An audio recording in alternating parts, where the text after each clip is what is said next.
make a play on that ball, and he was the only player who could clear it afterwards. He managed to do both of those things, bailing his team out of a troublesome situation and also giving them a counter-attacking chance. You know, that's a big aspect of the game right now in Europe, is can you turn these defensive positions into the quick transitional plays straight down the middle. You know, fans and people online love to talk about the differences between EU and NA playstyle. For me, it's all about the route that teams take to the goal. BDS, they don't mess around, and Barcelona likewise. If they can see a direct route straight towards the opposition net, they're going to take it.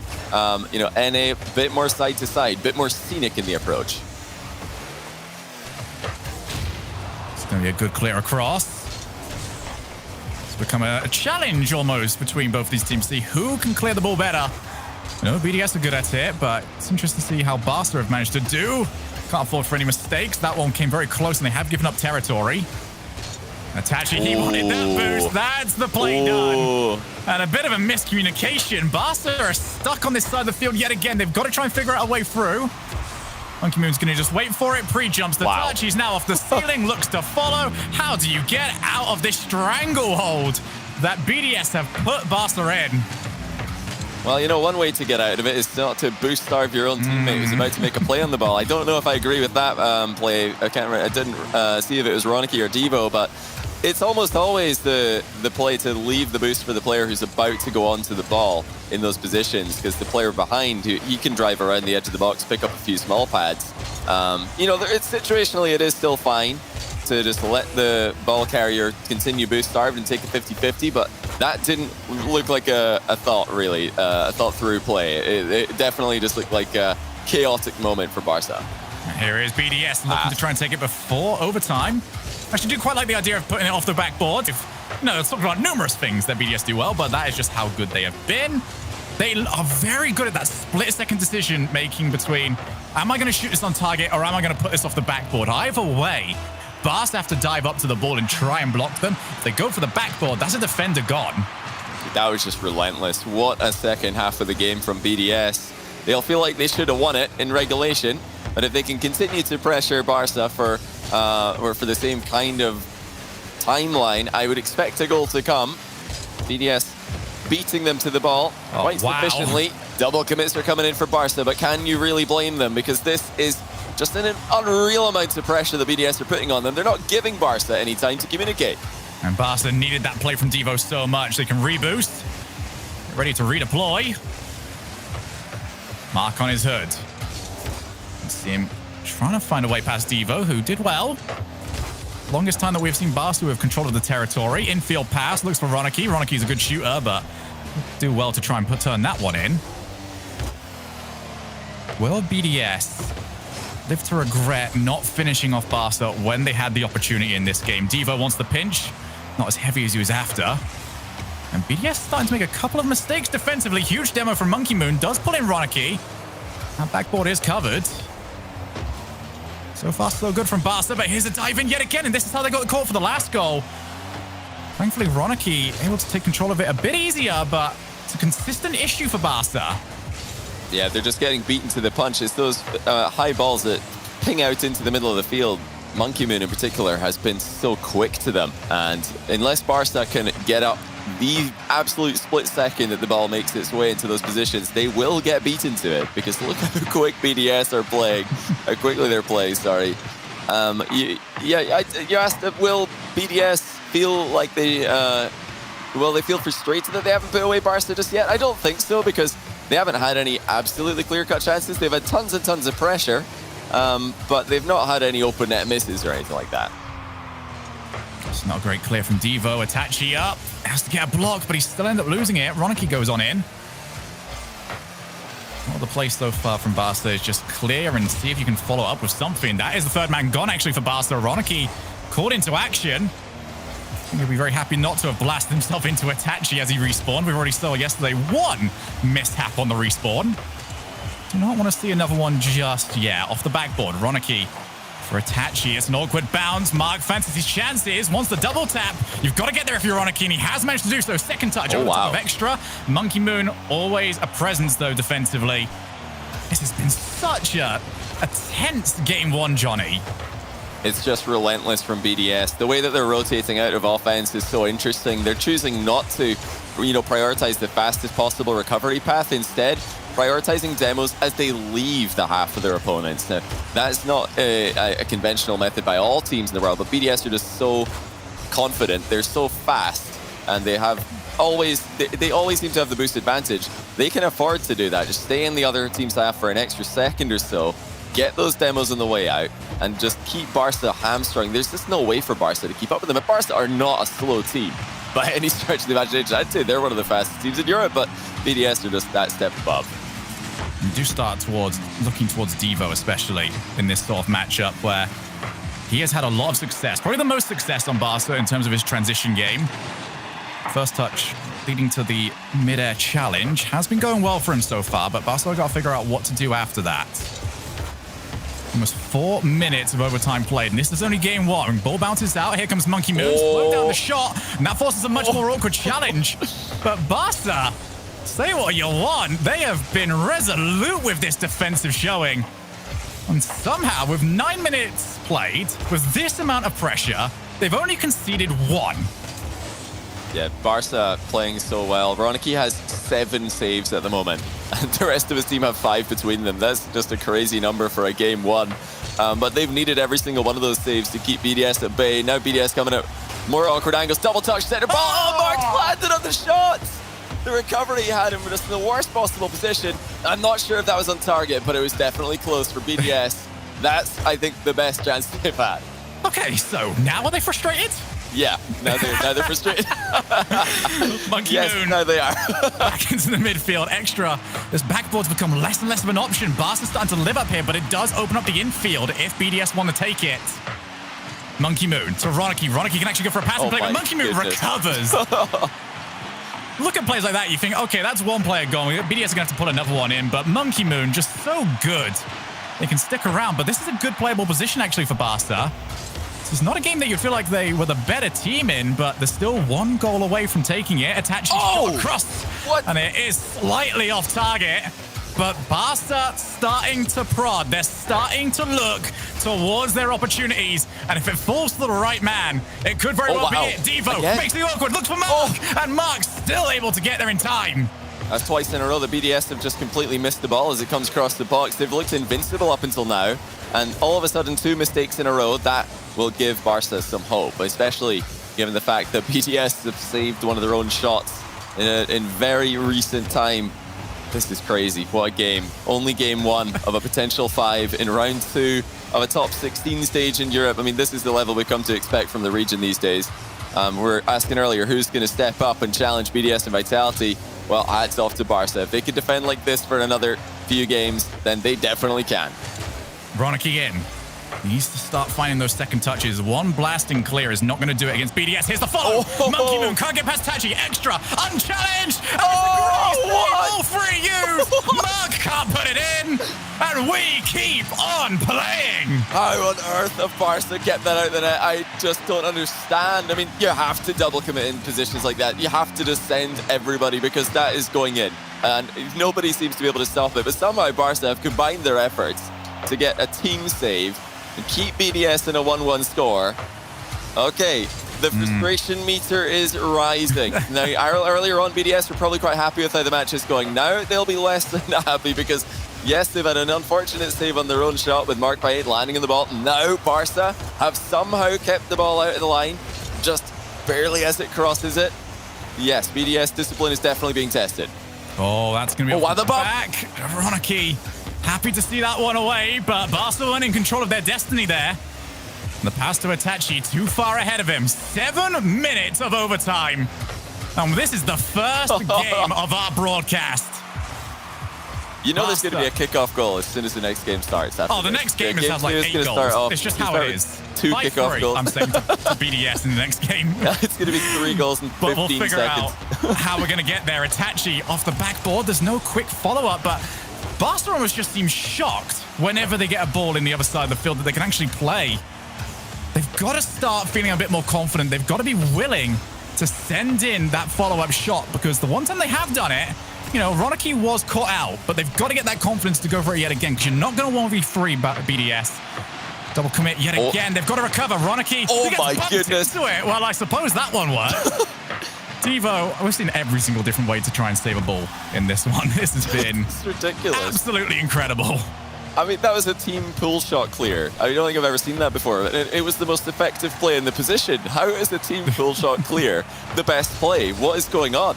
Barca are really innovating defense at the moment, showing double commits can be effective. That's the crossbar from BDS, and another one. Mark's up for the double! Oh my goodness, just over 8 minutes gone. Mark breaks the deadlock. Wow, did they have to work for that one? And breathe. 2-1.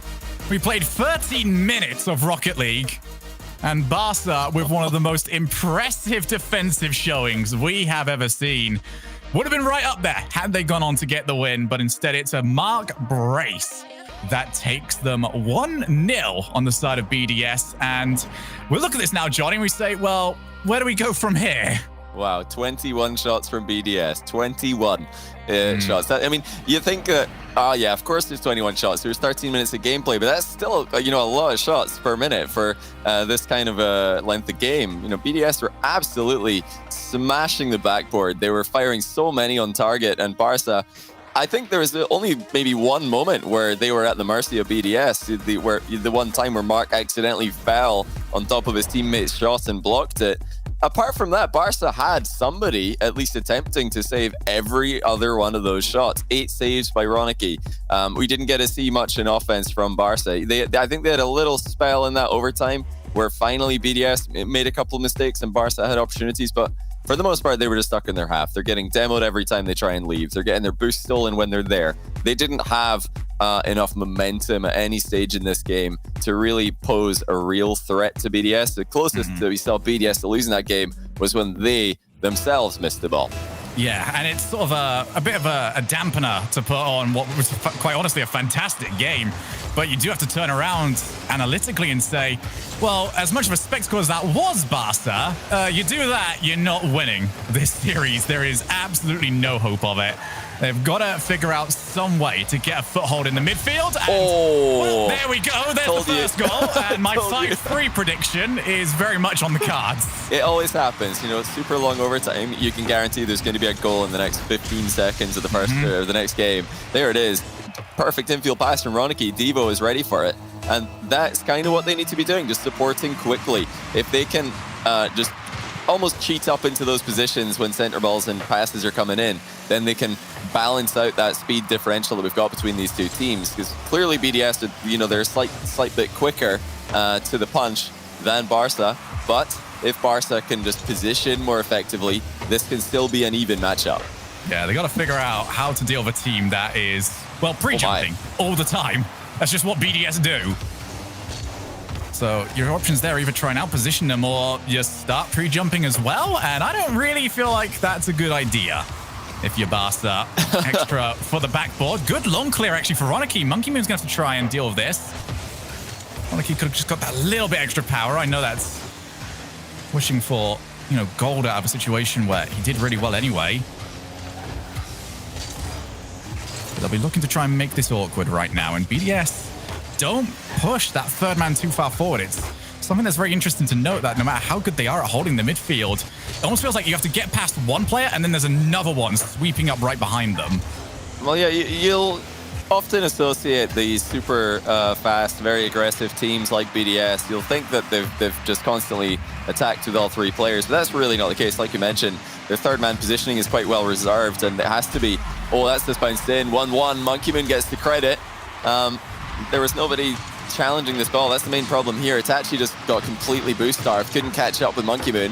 What a goal steal that is, by the way. Just Monkey Moon letting it bounce off the top of his head. But I was gonna, before that rude interruption from Monkey Moon, agree with you that yes, BDS they have to hold back with the third man just a little bit, because the rotations out are always looking for those demos, always looking for those boost steals. They're not as quickly to the defense as they could be. And it has caused, a bit of weirdness for some teams as well that have been less familiar with them, because they do try and engage in those power clears, but because that third man is so far back from BDS, it's actually quite easy for them to work with.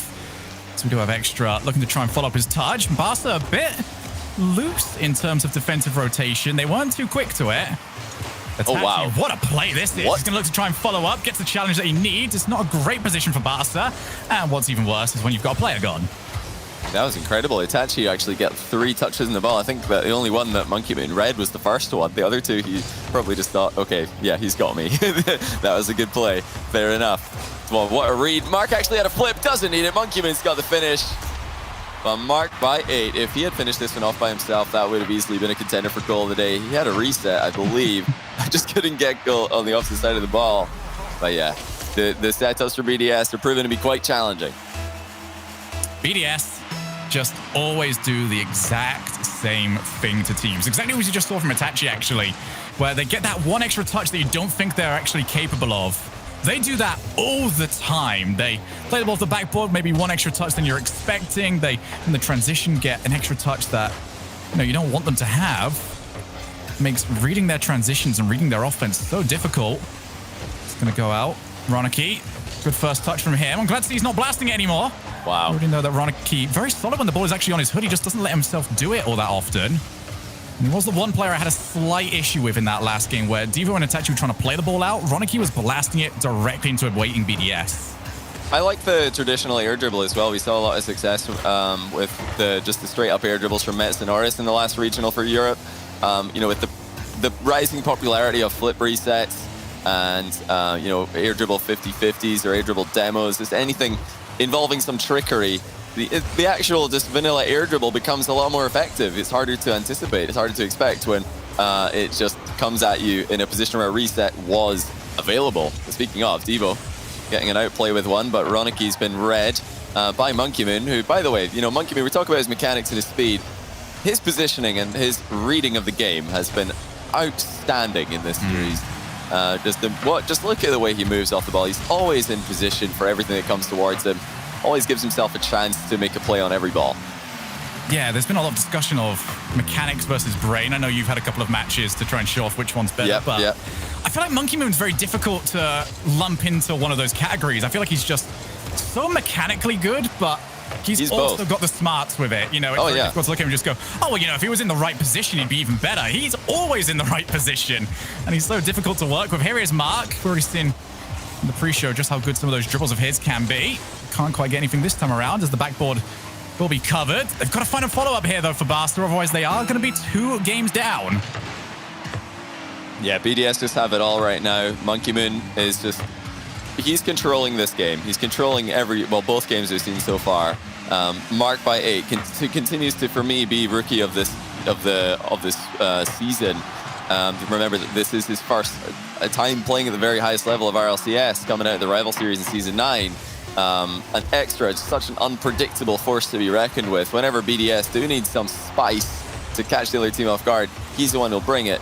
And yeah, Barca, they've played well. They look like one of the best teams in Europe, but they do not look like they're able to take this series against a BDS who are just that step above. This is crazy to see. I predicted this to go to Game 5. I'm not too confident anymore. Yeah, it's been incredibly impressive from BDS.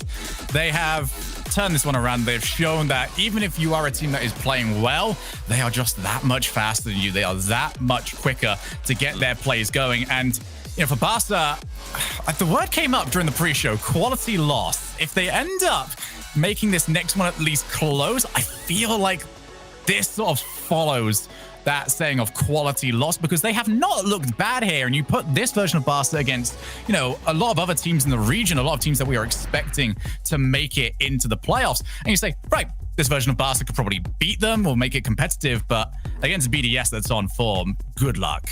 Shogun, I don't know if you've seen me wide-eyed on the camera there. There's a good reason. Vitality have lost round 2. I knew it was going to happen. All right, we got the semi-final locked in. I'm doubly happy because that means Gibbs is wrong, which always makes me happy. He didn't get his 3-0 prediction for today, but also Galaxy Racer are the team who've taken them down. So, the team that we're all talking about as the underdog, I guess we're right on that one as well. So this is just a great day already. Not only that, we get to watch another game of BDS versus Barca. I couldn't be happier. And we get to see another game of Monkey Moon styling on the European scene. Extra, no nonsense with this. Right in on the top of the crossbar. And Monkey Moon It almost just seems a bit basic by BDS standards. Yeah, it does. It's just a very good finish. Oh, of course he puts it in off the bar. It's Monkey Moon. Of course it would be a perfect shot, even though there was plenty of goal to aim at. He's got plenty of goal to aim at there. It's nice to go high, because there was a goalkeeper sitting inside the net, so anything lower than the bar would probably be saved.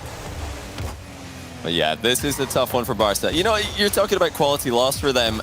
I think even if they get swept here, this is still a quality loss. They've done well. They've played very well. And, you know, the result doesn't always tell the full story. The fact that this looks like it's headed towards a 3-0 doesn't really do justice to how well Barca have played. And we're going to get to see more from them in offense later on. Actually, that works. That was a good save. Stop innovating. Stop innovating. We get it. You can save the ball in 100 different ways. I feel like there's, you know, maybe 2 or 3 ways that might look a bit safer. True. You know, that's what they've been forced to do when they play against BDS. They need to just defend magnificently. Look at this. Another phenomenal save. How have they pulled that off? It's working. Barca. I mean, we're going to get to see if they can get this kind of offense against every other team in the region later on today. But first BDS, it's only defense. That's the only thing we're getting to see them do. And he's going to need to get El General in, as this is going to be 2-0. Wow. Oh, we're going to follow the 2-1-2-1-2-1 script. Going to need to see a goal at least from Barca. And, yep, once again, nice and simple. They see that the third man is gone, and it's that execution of the play every single time. Rotating back, you see a player that should be coming in next for Barca. You wipe that player off the map. Yeah, every time I'm just so impressed by the mark by 8. Going into this season, I wasn't really sure if he was at that top level. I knew he had the potential, but I felt like it might take multiple seasons for him to level up to that kind of conversation. I knew Monkey Moon. Everybody knew Monkey Moon is already in that conversation. You know, we're talking best player in Europe conversation. But Mark has been unreal. The improvement that he has had between Season 9 of RLCS and Season X, it is absolutely crazy. Easily, for me, the rookie of the season so far, including NA. Nobody is playing anywhere near at this level. Not of the rookies, at least. Yeah, certainly not. This has been... I mean, the rookie... We've got to see so many rookies this season. The reason why I do love the new format is that we have been exposed to, you know, so many players that are getting opportunities. As shot was wide, but BDS making sure of it. You know, we have got players like Mark. We've got players like Archie over on top blokes. There's so many that, you know, might not have got an opportunity under the old format. And it's been fantastic to see them have an opportunity to, you know, try and make their dreams come true as a pro player. Okay, well, we found the one defensive style that doesn't quite work for Barca. They tried option 102, blast the ball at my own net. That one can go up as a failure, El General. Yeah. The panic was a bit real there. Itachi was going for his own post. He's actually, well, he did hit the post, but it went in after he hit the post. He was supposed to hit the post and then have the ball either bounce clear or into the corner. I'm not sure what exactly he was planning, but that wasn't it. And yeah, this one looks completely gone. 2 minutes left, but with how dominant Barca have been, I don't think Barca, dominant BDS have been, I don't think Barca are going to get 3 realistic chances to score, far less take all 3 of them. But BDS, what a statement to take down Barca. You know, we're already talking about it to win with 2 minutes left. Former world champion Devo, Ronicky playing. Itachi is another, by the way, one of the outstanding rookies coming in this season. But yeah, BDS are just that good. And with Vitality dropping a series against Galaxy Racer, this has to be the team to beat once again. Yeah, and this is, you know, a bit of a story that we see over and over again, you know, especially in the grand finals, John, when we've had the chance to cast BDS at that level. There were so many times that we turn around and just went, hey, games 1 and 2 were fantastic. But the other team didn't take a win against them. Giants especially felt like this. Yeah. Where once they lost the first 2, it just felt like it was done. You know, the second half of the series was just a formality. They figure you out as they go along, and it's not necessarily obvious changes. They're not widespread adjustments, but they do enough to make games 3 onwards that much more convincing. Well, the scary thing about BDS, and at least as far as this performance appears to be, is that they have just been completely consistent throughout all of this. I think we maybe saw 2 misses in that 8-minute overtime. And, you know, it's an 8-minute overtime. Things like that are bound to happen. It's a very... Rocket League's such a hard game with absolutely no rest time in between plays. We're talking 3v3, especially an 8-minute overtime. They don't even have kickoffs to, you know, just put your controller down, shake off your fingers, take a breather, and get ready for the next play. No, like if you're only making mistakes in an 8-minute overtime and the mistakes you're making are backed up by teammates who have you covered, yeah, that's a pretty good position to be in.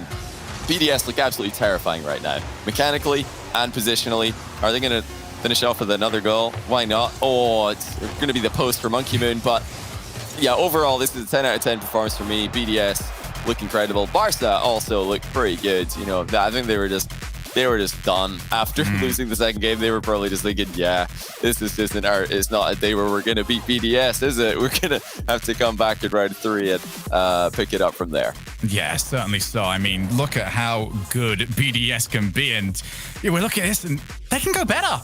That's the thing. They can play that much better. They can play that much quicker.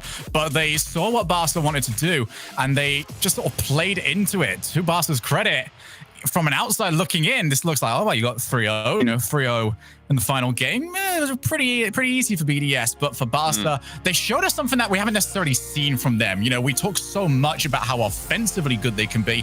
We now know that when they're up against the siege, they can also hold on quite well. They just got to figure out how to get out, and maybe BDS is not the team to try and figure that out against. So BDS move on to 2-0. Vitality somehow knocked down to 1-1. We're going to figure out how all of this plays out very soon. So when we come back from a quick break, it's time for round 3.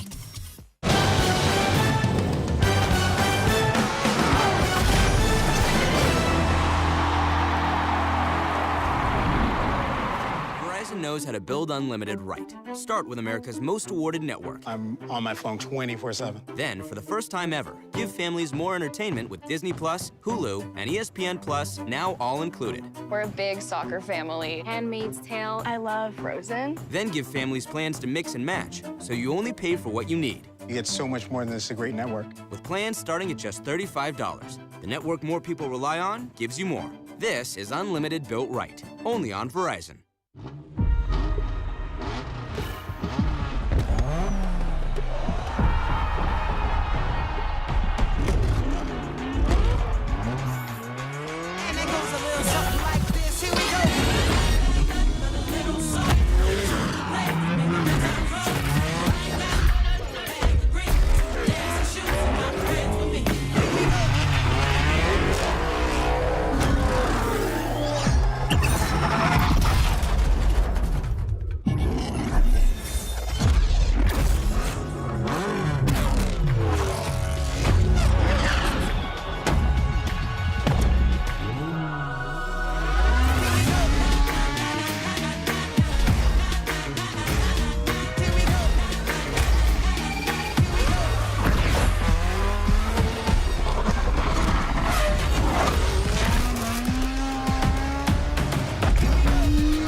Hello and welcome back to the Rocket League Championship Series Season X, brought to you by Verizon. You are watching the European Major. I'm Leaf, alongside me, Gibbs and Corelli. We're going to talk about that last match, Barca versus BDS, and it went very much, Corelli, in favor of BDS. Yep, and it went just about as we expected, at least by the play style from BDS. I'm a bit worried about Barca, but again, this was kind of the expectation. If you play like against a team like BDS, you're going to feel a lot of pressure. And sure, there was a couple close games. Obviously, game one was maybe the closest, but you could really see the defense start to bend and break from Barca, and BDS really started to break them down towards the end. So I actually liked what Barca did in games 1 and 2. Obviously, they need more pressure on the offensive side, but their defense was bending, but it didn't break that often versus this great offensive BDS. So that was a good sign. Game 3 kind of fell away from them, but that's after 2 insanely close games. Again, game 1, 8-minute overtime when you're playing against BDS. Sure, this was a 3-0 sweep, but it could have very easily went 4, maybe 5 games because of how good they were playing early on in that series. Barca, they have to bounce back quick, though. They're about to play again on stream, but I did like what I saw from them versus the very best of Europe.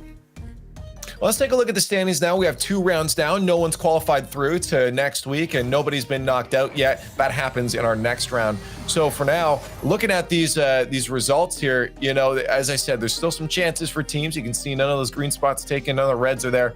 But looking at the results, Corelli, there's one specific one I'm looking at. I'm sure you're looking at it too here.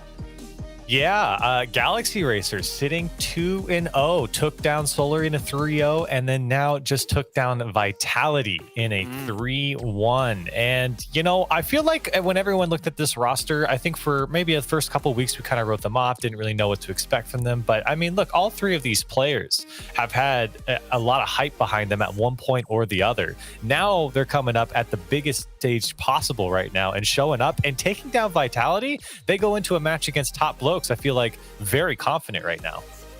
And then on the other side, Guild is sitting at 0-2, and I got a story to tell you guys. Okay. They played triple trouble. They got reverse swept, and that's, you know, that's fine. That happens, right? But we all know Guild has had issues when, you know, they go down 0-2. Sometimes they don't do comms and all that.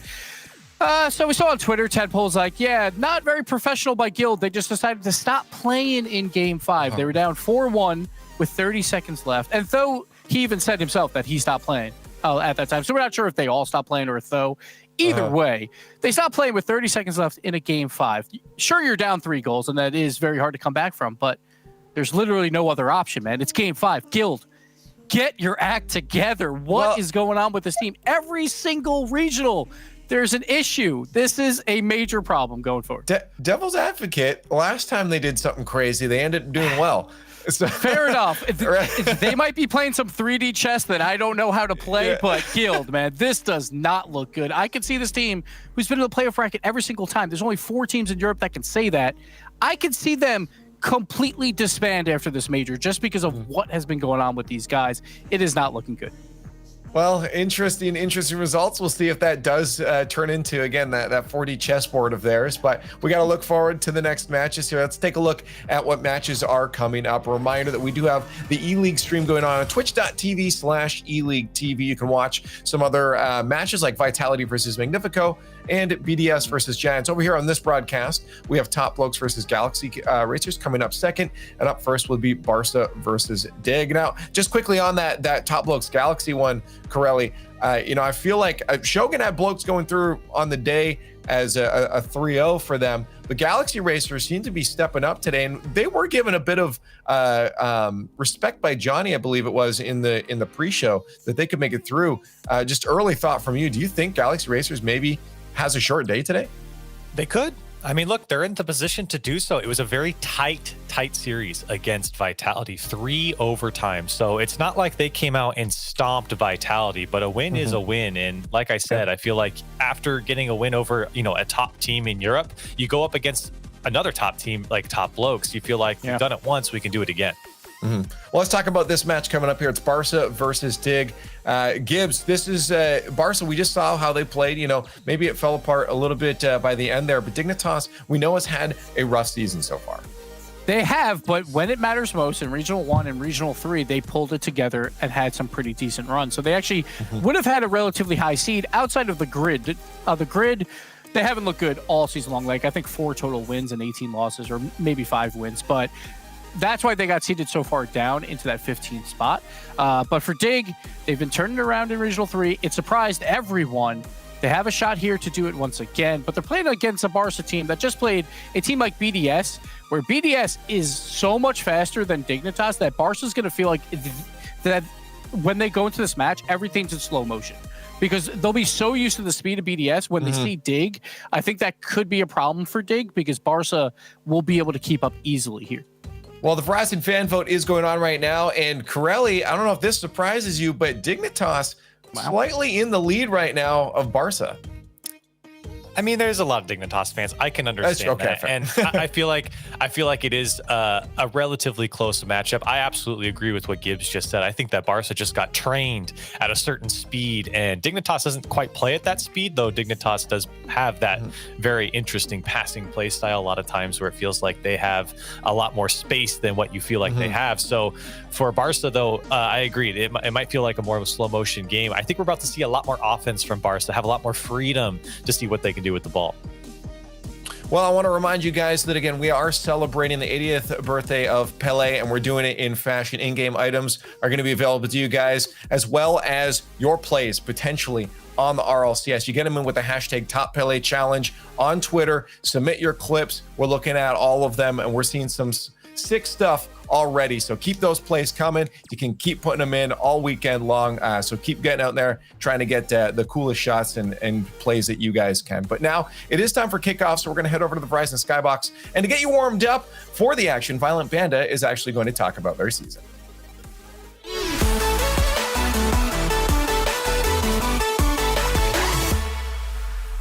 At the start of the season, we weren't doing that well, but the last regional, we were doing a little bit better, and it's because we saw a certain flaw in our playstyle, and I was like, yo, we'll just change our playstyle completely, guys, and that's when we started turning it around, and we kept that momentum throughout the entire 2 days, and then the last day we came up against, like, arguably the best team in the world right now, BDS, and it was a close series against them.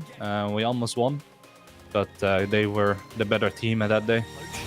Shot by Violent Panda needs to Being a team leader when you're not doing that well, it's hard. We have to go back to the drawing board with our coach, with the team, because you can't play the same playstyle with every single team. Some people are better at passing, some people are better at doing something else, so you're gonna have to figure out what to do with that certain team, and it's been a struggle, but we're doing our best. Man is exotic. About 2 or 3 months ago, I'd say, I suddenly felt a weird lump in my thumb, and it turned out to be tendonitis. Still up to this day, still hurts in my thumb. So whenever I play, over time, the first 30 minutes might be fine, but if I play more and more, it just starts hurting again. The best thing is what I can do is still practice, but then, on the side, just keep as much rest as I can. In order to get back on top or stay on the top, you can't stay stuck in the same playstyle all the time. You have to keep re-innovating your game, because other people are getting used to, for example, passing, and they are getting better at blocking it. So you just have to re-innovate and keep working on your playstyle.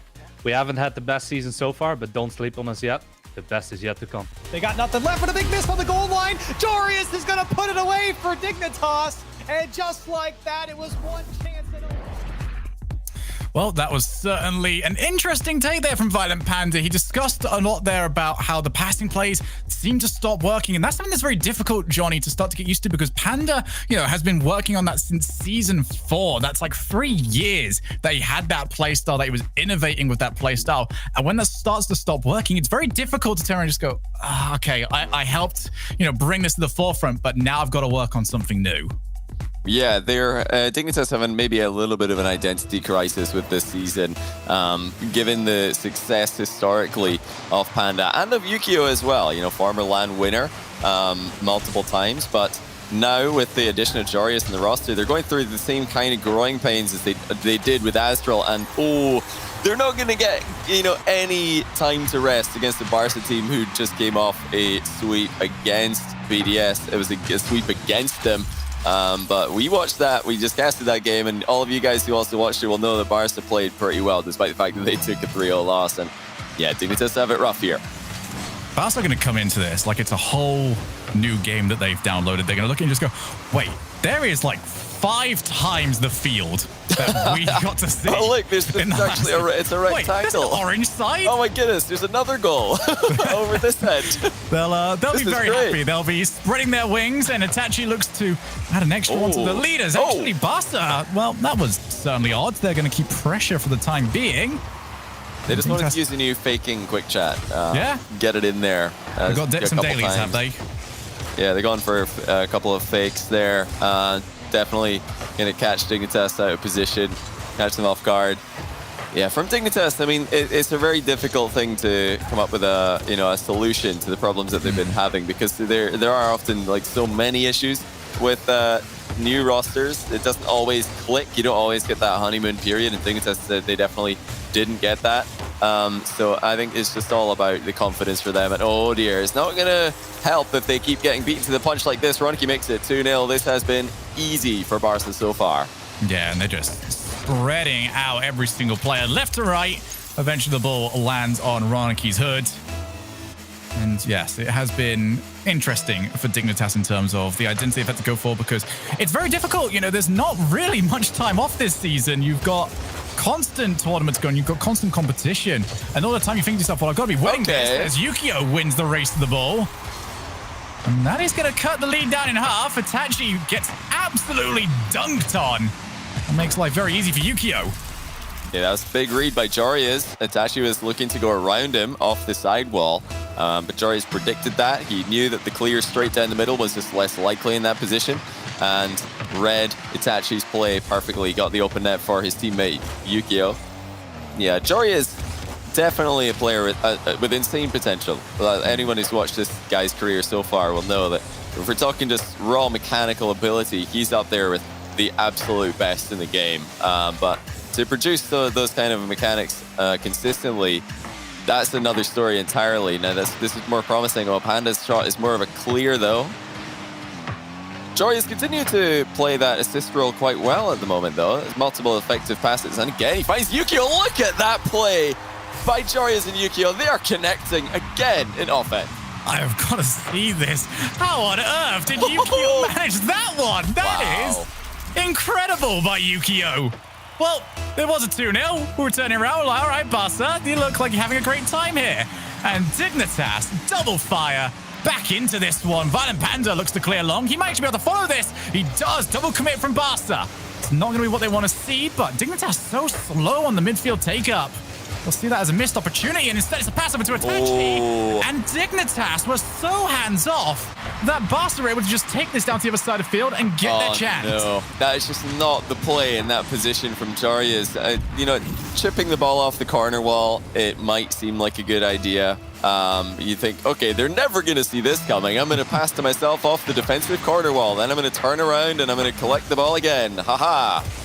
Except everybody always sees it coming. So it's really not a play you see very often because it doesn't work. And it didn't work here. Jarias is losing possession immediately, getting a goal scored against them because Barca, they connect with infield passes very well. That was another well-timed pass and shot. And Itachi gets his first goal of the game. And once again, Devo finds Itachi in the middle. I guess we're just going to go 2 goals about this game. Yeah, they're just chasing after this in the corners where they should be able to read the plays quite easily. I think they're just cutting through the midfield of the goal too much, and it means that they have to end up going for it. But you compare how Dignitas are dealing with Barca compared to how BDS were dealing with them. BDS are happy to let that play come into the midfield because they know they can reach it as it starts meeting. Heck, you can even get situations like we saw Ronicky diving in for a play and BDS just being that little bit quicker. But Dignitas seems so scared of even allowing the play to happen that they're getting caught by it anyway because they're not getting to it quick enough. Well, it is a difficult thing because, we're talking about the mechanics of Jarias there. A lot of those mechanical plays are a bit more slow and methodical. If we're talking pure accuracy at speed, Yukio's definitely playing with enough speed right now. That was almost on target as well for his 3rd goal of the game. Yeah, I don't think Dignitas can hang anywhere near BDS level. Playing at that kind of pace with the same accuracy that BDS do, it's just not there. I think if Dignitas try to do that, they're going to start mishitting the ball, and they're not going to connect their passes together that they want to be going for. So it's already a harder matchup for them just because they are limited, more limited by what they're capable of in the speed department. But BDS have got so much more to their game than just that. They've been reading the game so effectively as well. So yeah, Barca will have the edge here just because they're not getting dominated like they were against BDS. They're not getting completely shut down into their half, and they're actually dominating their opponents. That's a great demo. And it leaves an open net for Devo. Yeah, I feel like after you've had a whole 15 minutes, well, 23 minutes actually, given how the last series was, of your third man getting constantly demoed, you might turn around to it and just say, oh, yeah, that looks like a good fun idea, actually. I'm going to start doing that. That's for Dignitas. These clears, diabolical so far. They are really causing their own problems a lot of the time. And you get the feeling like, okay, don't even like try and outplay everyone, but at least get the challenge. At least, you know, do something to try and start trading evenly with Barca, because right now it's just, I feel like they're asking too much of themselves and they're being unable to deliver on it as they do try and get the one in. Itachi will keep the shot out. 3 goals to the better, 40 seconds left. Yeah, for the last goal, it was an attempted back pass of sorts from Yukio, or, you know, an infield pass in defense, you could say. But whenever you're infield passing to your third man, it's always going to be a risky idea, you know, whether it's an offense or defense. If the pass gets intercepted or if your third man gets taken out of the game, it simply is a pass to your opponents. And that's what happened there. It turned out to be a pass to Barca after the demo came in. So, you know, the idea was there for Dignitas. It's just the execution has let them down. They've, you know, they've tried to offload the ball to a teammate, and that teammate's been eliminated from the game. So, yeah, a fair dominant scoreline, I would say, for Barca in this game. There is a short burst of impressive gameplay there from Jorias and Yukio, but apart from that, Barca were far, far better than them, and this is not a surprise to anyone who's watched this, the disappointing season of Dignitas so far, and also how impressive Barca looked in their earlier loss to BDS. And for Barca, you know, celebration time, because you've managed to score more goals in that game than you did in the entirety of the last series. It has been a goal fiesta for them as they take the 1-0 advantage. For Dignitas, this really was not the showing that we wanted to see for them.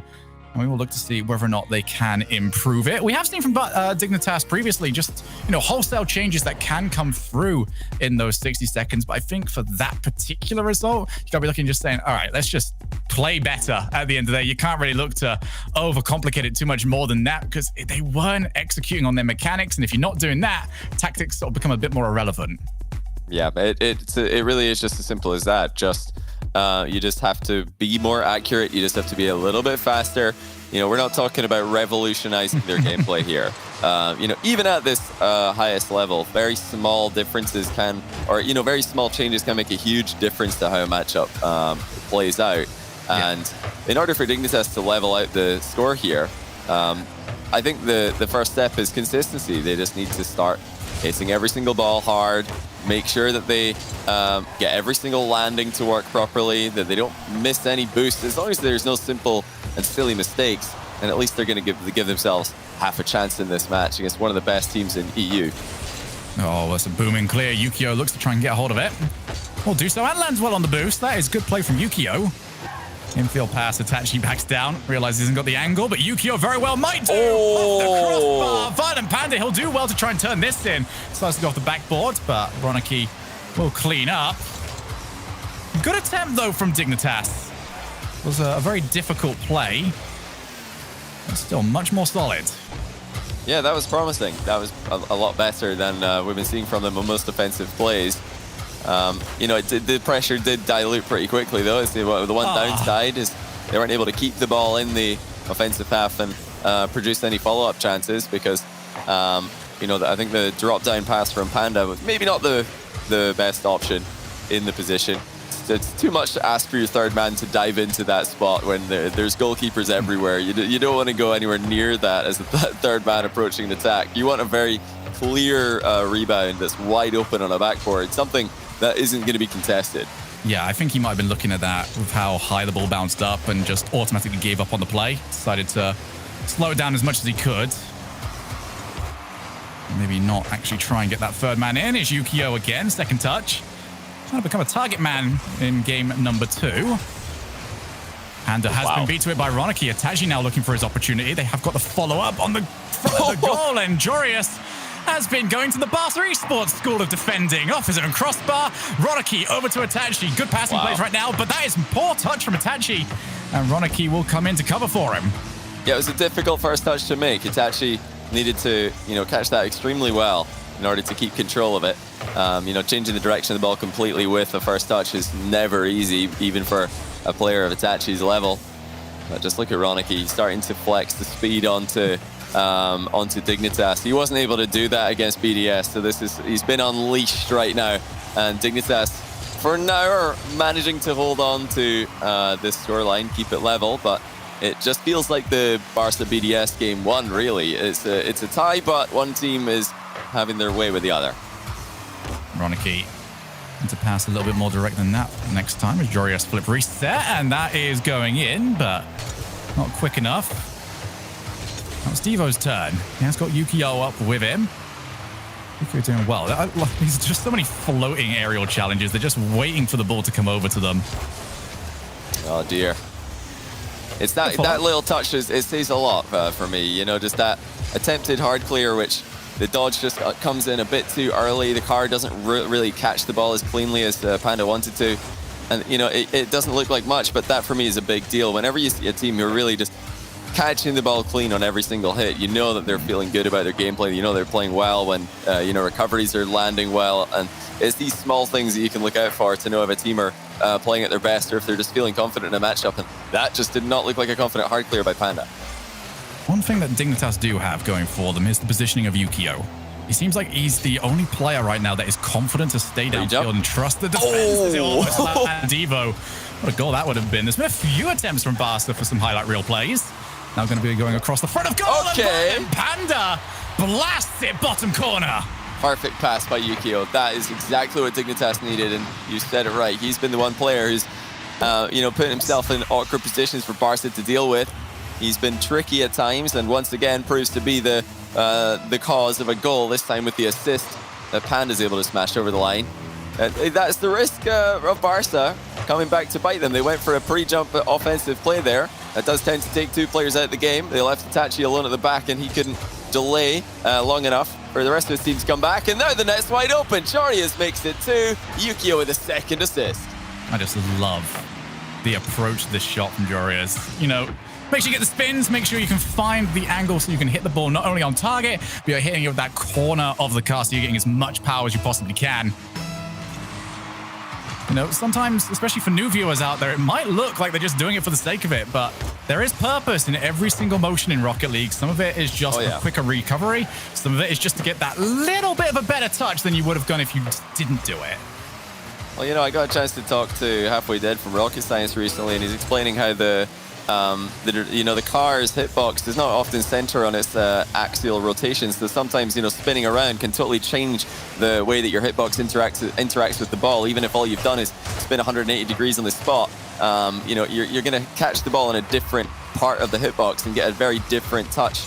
At this level, very, very small changes can make a big difference into how a ball is clipped or shot on target like that. And you know what, the same can be said about the flight path. That takeoff there for Jorius is more deceptive if he's rotating. It makes it so much harder for the defender to read where the shot is going than if he just flies at it directly. And it gives him a bit of space and a bit of room for maneuvering on the way to the ball as well. Halfway through that rotation, he can tap his boost and have the car move slightly to the right or left. You'd have to watch this in 5% speed to really get to see all of the minute details and why Jorius is approaching that ball the way he is. But yeah, you can do that with any Rocket League aerial at this level. These guys, they've got such aerial control that they can. It basically looks like they're freestyling on the way to every ball, but you can trust me, they're just trying to get there as fast as possible and get the best touch on the ball when they do get there. Yes, and this is a bit of a rabbit hole that we can end up going down, Johnny, because then we start transitioning into just going, okay, well, you see teams like G2 that have now started using that to cover their passing plays. But we're not going to. Instead, we're going to talk about the rabbit hole that the losing team of this series will find themselves in. Whichever one loses this, not out of the tournament yet, but 1-2 in record. You don't want to be there because that means you've got to start beating 2 of the best teams in Europe back to back. No more slip-ups allowed. This is probably one of the most important important rounds in this tournament because this is where you set up just how difficult it's going to be for you in the clutch moments. Yeah, I am surprised to see Dignitas get in that game. It looked like Barca had the run of the game going their way, but maybe they're getting a bit too careless with it, and now they're starting to get punished. Oh, what save that is Itachi against 2 players. Evades the demo and gets the save at the top corner of his own goal. That's outstanding. And I want to see discipline from Barca, Shogun. They're going for pre-jump plays. They're going for very risky plays on 0-0 scores. We didn't see any of that from BDS when they were in a tie game. No, certainly not. Again, I think Barca are just looking at this as a freedom for them. Yeah. That's the entire field. But what I do really love about that last play is the fact that he led Yukio to the furthest side of the goal away as he possibly could before turning. You know, he just wants to give himself as much space as possible to work with. And it has been those little plays that have held Barca into such great defensive performances so far, even though they do keep catching themselves in a bit more trouble than they really should. Comes to the wall. Devo taps the ball to himself. Difficult to try and follow up. Couldn't quite find the angle on the flip. He gets this one. Double match point. And Itachi will look to try and set up for it. Off the backboard. In comes Devo. And it's not a great shot. Bounces over for Violent Panda, who palms the ball away. Roniki to the far corner. He's going to give Devo both ball and boost, but the collection wasn't all that great. Right now, my eyes are on Yukio. It feels like when Dignitas do find their magic, it is coming from him in some way or another. And Violent Panda, last one back, but Barca not figuring this out quick enough. Easy enough clear for him. Yeah, Yukio's playing very fast right now. He's getting into position as quickly as he can. And when he's arriving in those positions, he's not hesitating at all. And I think we're seeing a little bit of hesitation from Jorius at times. That he is the new player in the lineup. He's the new player in this level of play coming into Season X. And he's definitely not as comfortable as the others. Just making those decisions on the fly and trusting himself fully. But yeah, Yukio, he is the one player for Dignitas so far who is being a nuisance to Barca. And Barca, they're starting to struggle to deal with them at times. He's getting in behind enemy lines and causing havoc when he gets there. Drops down. Panda has got a shot on target. Follow up for Yukio. He got there a little bit early as the ball turned over to him, but very difficult to try and predict what the next play was going to be when you see a defender going for a save. 2 minutes remaining here. Jorius hasn't got any options up with him. He's okay with that. He'll happily go solo. Gets the entire court transition for his team, and Itachi will respond in Sword. Now he can go try and set up off the backboard. Jorius against Itachi has turned into a bit of the match here in Game 3. Off the backboard yet again. Panda clears over to Jorius. First touch, and Jorius has had this a few times now where that first touch is a little bit too easily readable by the oncoming challenge. Might need to start covering that a bit more. Maybe, try and force the challenge early. Maybe pop the ball up a little bit. Just can't afford for it to happen. It's the shot straight into Jorius. Yeah, great save there by the Dignitas rookie.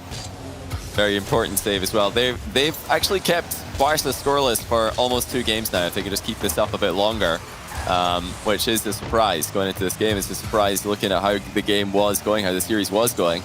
But it's also a huge upside Dignitas run through today's Swiss bracket. If they can get the win here, they give themselves 2 chances in the following 2 series, potentially to win their way into the playoffs for the first time. And in the major, no less, that would be a massive upset to prevent Barca from getting into the 2-1 position.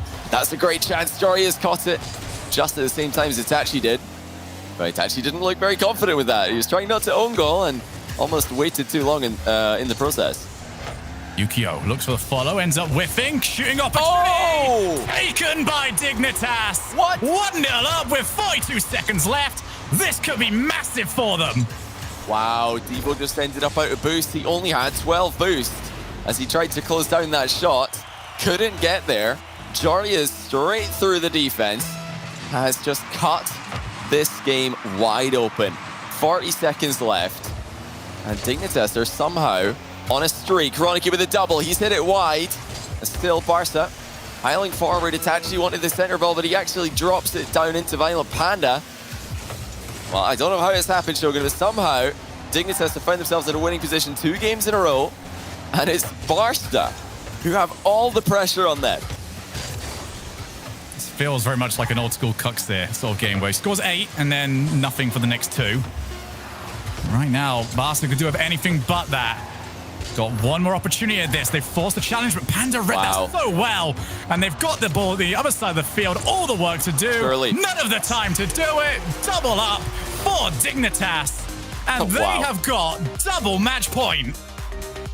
That is ridiculous. I mean, this was a far better game from Dignitas, to be fair. The last game looked very messy, right up until the moment where they got the opening goal, courtesy of Yukio's really nice play down the left-hand side of the field. I don't think Dignitas looked that great. It didn't look like they had what it takes to beat Barca today. But that this game 3, if we just look at it in isolation, this was if we just look at just only this game and only this game alone, yeah, Dignitas definitely looked like they could beat Barca based on this.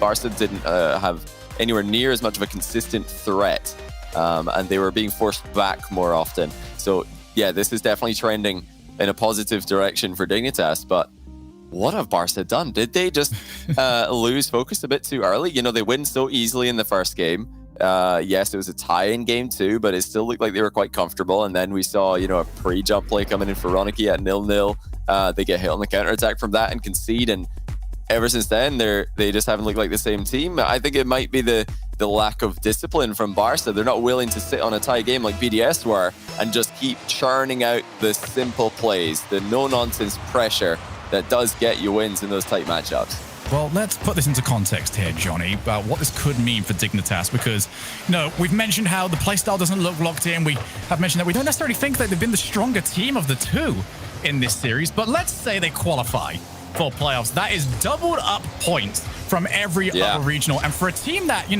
is trying to find their identity, trying to find a playstyle that can work, it's so much weight off their shoulders to try and give themselves the space and the time needed to find that playstyle when they're not trying to chase after those top spots in the region, when they don't have to look at every tournament as a must-win. If they can do well here, they give themselves a lot of breathing room to figure things out. Yeah, that's a very good point. And that pressure has to be, a contributing factor to, Jory is not being able to play as well as we know he can in this season up until this point. If they, like you said, can just lock in a whole bunch of points to this major and go in a much better position, instead of fighting for those top 16 spots, they'll just be very comfortably on the inside them. Yeah, that could be exactly what Dignitas need. And we saw it happen when they still had Astral in the roster. All it took was one good tournament run, and then suddenly they were one of the best teams in the world after, looking like a pretty failed roster to begin with. So yeah, Dignitas, they're just in the hunt for that one big result that can turn them into a top team once again. Brown and Panda wants to double tap. Devo followed him. They have looked across each other, and they have been in multiple major tournaments together. World Championships, you name it. Two of the most storied players in the scene. Itachi over to Devo. And what a save. And there's going to be no follow-up for Barca. That frustration should be ramping up now. 2 games without a goal. They're now 2 minutes into this one and haven't scored. They have got to find something here. And a reminder again, game 1, they scored 5. Yeah, there's 5 goals in 5 minutes and then no goals in what's approaching 13 minutes of gameplay. It doesn't really make sense that what has happened to Barca. They definitely will not. I don't think they're going to be able to make sense of this themselves either. They're going to look at this situation that they're in and think, what happened? we were playing so well. We were outplaying Dignitas, and then suddenly, even though Dignitas don't look brilliant, we just can't score on them. Dignitas in game 2 didn't look fantastic, and Barca still couldn't get a goal to go in. So yeah, it's one of those really awkward situations for them. They don't know exactly how aggressively they should push for a goal, because they must have expected multiple just to come naturally with how their offense usually plays out. That's more like it. That's the perfect pass. And Roniki, no better player to be on the end of it. Yeah, Itachi just doesn't overcomplicate it, plays the ball into the midfield, and let Roniki blast it into the goal with no keeper in. There is going to be no better play for Barca to break their drought. And now with 2 minutes, Dignitas will look to respond. Jorius flip reset, doesn't get the best first touch. Panda plays to the corner, but Devo happy to play these on the walls every single time. The second flip, he's gone for this a few times now, and he's failed more times than he succeeded, but Itachi on that side, having a lot of success with his individual plays. Great angle from him, avoids the diving challenge from Violent Panda, but now he can take control. We've got Jorius in the midfield. It tries to aim it for him. It's not a great pass, though. And it was read as well by Devo. Risky from Violent Panda. Almost gets his team caught. Now Itachi. Probably to the far corner where Roniki is residing. Itachi moving in. He's on 0 boost. The other team won't know about it. Barca want that second one. They want to give themselves a cushion. Yeah, I think Barca's confidence may be back. They're flying into challenges now. They're trying to read bounces incredibly early. And, you know, that's how they won game 1. They were just so much faster than Dignitas. That Dignitas just couldn't compete. They couldn't keep up. And now we're starting to see Barca return to that kind of gameplay. They're not holding back. Even though they have got a 1-0 lead, they're pressing for the second one. And yeah, Dignitas, I'm not convinced overall by their performance today. I think Yukio, like I said earlier, he's had his moments, but I want to see more from them as well. Certainly so. Still very much in this one. Jorius pops it. He's unchallenged. He might go the whole way. He almost got the set, but it's a crucial touch on the ball's trajectory downwards that prevented it from being set up for Dignitas to equalize the game. Now with just over 30 seconds left, Roniki, infield, Devo moves in, and he can't get it. Jorius with a little bit of a panic move, but he has got the ball moving, and that is important for his team. Violent Panda moving in, but Itachi reads it. This is crucial for Barca. They just need to waste that time off the clock. As it is back into the midfield, Roniki doesn't want to move forward. Violent Panda up. Violent Panda second to Roniki. Yeah, very fortunate for Dignitas that Devo is completely boost-starved in that infield passing play towards him just moments ago. But it won't mean much if they can't get a goal in the next few seconds. Now they've got none to work with. Will Barca be able to get this one at the ground? The Roniki mind game, deliberate or not, will do the job. And Game 5 is coming. This has been a bizarre series. Barca dominated game number 1. We've seen moments of brilliance from Yukio in particular, but apart from that, I've really this is not a series that you want to write home about. Or none of these players will be downloading these saving these replays and getting highlight reels made out of it, because yeah, we can definitely see better from both of these teams. But you know, a result is a result. So this game 5, it is huge. So many points on the line in this format. So many points on the line in this major tournament. Whoever wins this gets the 2-1 record. They've got 2 attempts at getting that 3rd win that you need to get top 8 and play in next weekend's playoffs. Loser would need to win 2 in a row. So it doesn't really matter how we've got here. We're in a game 5. Let's see who can step up and perform in the clutch. History and the season so far would indicate that Barca are the likely victors, but this series has not really gone according to plan so far. Let's see how it goes. No, certainly not. And when we do look at it at the end of the season, we won't be looking at the performances. We don't reward points based on how good you looked in the game. We reward points on how many series you win. And this is a crucial one for both of the teams. Violent Panda going to start us off on offense. He's got Yukio up in support, and he ends up whiffing it. Devo looks to transition. He was on 0 boost, just had to make sure that he did block. This is a difficult position now for Barca. Low boost on a lot of players. Couldn't get any on Roniki. Is off the backboard. They're going to struggle to try and follow up. How much do Dignitas want to move this one forward? Itachi dives in. 0 boost for him. He's got it to work. He's stolen 100. And that should be Barca A-OK after a bit of a rocky start.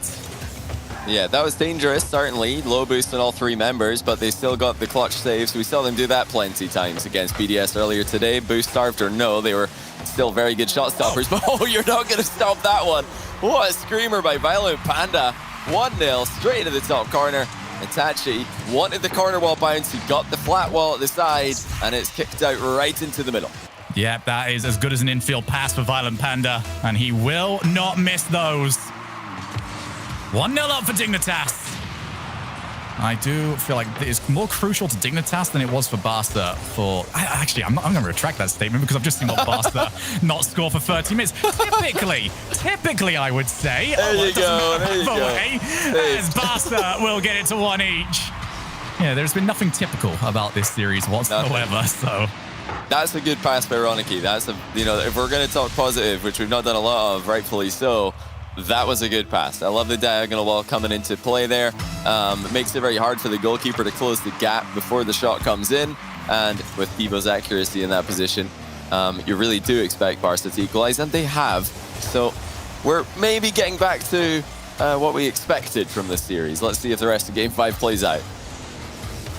Panda, shot this time not quite as strong. We have no right to really get too much power on it this time. There's Itachi on 0 boost.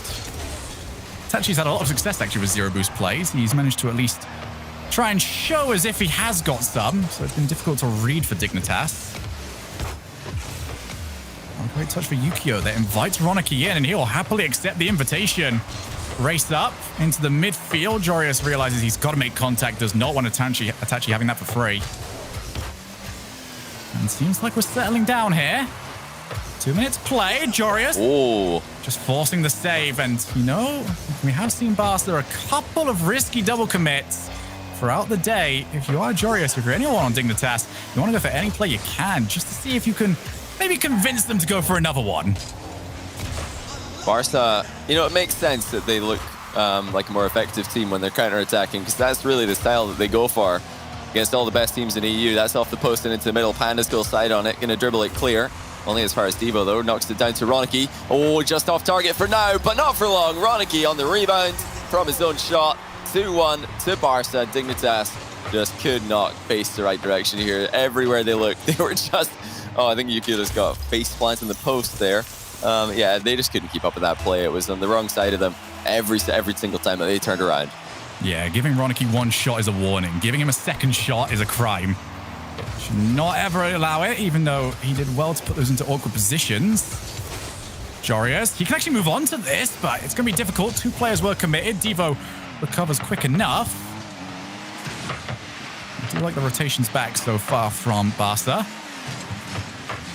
Booming clear from Violent Panda. Ronicky would have liked it. Can't quite take it. And a bomb from Jorius slows this down for Dignitas. Allows Barca to reset themselves, and Dignitas struggling to figure out how they're going to get out of their final third. Here is Jorius on the ball. 7 boost. Now down to 0.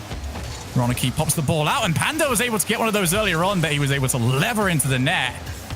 Barca needs to be very careful where they're putting that ball when they try and transition. Ball over to Itachi. Fast side, and Jorius keeps it out.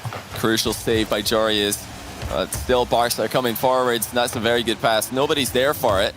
Looks like Devo and Ronicky both went to the midfield for boost at the exact same time. So slight opening in the rotation for Dignitas to escape out of defense through.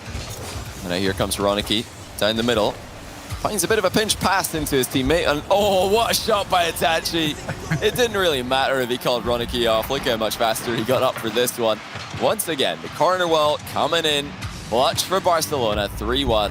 And you think, now finally, we're going to get the result we expected. Itachi very much overachieved with that shot, I would say. That was a rocket. And Ronicky, very smart to back down to give him the space that he needed for that one. 2 goals now needed for Dignitas. Well, they might be able to scrape their way through to a 2-1 lead, or 2-1 score on the day. As it's going to drop down, a 4th would do it. Devo looks for the setup, can't quite get it past Yukio, but it does look chaotic, but it's chaos that works for Barca. Oh, man, Devo just avoiding a dunk there. It's a little bit risky, but it's worked out for now. Devo's not rotating back, all right? He is in this side of the field now. He can't. He's had no boost this entire series. I feel like every time I go to Devo's POV, he has no boost. It might have just been one of those series where he just can't get up to speed, but oh, he's made a good save there regardless. No momentum, of course. But yeah, Devo has really struggled to get the pace going in this series. And yeah, Ronicky hasn't been the standout player that he sometimes is in RLCS Season X. Luckily for them, Itachi has played very, very well. I think the Barca will be thanking Itachi for getting them through this very awkward series against the Dignitas team, who have proven to be much tougher to beat than most of us expected, given their season so far. But, you know, despite the result being close, I'm still pretty worried for Dignitas moving forward into the rest of the day. This was a performance with quite a few gaps in it. You know, they didn't look confident.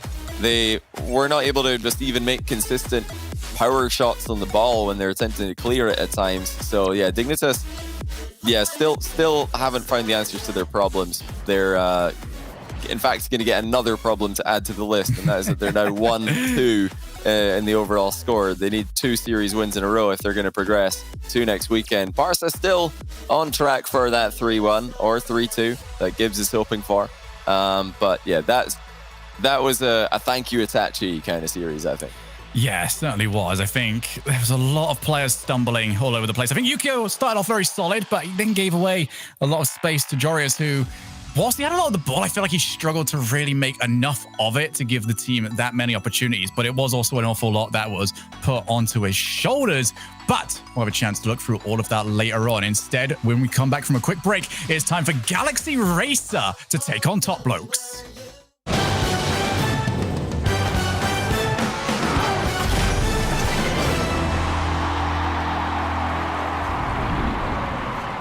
Knows how to build unlimited right. Start with America's most awarded network. I'm on my phone 24/7. Then, for the first time ever, give families more entertainment with Disney Plus, Hulu, and ESPN Plus, now all included. We're a big soccer family. Handmaid's Tale. I love Frozen. Then give families plans to mix and match, so you only pay for what you need. You get so much more than this, a great network. With plans starting at just $35, the network more people rely on gives you more. This is unlimited built right, only on Verizon. Eu sempre quis jogar futebol quando eu era garoto. O sucesso não acontece por acaso. Quanto mais difícil a vitória, maior a satisfação em vencer.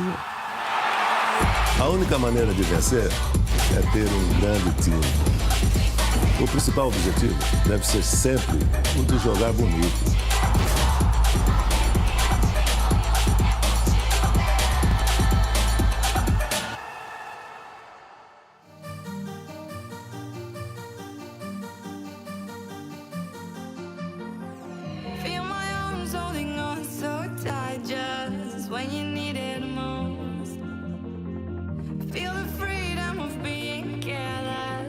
Just being in love. Everything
I'm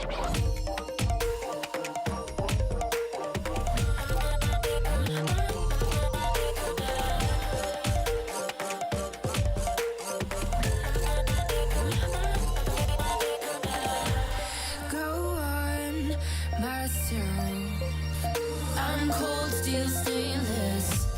My glass half full. Always said don't suffer no fools.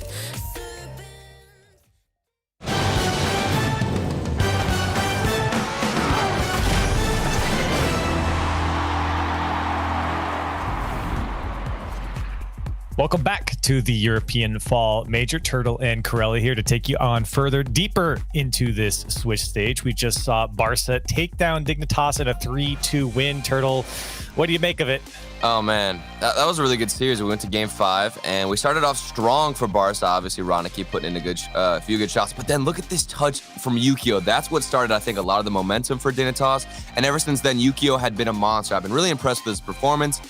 Johnny Boy and Shogun were saying how he always is putting himself in a position where he can benefit his teammates and also catch the defense off guard, which is huge. And that's what we need to see out of Yukio. But then Barca, they started coming back with a little bit more aggression on their play style, better midfield passes like that one. And overall in Game 5, it was just their game to take. And a lot of goal line saves coming up from Barca, once again, very reminiscent of their game previous, where they had to play a team that put on the same type of offense, BDS. And so for Barca, they do move to 2-1. Dignitas is not out of it yet. They move to 1-2. They have basically one life left here in the Swiss stage. Up next now, moving on, we got Galaxy Racer and Top Blokes. And I pointed out Galaxy Racer earlier about their standings and where they sit now. 2-0. They've taken down Vitality, a very tight series, a 3-1 series. They go up against Top Blokes. What do you make of the Top Blokes team here, Turtle? It's always difficult whenever I'm looking at Top Blokes because I really like these guys. I like their play style. They seem like a very unique team, but sometimes it's like I'm trying to figure out what they're trying to do on the pitch. I feel like they don't even know their own play style sometimes, but when they can figure out how to move together as a full unit, as a team, that's when we start seeing some very crazy and creative plays out of these guys, and it's really fun to watch. But then Galaxy Racer, you mentioned it, they got a lot of momentum now coming into this game. Huge wins earlier on. Let's see if that carries into this series. Yeah, and again, a close win over Vitality. And you do have to feel like they are riding a high moving into this again, 2-0. They've only dropped a single game, but they got to take down now a very tough Top Blokes, that a team that in this split in particular has certainly looked to be one of the stronger teams and has been tough to take down at times. Yeah, and I was trying to figure out the last time these guys played each other in a regional event. I think it was Regional Event 1, Stage 1. So it's been a minute, to say the least. See how things go as that one comes off the crossbar, and Ixo's going to get the first goal as he just muscles it through the defense. Oh, and the defense is not looking that good either because Flame was on the backboard, should have gotten a touch, but he actually, he bumped into the crossbar, and Cassio's like, wait, you didn't get a touch? Backflips, and the ball just squeezes on the top of his car into the back of the net. That's not the best start for Top Blokes, but for Galaxy Racer, they'll take it. Yeah, the defense caught out there a little bit. Flame, I think, probably would have made that save had he not hit the crossbar. Yeah. So a 1-0 lead now for Galaxy Racers. Things starting off on the right foot for them as Matane tries to get by Flame. Great clear to the Top Bloke side as Ixo now forced to deal with it. Arju now throwing the ball down the field in hopes for Galaxy Racer to retain possession. Here's Ixo challenged by Archie. Archie's been a player that we've pointed out many times before that really ignites that Top Bloke's offense. He's a player that feels like when he's that first man downfield or the closing shot, things go well for Top Blokes. Definitely a necessity when it comes to their offense and getting some nice creative plays on the other side, because I think he is that catalyst. I was mentioning whenever they're all playing well as a team, Archie is usually, the pillar for that offense.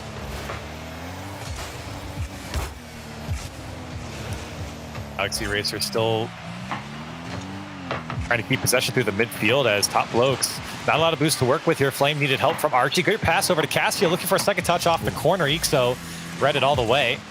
Here's Flame. He got spun out just a bit. As no team really getting the better of each other since the first goal. Top Blokes have definitely gotten a bit more organized now, playing up the pace of Galaxy Racer. It's been quite even here, Turtle, through the first couple minutes. Yeah, it feels like we're getting a couple of bursts from either team where they'll go on offense for maybe, 30, 40 seconds. Good pressure, whenever they're getting some corner boosts. But nothing too crazy. The ball won't go out into the midfield. The defense has been doing a great job from both sides on getting into those passing lanes, and we're not seeing a lot of connection. So both defenses, besides that one play from Top Blokes, looking good. And we just need that one final pass, or maybe a solo play I can expect, possibly a demo, but I think it's going to be one of those two options for these teams. The midfield definitely seems wide open for both sides, as it's completely skipped most of the time. The ball just thrown over that midfield line. Not a lot of passing plays from either team. So just jockeying for possession at the moment. Here's Flame. His turn for Top Blokes. He does get by Ixo. Possibility. Here comes out of Cassio. Shot is in past the defense and tied up for Top Blokes. Oh, and if you go for the early midfield pass, sometimes it might not work, but if you can beat out two players, look at that 1v1 play from Flame. That was so sweet to watch, because you see him go into the corner, fakes out one, and then has the speed to get around the second defender, tossed out into the midfield. How are you not going to score that if you're on Top Blokes? It is the power of getting past that first defender. You open up the space behind it, or behind him, rather. And that's exactly what happened there for Flame. Dane trying to push this one down to the box. Not a lot of help. Arju there to follow up. Cassio on his own back wall for Top Blokes, but still Galaxy Racers definitely eating this one up as Ixo again muscles it through the defense. Oh, this is a similar play too from the defensive side of Top Blokes, where one player should have gotten hit, and the second one coming in as the safety net doesn't expect a miss. He doesn't even flip at the ball, and that one just goes in off of a 50-50. So Top Blokes, that first hit, whoever's the first defender has got to find a touch, because your safety net is not reacting in time. That goal, especially for Top Blokes, makes you question the urgency of the defense at times. Felt like Ixo was all over it, and a couple of poor clears as well that just fell into the lap of Galaxy Racer. And credit to Galaxy Racer to positioning himself so well in those clears. Time definitely ticking down though for Top Blokes. They've really only had one good look, and it was the goal they scored. Arju, not the best touch as it goes off the ceiling straight down to Archie, but a good follow-up from Ixo, and as he gives it over to Arju, and Galaxy Racer does get down the field. Less than a minute to go. Here's Ixo, drops it into the box. It does come off a Top Blokes player. Archie trying to put something together for Top Blokes. They're not going to get too many more looks at the net. The defense certainly looking strong for Galaxy Racer as Cassio tried to drop it down to Archie, but a good read by Ixo. Yeah, that was huge from Ixo to see that the midfield space is what Top Blokes are trying to take advantage of, and nothing is working. They're not connecting nearly as many passes as they were earlier on. It's been a difficult game for Top Blokes to put anything on net, as this one gets caught out of nowhere. I think this was, again, somebody from Galaxy Racer getting in the space where Top Blokes are trying to infiltrate. Yeah, Cassio was on the back wall, and it went straight to Matane. There was no one else back for Top Blokes. 3-1 is your score line here so far in game one with 22 seconds left. Galaxy Racer have just picked apart how slow the defense has been, but also capitalizing on some mistakes. Yeah, well, I mean, you look at this offense and also the defense from Galaxy Racer and how they're positioning themselves, and you think, well, this is how they won against Vitality. You know, getting in that space of where the other team is trying to go with the ball, making sure you can read them, and I think it's that predictability that got them this first game here. If you're Top Blokes, you got to mix it up a bit more. Yeah, I really like what we saw from Galaxy Racer. Not only were they patient on offense, but they didn't overcommit when they were forcing it. You know, if you look back, especially on that second goal where Ixo just kind of threw himself at the ball, he knew he was going to get that challenge on the man on the goal line. That's a very dangerous play if two people go for that, but it was very disciplined from Galaxy Racer to at least stay behind the ball and wait to see what was going to happen. Luckily, it went in for Ixo, but you know, obviously there was a mistake here on the first goal from Top Blokes, Flame hitting the crossbar. And Top Blokes, they got one good look and, you know, they put it away. They definitely scored, but unfortunately, that was really the only look that Top Blokes got. Well, the first two goals for Galaxy Racer, I think, were something that Top Blokes could have easily prevented. It's not like Galaxy Racer had put on some crazy shot or had a mechanical play. It was just Top Blokes and that first defender missing. So if you can pick up the mechanics just a little bit, maybe that was game one nerves, I'm not sure. But Top Blokes, if your defense gets cleaned up a little bit, I mean, it's going to be a closer game and one that you can actually win instead of falling down 2 goals. Yeah, I think there just needs to be a bit more urgency downfield for Top Blokes. Right now, it doesn't feel like when they get onto offense, they put anything together. There's no creativity for them. Galaxy Racer, and they've just been able to capitalize what Top Blokes have given them coming out from the Top Bloke side. And so we'll start 0-0 here in game 2. Top Blokes looking for a bit more offense this game. I think they only mustered about 2 goals the last game. Here's a good pass down to Archie. Has a bit of space to shoot. He goes over Archie rather, and puts away the first goal for Top Blokes. This corner play was awesome from Cassio. You can see he just takes that boost. The hit for Flame was so much easier. And I think somebody on Galaxy Racer had assumed that Cassio would get another touch, so they didn't challenge it in that corner as the ball was floating up. Got a nice little pass off the backboard, and Top Blokes can start off really well here in game 2. And this is something, you know, they played with urgency, like you were saying, Corelli, and that's what they need. Yeah, have a man pushed up, ready for those passes, especially a weak pass from Flame there. Was just doing what he could to get it back out to his team, and that was great positioning from Archie and a fantastic shot as well.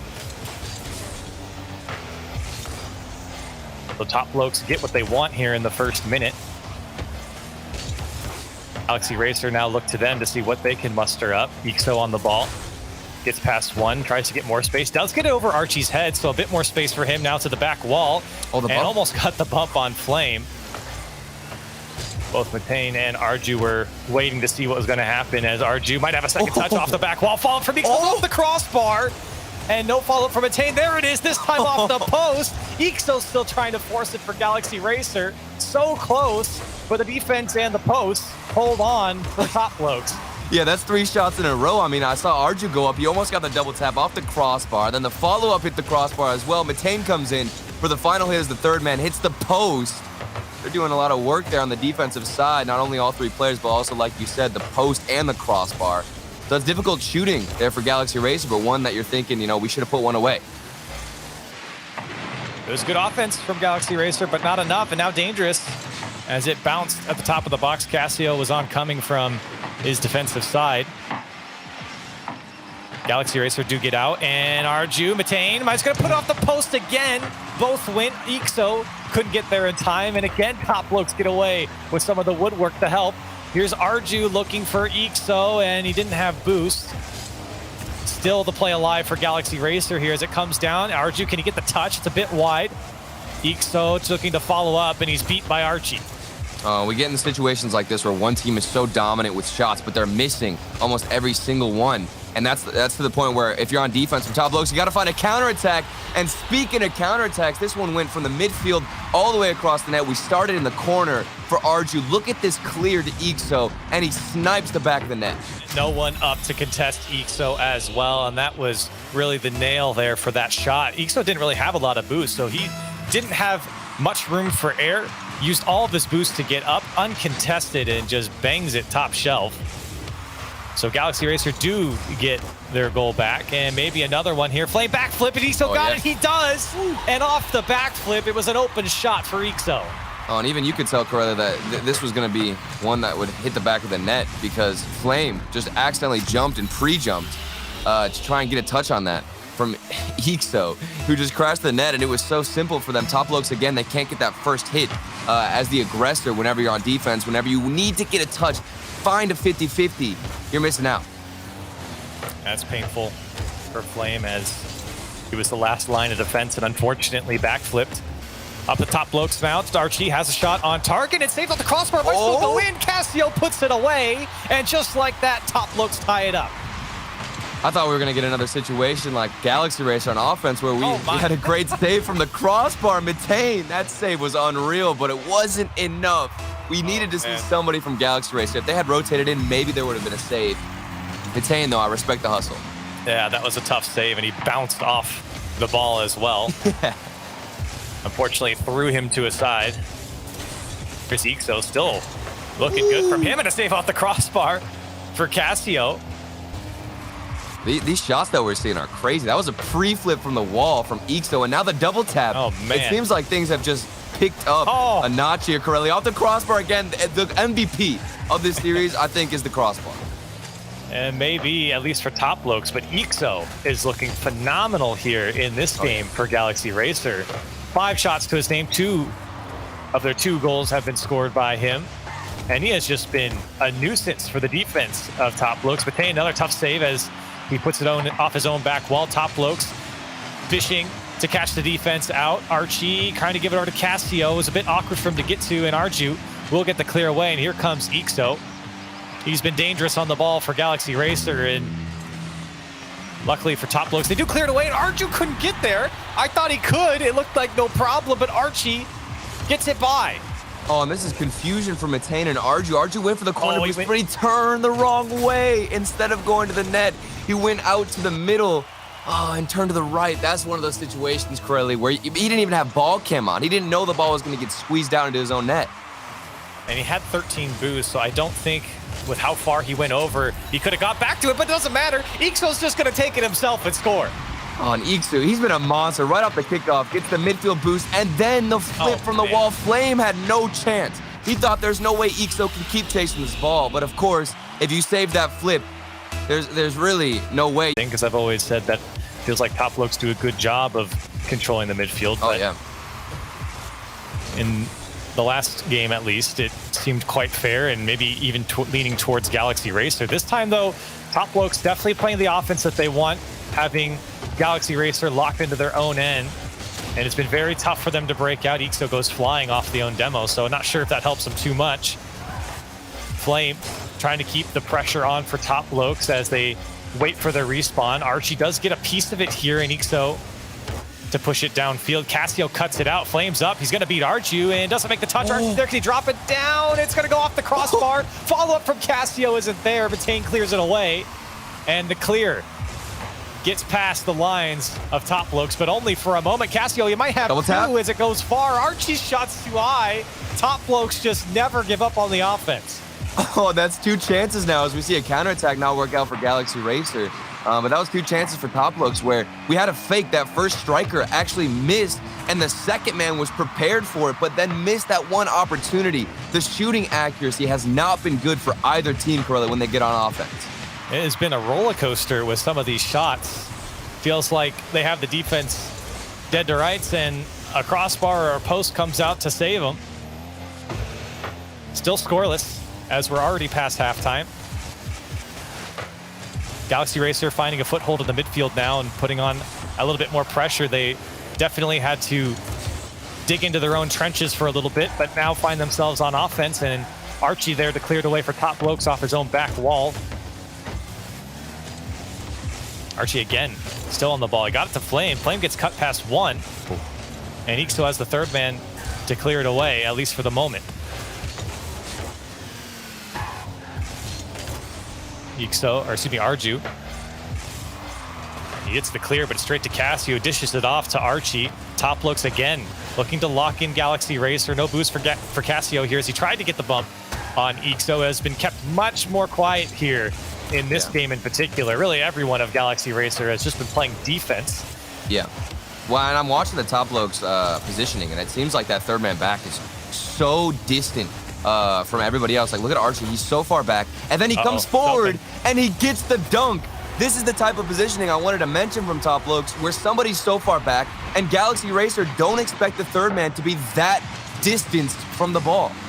Yeah, and interesting positioning there as Matane was on the dribble. Arju was in the left corner of the opposition, and then Ixo was right behind Matane with the ball, so there was just nobody back for Galaxy Racer if that dunk did what it did. So now it's up to Galaxy Racer to fight back. The first goal took over 3 minutes to get. Here's Matane. Still can't get past this top blokes offense, who has been extremely tough for the defense to deal with. There's a flip reset from Arju, but cleared away. Yeah, and we want to see better counterattacks. There are chances here. I mean, top blokes, there have been so many opportunities that they've given to Galaxy Racer to get a good counterattack, even a couple of dribbles, but they don't get the flick. And I think that's the frustrating part for Galaxy Racer. They see that opportunity, the little window of time to push out on offense, but they don't even have the boost to really use that and get the speed as Archie comes off the backboard and flips into the ball. That surely would have gone into the top corner. And so this one's going to go off the back wall. Matane still trying to keep it alive for Archie, and he gets past one. Archie on the goal line makes the save, and quickly downfield is Top Blokes. It's going to be up to Ixo. He's got to go the length of the field. He has full boost. Tries to take it in air dribble. Cut out by Cassio, and that might do it here for the Galaxy Racer team in this game. They get one more bounce, but a couple of fakes will be thrown by Top Blokes, and they take the series lead. And that was a scary situation. I was on Archie's perspective too. He was rotating wonderfully around the ball and had every position on lock. And I think even in that last moment, he had 2 back-to-back saves that were huge for the defense at Top Blokes. He was very patient too. You know, whenever he was on the backboard for that first hit that was going into the corner, he was calm. He didn't want to challenge right away. He waited for the touch of the opponent. And then also he waited for the 50 a couple moments after to get that final save and keep Top Blokes up by just 1 goal. And that 1 goal was just from the defense, where the rotation of Galaxy Racer really was a bit poor and didn't want to go to the net. Oh, and this shot by Ixo, I think actually might have crawled in off the crossbar, but a great save from Archie. And again, as we've gotten deeper into the series, more and more I am inclined to say that Top Blokes are playing to where we expect them to. This was a game where it's a very close game. Top Blokes like to have those games, or at least that's just how it goes. I don't know if they like it, but that's how it goes for Top Blokes in a lot of the games where they're very close, but they're in control. And they control the pace of the game. They control where the opposition goes with the ball. Galaxy Racer really didn't have too much opportunity up until the end of the game. And to be fair to Top Blokes, they could have scored 2-3 more goals if they had better shooting accuracy. Well, it's difficult for not for Top Blokes, but for Galaxy Racer, because their only opportunities are on the transition, but they don't have too much boost because of all the pressure they have to sustain from Top Blokes. And it's been such a frustrating match for Galaxy Racer. And the crazy thing is, we mentioned that nobody wanted to control the midfield in the last game, but after we said that, it seemed like, as I get interrupted, Ixo, he popped off in the first game, and he might do it again here in game number 4. Great vision from Arju as well, but look at the shot from Ixo right past that first man, off the post and in. Wonderfully done from Ixo and Galaxy Racer, and give a lot of credit to Arju. It was a great setup as well, and everyone I think is happy with that goal if you're Galaxy Racer. A very well-earned goal and a great way to start off a very important game here. Yeah, and they cut me off because I was talking about the midfield presence from Top Blokes, but now it's gone to the other favor of Galaxy Racer, so we're flipping play styles a little bit. The pressure is all in favor of Galaxy Racer. Look at that hit from Ixo too. He's starting to get fired up again, and that's scary. Yeah, and if one of the things I was going to make a point about as we got into the game was I feel like Galaxy Racer have to play a faster paced game. They have to make Top Blokes feel uncomfortable, because Top Blokes were very comfortable in the last game. It was a very stress-free game, even though it was close. Archie almost getting that pass out. That would have been one of the nastiest pre-jump plays that we saw, and Archie almost hitting a nasty double tap himself. We're seeing now speed get picked up for Top Blokes. You know, you wanted to see Galaxy Racer step up, but it actually has been Top Blokes with the speed. And again, going back to that offense, and look at the passing play. They give it right back to Galaxy Racer. Almost a very similar play, and a goal for Top Blokes here. Look at the pass from Flame, and Archie just nails the shot top shelf. And that was such a fast hit. He punctured the ball all the way towards the net, and that is so smart of everyone on Top Blokes. If you can get a passing play like that as fast as you just did, there is no saving it. No matter if Galaxy Racer can predict it or not, if you go with that speed, you're beating them every time. So we're all tied up. A couple of phenomenal plays from both sides here. Arju tried to make something happen with that air dribble. Unfortunately, the defense all over it. Here's Matane. He does get the pass out. Dangerous here for the Top Blokes defense, and Ixo will help it into the back of the net, and Galaxy Racer back on top. And this was not the best corner play then from Archie, who needed to get a touch there all the way up Matane, but look at that pass out too. That was something that deserves a lot of credit, the pass out from Matane in the corner. He had to recover, land on the wall again, and then dish it out, and he made it look easy. So Galaxy Racer go up now 2-1 against an offense at Top Blokes that has really not let down. Top Blokes now looking to respond, not looking as comfortable as they did in the previous game.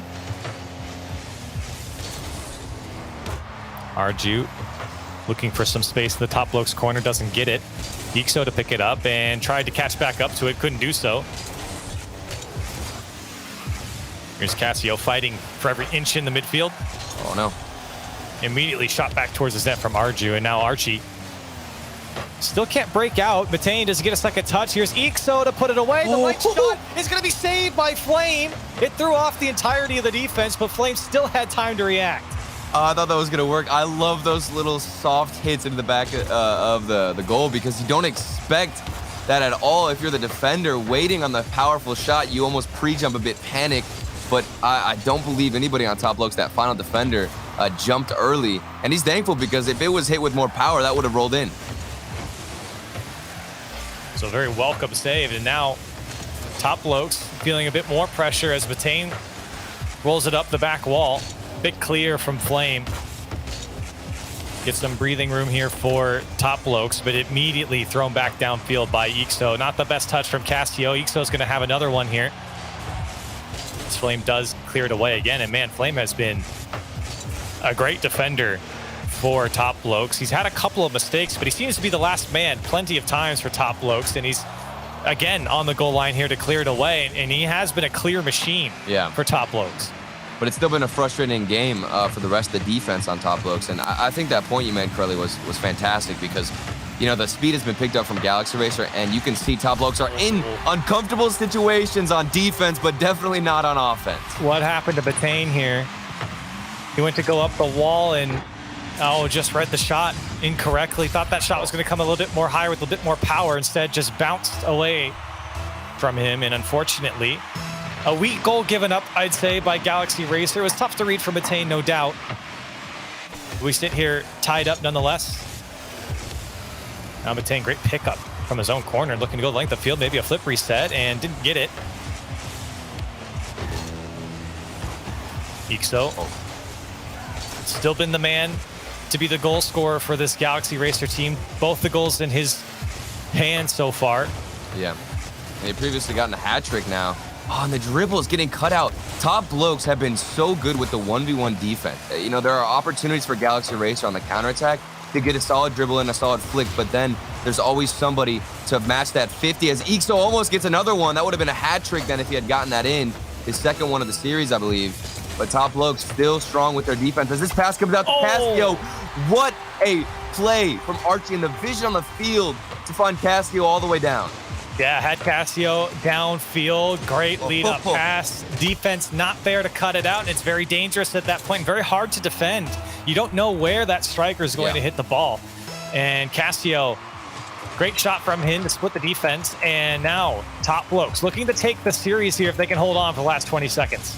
Oh, nice pass out to Archie. That was a huge clear out. He missed, though. That would have been a good opportunity. Even stall some time. But now here come Galaxy Racer. Ixo, dangerous ball thrown. Arju does throw it towards the net. Ixo got a demo. If Matane can get this one back across, it could be dangerous for the Top Looks defense. Great cut from Flame again. He drop it down, still dangerous. Archie and Cassio combine to clear it away, and a big pinch comes out. That'll do it. A massive clear will end the series for Top Looks in a 3-1 fashion. Oh my goodness, that was a fantastic performance from Top Looks. And I gotta say that those passing plays from Top Looks, if I was to describe it, I would just say that they were so elegant, really, because when we saw those plays come out, you know, it was only one or two passes between them, but it was so precise. They are so good at leading on that striker to get the most power. I mean, all the time, whenever Top Looks would go for a pass, whoever's finding that finishing hit, hits it with so much power, and that's all thanks to how accurate that pass is to lead them into the striker and lead them into that hit. So Top Looks, they're looking good. I wouldn't want to play them right now if I'm in this event. Yeah, I think they got warmed up with this series. They looked a lot better towards the end of it as well. Yeah. I have to say, you know, Galaxy Racer, this was a fine series, especially from Ixo. I mean, man, he looked good here in this series. And I think a couple different things had gone their way. This could have been a different series for them. Obviously, not out of it yet. They dropped to 2-1, so they'll be okay. But still, I think a great series for Top Looks to obviously take down a very hot Galaxy Racer team. So we will see how both these teams do. Obviously, Top Looks just qualified there. 3-0 on the day for them. Galaxy Racer still has to win one more match. So we've got more Rocket League coming up. Stay with us after the break.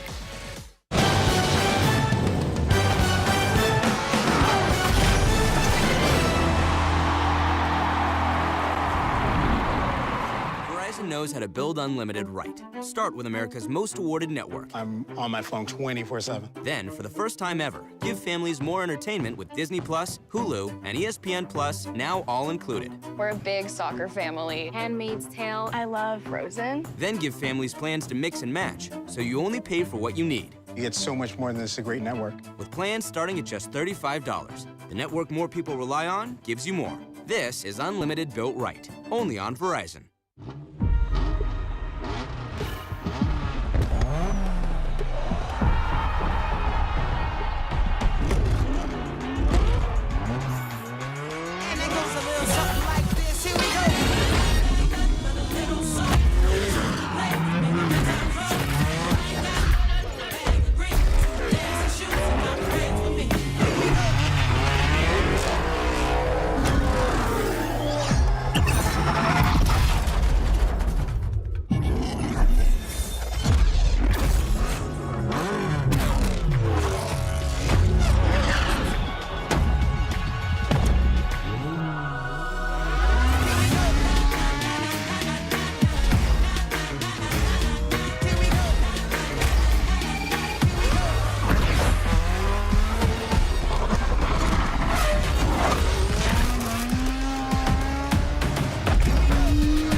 Into the night, city lights are dancing, slowly falling apart. The shadows causing an outbreak. I'm wishing upon a star. This time I'm feeling stronger, and I know I can do better. The shadows causing an outbreak. I'm turning the light. We're gonna light it up, oh, light it up, ooh, light it up, causing an outbreak. I'm turning the light. We're gonna light it up, oh, light it up, ooh, light it up, causing an outbreak. I'm turning the lights on.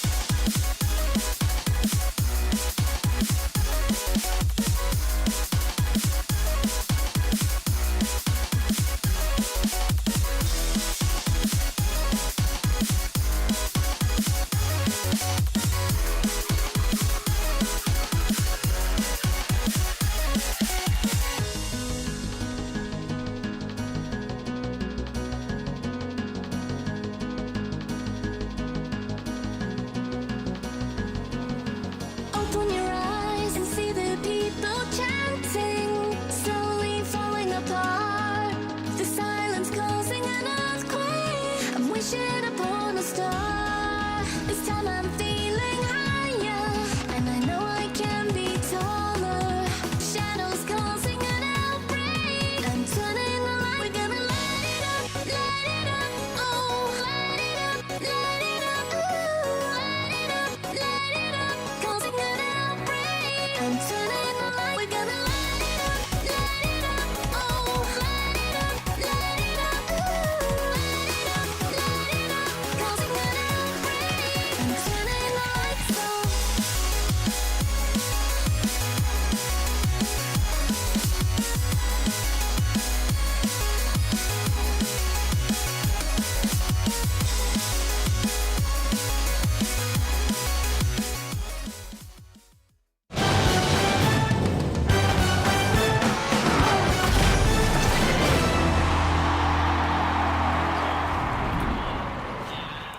Hello and welcome back to the Rocket League Championship Series, brought to you by Verizon. You are watching the European Fall Major. I'm Leaf, alongside me, Gibbs and Achieves. To break down our last match, Achieves Shogun had the blokes going through on a 3-0, but we also talked about the racers, having just that possibility to sneak up on people. How you feeling after seeing the racers?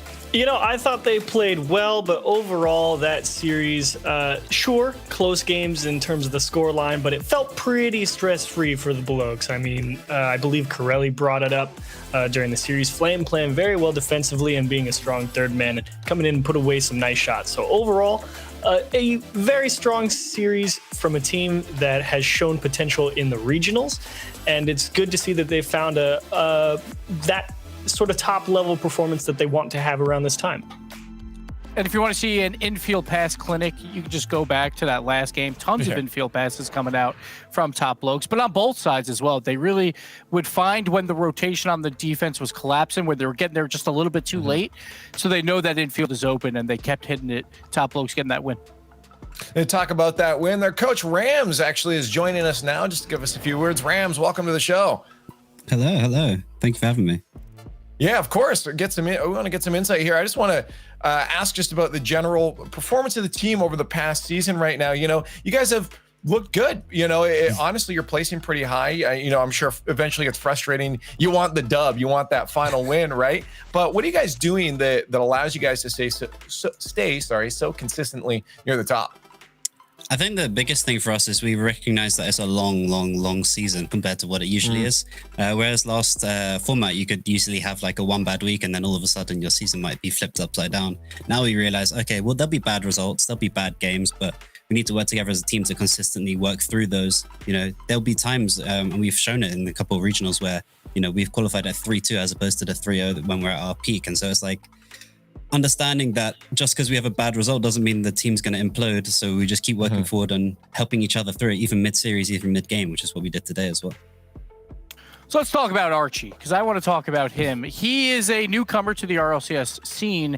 So do you have to coach him differently compared to your two other players that are more veteran status? Do you have to present things in a different way for him to just get him ready for the game? There's elements of that. I mean, I think pretty much every player has a different approach that works for them best.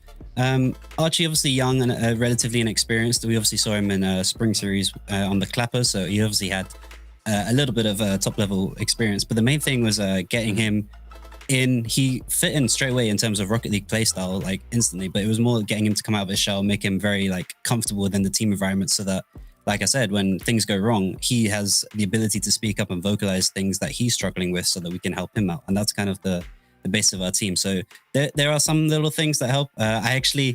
One of the things I did was I sent him a 30-pack of Kinder Buenos this past month. He was asking me, so I sent him over those. But I guess that's a secret formula. Yeah. Very nice of you for sure. But, you had a pretty clean run today, of course, and you got to look ahead to tomorrow now. I'm curious to get your take. Out of the three teams who you played today, they're all still in the running to make it to tomorrow. Which one of those, or do you think all of them can still make tomorrow? I think Galaxy Racer, for me, are kind of a shoo-in to make in tomorrow. They're a very, very good team. They've kind of, since they made the roster move that kind of propelled them a little bit further, or bringing Archie to the starting lineup, I should say, they've just looked really good. They're very much an annoying team to play against in a nice way. And so, yeah, I think teams will struggle against them. I think there's some interesting matchups coming up.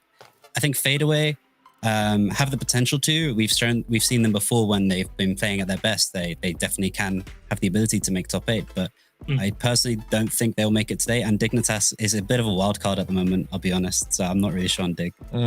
Fair. Now, as long as it's accurate, it looks like you guys found yourself, on the opposite side of BDS here. Would you rather be on a side with Renault Vitality or BDS? What are you asking me? This is the hard questions. Would you like your right or left hand cut off? I don't know. I mean, so historically, we haven't, I don't think, officially beaten BDS in a tournament environment within RLCS yet. Whereas we beat Vitality in the grid. So in that sense, I guess technically it would be better for Vitality. But like I said, it's kind of it's a lesser of two evils for sure there. You hope someone else takes them out before you get to them along the way, right? Anyways, Rams, thank you so much for joining us. It's been a blast. You guys are done for the day, so you get to relax, but good luck in your matches next week. Thank you very much. And there's Rams from Top Blokes. That team, again, consistently Gibbs near the top, but I know they're searching and hunting for that dub. Yes. So after they made the grand final all the way back in Regional 1, they've always been a top 2 seed going into the playoff bracket. Obviously, that didn't work out in Regional 3 when they played Endpoint, but they've always been a solid team in this top 16 round. Now it's just about making that run through that bracket, being hot on the correct day, and getting all those points. Well, let's take a look at the day so far and look at the standings. Blokes through BDS are going to join them through Libertas and Barrage. I'm sure Stumpy's not too happy about that one. Are out at the bottom there at Chiefs. Yeah, well, what can you do? Sometimes that's the way of the road, and it's unfortunate that it's happened here at the major. And to some teams that, I think we all saw the glimpses of what they could do, but today just not for them. And Triple Trouble, though, 2-1. I think that they're my surprise team at 2-1 right now. They barely made it into this top 16 in the very last spot, but they're still alive. They reverse swept Guild and then got a 3-2 win over Endpoint. So 2 big wins for them back-to-back, and now we'll see if they can advance to the playoff bracket. Well, Triple Trouble will be playing in the next round, of course, over on the B stream, over on twitch.tv/eLeagueTV. Let's take a look at the next matches. They'll be facing off against the Giants, and Endpoint versus Solary will also be on that broadcast. Over here, we have Oxygen versus Galaxy up first, but Barca versus Vitality, up as the second match, Gibbs. Yeah, you never want to play Vitality at any point during Swiss. So when they do lose, every other team in the bracket is like, I just hope I don't draw them at some point. Barca, they get the unfortunate shot here versus Vitality. But hey, Vitality has lost once today. Maybe they are vulnerable. Barca could get the win. Well, let's talk about this one coming up here. Oxygen versus Galaxy Racers. Oxygen Achieves has obviously had a weird go at the season. Grid looking great. Regionals looking odd. The Galaxy Racers, again, spoken as that underdog to potentially push through here. What's it going to look like on the field? Well, it's pretty interesting because Gibbs brought up a pretty good point about Galaxy Racers. They would collapse in that midfield, and that allowed them to push forward so effectively when they were playing against... Jesus, they just played Galaxy against Top Blokes. Thank you. Oh yeah. And Galaxy Racer, it's kind of interesting with Oxygen because they've got 2 players in Shawset and Astral that can absolutely tear people apart. So it's tough to say if Galaxy Racer's aggression is going to pay off and not letting those players start off with the ball with space and try and close the gap. And leave themselves potentially hurt in the backfield like they did against Galaxy Racer, or if they just elect to try and take their chances. So it's tough to really figure out what the approach is going to be because it's obvious that they could recognize that, hey, we kind of went a little too hard and left a lot to be counterattacked. So you can't really say exactly what Galaxy Racers are going to do here. Well, the talent predictions graphics up, so let's throw out some predictions while the Verizon fan vote's going on in the background there. We got Oxygen versus Galaxy. I'm just going to start with you, Chief, since you were talking. Who you got? I think I'm actually going to go with Galaxy Racers today. I think they're playing well. I think Oxygen, while they are a good team, I think they make it through 3-2. I think Galaxy Racers is playing well enough, and Oxygen, there's just a little bit too much inconsistency in there for me to feel real good about saying, yes, they could definitely do it, and Galaxy Racers are hot today.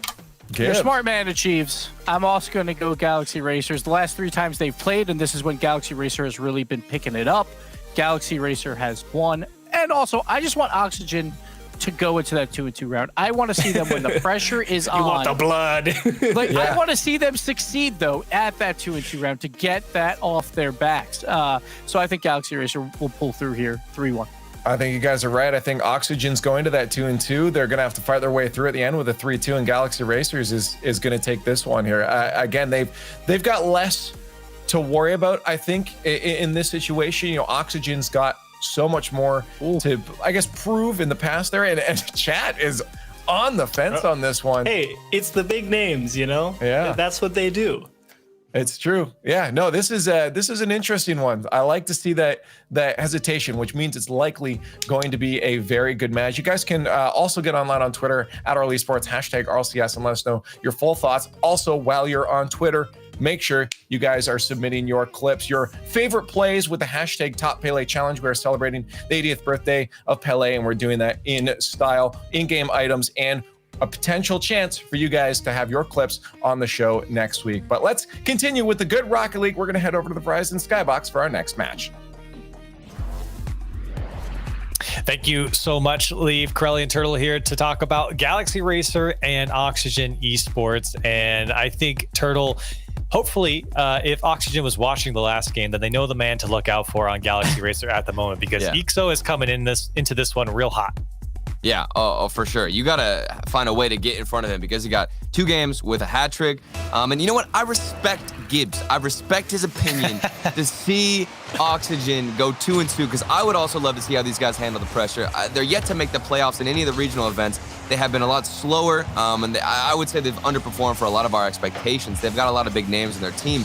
And, you know, we've got a team that is Galaxy Racer that's come out of nowhere, really, and impressed all of us. Some names that are a little bit newer to the scene, while Oxygen, you know, these are vets. Well, I can name you 3 people who don't want to go 2-2, and that is all 3 of the players on Oxygen. They would love to take down this Galaxy Racer team. And I definitely think it's in the realm of possibility, even with the desk in full consensus. Yeah.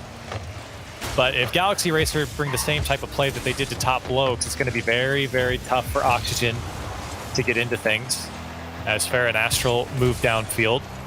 Starting off quite even. Oxygen already having their chance on net. Matane trying to find his chance for Galaxy Racer. As Farah gets by Ixo and now has to fight through Arju, showing he has no boost, and Arju patiently lets him roll it up the wall.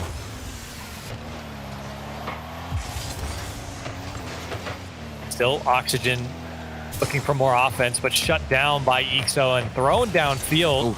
Looking for help. Matane is there, and Arju voting not to go as things got a bit dicey in the Oxygen quarter. Here comes shot set. Big shot, doesn't hit it. Back out towards Farah. Shot is left side and a bit too high. That was a great, or wide rather. That was a great pass by Shot. Yeah, and that's so difficult to do as well whenever you're on the offensive side. You just want to go for a 50, but Shot recognized he had a third man waiting, and that was fair. Couldn't get the accuracy, but the idea is there. And I'm a little bit worried for Galaxy Racer, because we saw a couple of rough rotations in the previous matchup against Top Blokes where, you know, Arju specifically a lot of times was going for boost, or maybe Ixo wouldn't be able to get a touch. This one off the backboard. Farah, a second chance to make up for the earlier miss, and he doesn't hit it. Ixo, what a save from him, though. Got beat by Astral's flick, even though it was wide, then came out of the goal to block the shot.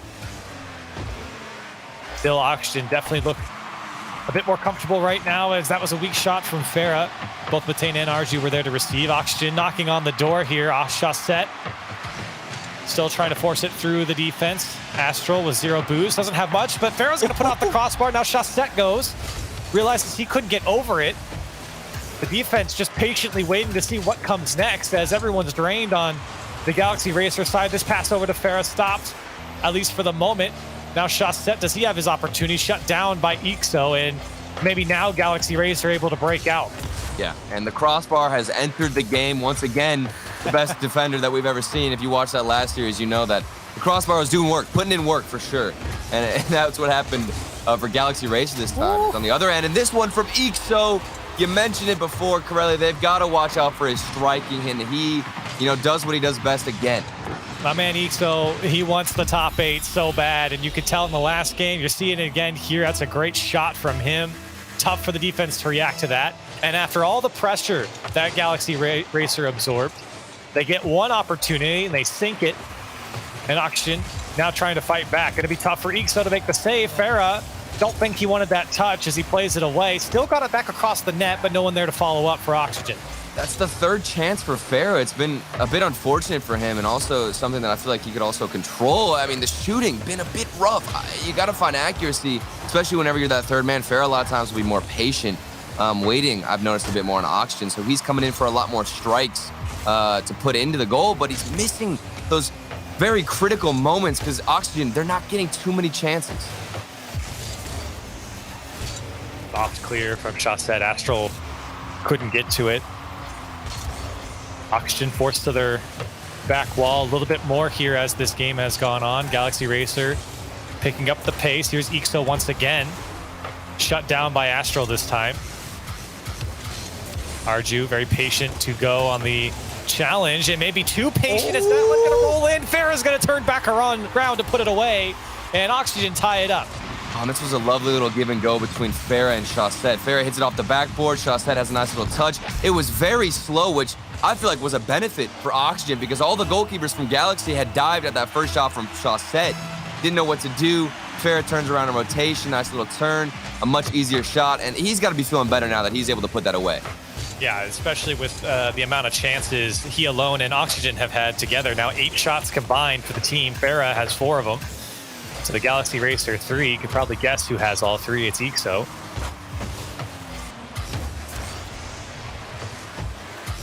Here's Batane. He'll pick it up past 1. It was Farah. Astro on the back wall trying to play defense. He does so to knock it away, but it's straight to Ixo. Not a lot of boost to work with. Gets under 1, and Astral declared away for Oxygen. 30 seconds left to go. Batane over 1. Astral there to respond. Ixo has Batane to the right, but had no boost. Still a bit of a fight for midfield here. Astral will get a touch to the Galaxy Racer box. 10 seconds left. Oxygen might have the last chance here. Arju looking for a way out. Shut down by Chaussette. Big clear from Batane as Oxygen forced to just throw it back and hope it doesn't come. Here's Ixo. Does he have a second touch? It's going to be wide as everyone from Oxygen, I think, held their breath when Ixo went up for it. Yeah, that is the last person you want to see behind a double tap. Ixo, the one who got so many hat tricks in the previous series, now starting to pop off. But we've got a close overtime. These teams fighting for midfield possession. Nobody really has it, and we've seen counterattack after counterattack on both sides. And Oxygen are hitting this ball when they clear with so much strength. It's almost like Galaxy Racer are rushing to get a touch, and it's usually pretty poor. And Oxygen have been very direct with the ball as well. Everything's been towards the Galaxy Racer net. That's a great block by Ixo. Not a lot of boost for Arju here, as Chaussette demos Arju as soon as he picked up the canister. Still, you're seeing Galaxy Racer just resorting to the long clear to open space. They are just trying to buy time for themselves. Chaussette from his own back wall. Good demo by Farah. Opened up the midfield for Chaussette, but with no boost. Doesn't have a lot of options here.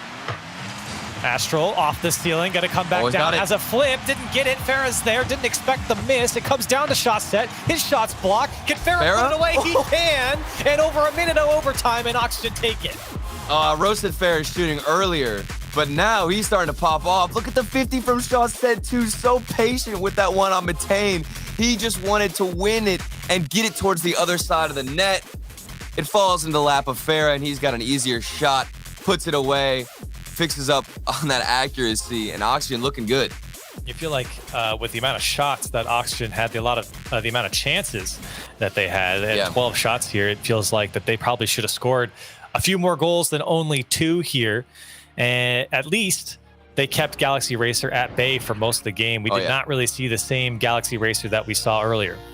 Oh, and look at the saves, too, on the defense from Galaxy Racer. While it was difficult, they had to deal with a lot of pressure. It was a lot faster, I'd say, than Top Blokes. And I feel like it's a bit unfortunate because Top Blokes and Oxygen, these are 2 very different teams. And Galaxy Racer, they're having to handle so many different elements. You know, you've got Top Blokes who are a little bit more methodical, going for midfield passes. Now Oxygen, they're just banging it off your backboard. So it's like you can't get warmed up in one area of defense because the team you're facing next is going to do something completely different.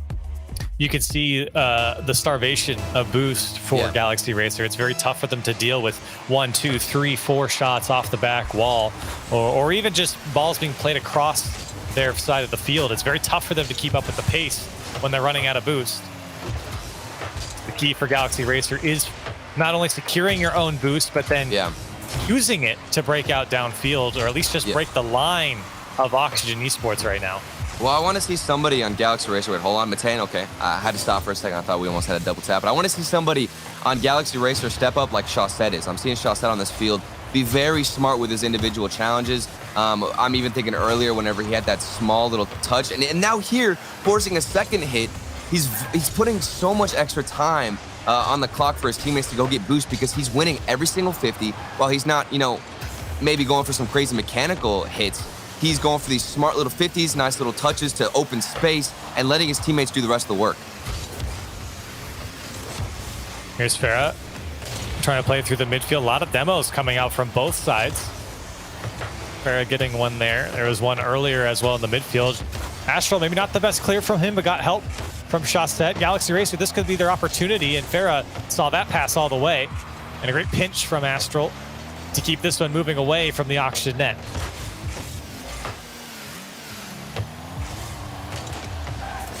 Arju does get by one from his own corner. Matane now forced to challenge. Ixo looking for some more space, does pop it over Farah. Not the best clear from Chaussette, but it wasn't too dangerous. Astral carries that one out from his box to the sideline and does get downfield. Yeah, there's some peculiar hits from Oxygen, but they're mixing it up. I like it. Look at Chaussette now forcing a 50. A bit of a slower game from Oxygen. They're not booming this ball towards the backboard as much, going for a few more dribble plays and also taking the ball down, going for a controlled approach rather than the fast, speedy one they had before. Farah's not getting those opportunities that he was. But that gives Galaxy Racer a chance to catch up here in the second game, because they're clear that they can find somebody on the other side. You can put in a quick counterattack shot, but it's going to be difficult when Astral's demoing you left and right. Well, it's funny you say that they need to catch up, because Galaxy Racer are certainly being outpaced. Every single one of their clears from their half of the field is just swallowed up by an Oxygen player, immediately cutting out the clear before it can even pass half line in most cases. So it's been very tough for Galaxy Racer to keep possession, or at least have any follow-up touch to the clears. So maybe an opportunity there, but again, the defense collapsing on top of them. Well, that's why we put a lot of emphasis on finding somebody with that clear. There's opportunities for Galaxy Racer to bang this ball all the way down the other side, but it's just wasted if you're not finding a teammate. And that sometimes we'll see two players back, like Ixo right here, banged all the way to the other side. It's given right to Chaussette. He can take the boost, but you're not going to find a pass or a connection, and overall you're letting Oxygen kind of get away with it. Right now, Ixo, I like the idea to bring it down. The defense read it well, though. Arju, I think, wanted the pinch there instead. Farah dunks it all the way to Matane. Up over Astral. It's just one back. Here we go, here we go. Touch from Ixo. Can't get it. Matane puts it too high. Arju goes as well. Everyone committed from Galaxy Racer, and nobody could put it away. That's so rough. Matane had the shot. It was wide open. Then Farah now comes in with the dribble. It was one missed opportunity, and Oxygen are able to capitalize with a solid counterattack. It's Chaussette again with the 50 play. So smart from him. What happened to the defense here? That shot was right down the middle and not hit particularly hard. It was a fine shot, I'd say. But unfortunately, two players there for Galaxy Racer couldn't make the play. I think they were just in shock. I mean, Matane had missed that open net, and they're just thinking, how are we not going to go from this? What's happening? They're running back on defense. They don't know what Oxygen are trying to do, and then Chaussette gets that beautiful 50. Yeah, you really got to go back to the offense, though, for Galaxy Racer. At least that segment of 1, 2, 3 chances. And unfortunately, not able to convert. So they sit down 1-0 now. Maybe some more offense coming out from Matane, who can't hold on to it. Arju now forced to go back to his own side. Tries to get past Farah, can't do so. That ball's going to be pinched off the back wall. And Ixo, who has been kept very quiet so far, forced to clear it away. 40 seconds left now. Oxygen looking to hang on or at least add to their lead. Astral's still doing his part of being a nuisance. A Chaussette couldn't read that one. Now Matane. It's Arju. Wants the pass over to Ixo. Does get it off the back wall. Arju has to go to at least stop the counterattack. And a nice little pass back into Arju. 15 seconds. Arju again on the challenge. Galaxy Racer looking for one more attempt. Arju is in the corner of Oxygen. Matane is up.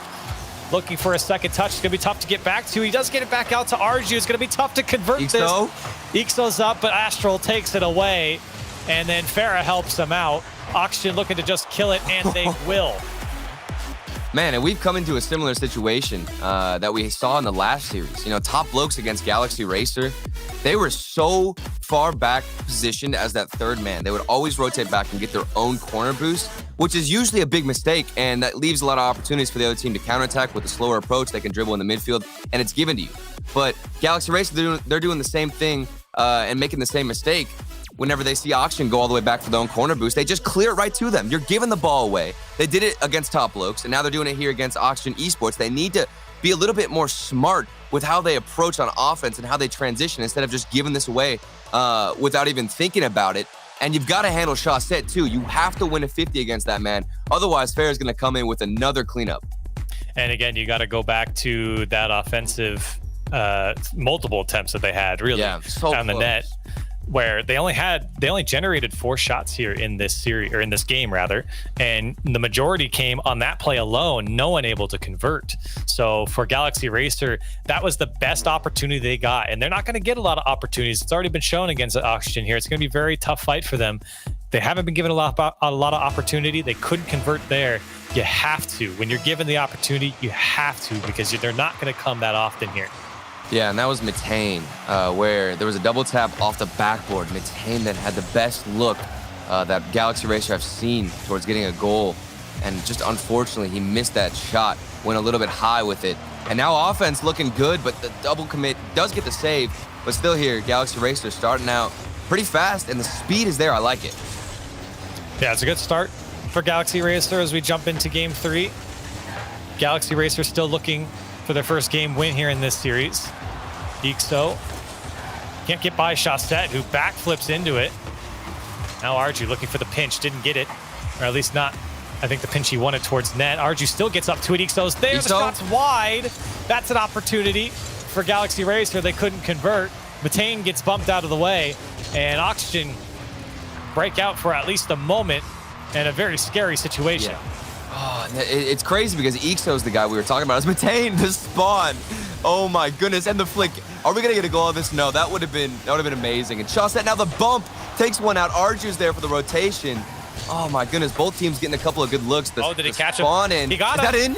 Oh, the snipe from midfield. The clear. As long as you can find the accuracy, it doesn't even matter where you're shooting it from. Ixo, he made up for that big miss. Both Astral and Shawset on opposite ends on the sidelines of the field, and Ixo knew it and sniped the corner. So great heads-up play from Ixo to realize that he could slip that one in a 1-0 lead for Galaxy Racer after you feel like he probably should have scored his first attempt earlier on. He gets it back. Well, the best part about that is, you know, Ixo is a little bit more thoughtful with that clear. And that's what I just wanted to see more on Galaxy Racer. Whenever you have that final hit, either you're finding a teammate or you're putting a shot on net that is threatening. Ixo recognized that the defense was all over the place, rotating in the same spot, and just said, hey, I'm going to put this on net instead of just booming it to the other side, and it worked out. Still, you can't really rely on an Oxygen defense to make that mistake too many times in a game. Shawset, last man back. Matane forced to get through. Can he put the shot away? No, it's off the post. Ixo can't do it either. The shot's wide. Matane did all the work. Still Galaxy Racer fighting for it here as it does slowly fizzle out for them. But man, another opportunity. That one a bit tougher to score. But Oxygen was caught out again. And it's weird because the ball has been so grounded. In that moment, there were like 3 players from Oxygen who were just rushing towards the ball. I think we almost saw a triple commit as this one almost goes in 2. Look at how Oxygen are trying to keep this ball low on the ground. They don't want to try and match the speed of Galaxy Racer. Instead, they're hitting it all the way to the ground, making sure they go for some solid solo plays, and letting Shawset do a lot of the work with keeping this one low. Ground game definitely helping them out here as Shawset looking for Farah on the sidewall, has Astral to work with if he can get it across. Astral does come across to help out, but only for a moment. Farah gets a demo, just Matane back for just a second. And he does make the play he needed to. The Farah has some open space. Shot left side, turned away by Ixo. Still Shawset. Astral trying to bully Matane into his own corner. And Matane does break out for his team. Let's see what Galaxy Racer, can they add to this lead? Right now, Shawset says no. It's a great clear from Arju away from these Oxygen players, at least for a second. Astral, no boost to work with, sees Farah. Only the slightest touch. Farah has to pull it out. A lot of fighting on the Galaxy Racer side. Oxygen doesn't really feel like they're going anywhere with the ball, even though it seems like they have most of the possession. Yeah, they're definitely dominating in terms of keeping this ball in their own control, but when it comes down to finding the the opening chance to get an opportunity and put it away. They're failing to get that shot. We saw a couple of good looks as this one gets put in. Both teams now, the defense, I've been impressed on both sides. Great cut here from Matane. Still, Galaxy Racer forcing the issue. It's been tough for Oxygen here in this game to get a foothold. As a touch just to slow things down from Arju comes out. He does pick this one out. It's just Ixo. Can he drop it down? It's going to be tough off the ceiling. Second touch is there. He pitches it away. Matane was there. And unfortunately, I think Ixo wanted it all to himself and instead lands on it and spoils the chance for Matane. Oh, and that's so frustrating because Ixo, he just wanted to get a pinch. There would have been a chance, too, if he had air-rolled properly. It would have been difficult, but he could have squeezed it in himself off the ground. So frustrating, and you know the challenge then afterwards was there for the finishing shot. This is a chance now for Galaxy Racer. They've had good looks, and so have Oxygen. Neither teams have put away. We're still scoreless here. Yeah, I think with that shot, Ixo has scored that shot before. He's good enough to score that shot. It's tough for people like us, but he certainly can put a shot like that away. Unfortunately, it was a little bit more risky. Here's Arju. Still tied up. Minute 45 left on the clock. Very important game here for Galaxy Racer, obviously. Backs against the wall. Oxygen just need one more. That was a good midfield pass as Astral just completely missed the touch. And that's what broke down the Galaxy Racer defense for Top Blokes was those midfield passes. They were so crisp whenever they got to match point. They were finding each other, slotting in well in the midfield. And those little give and goes destroyed Galaxy Racer's defense, but we don't see Oxygen going for that. And even when they do, we just saw Astral get a miss on the final shot. Ixo looking for the go-ahead goal. Does get the pass down to Arju, but cut out by Chaussette. Oxygen looking to counter quickly, but it's cut out by Matane this time. Very tense final minute approaches here in this game 4. Both teams have had plenty of opportunity. Arju with 5 shots alone and 8 total for Galaxy Racer and 4 for Oxygen. Astral trying to set something up. Instead, throws it down the sideline. Matane gives it right back to Chaussette. Astral is chasing Ixo. He was hiding on the back wall of his own net. Ixo with a big clear away. Could be a counterattack now for Galaxy Racer. Ixo tried to get the bump on Astral. Arju does get the touch off the back wall. No follow-up for Galaxy Racer. And a big clear from Oxygen. And I'm still seeing those midfield passes go unanswered. I mean, it gets hit over to Astral or maybe Farah from Chaussette into the midfield, and they have the best look we've seen from Oxygen, and they can't find a good hit on the ball. It goes either high or they just whiff completely out. The final 10 seconds now. Both teams looking strong. The striking has just not been there. And overtime looks very possible, and it will be in game 4. Oxygen need just 1 goal to finish out their day.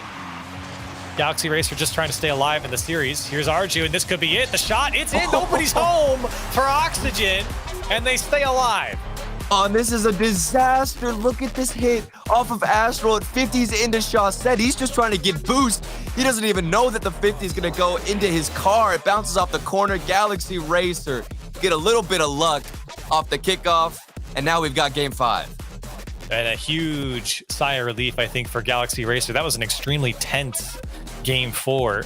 So they get themselves to a game 5. They know they can compete with this Oxygen team. And again, it's another game where it feels like Oxygen didn't have a lot of intent with the ball. It felt like they didn't have a lot of urgency once they got into that final third. They played fine defense, honestly, and they had a couple close calls as well. You can see on the replay package early on, that was a huge close call and a massive save from Astral as well. So for Oxygen, it really is about converting those chances that you're given, as they were given at least a couple here in this game. Yeah, and I'm looking at the replays, and I'm getting frustrated because the midfield passes were there for Oxygen. You know, we didn't see that much intent. You're completely right, and I agree with you, Corelli, from Oxygen. And when we did see maybe 1 or 2 opportunities that were beautifully set up for Oxygen in the midfield, even in the replay we saw it, it would get tossed in the midfield. But the final shot was just too high, and the third man couldn't catch up in time because somebody at a Galaxy Racer, credit given to them, was there for the 50. So we hop into game 5. Winner of this finishes out their day 3-1 and moves on to the top 8 bracket. Loser isn't out, but their day gets that much longer. Here's Astral trying to work his magic. He was a very defensive man last game. He was called upon multiple times for Oxygen to make some very tough saves, and he certainly did.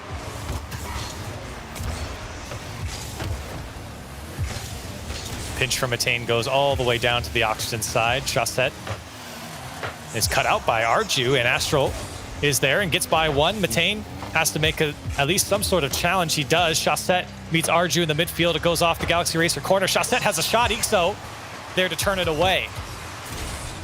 Still seems like Galaxy Racer handling those dribbles really well. And this one from Astral looking pretty, but the defense again prevails out of Galaxy Racer.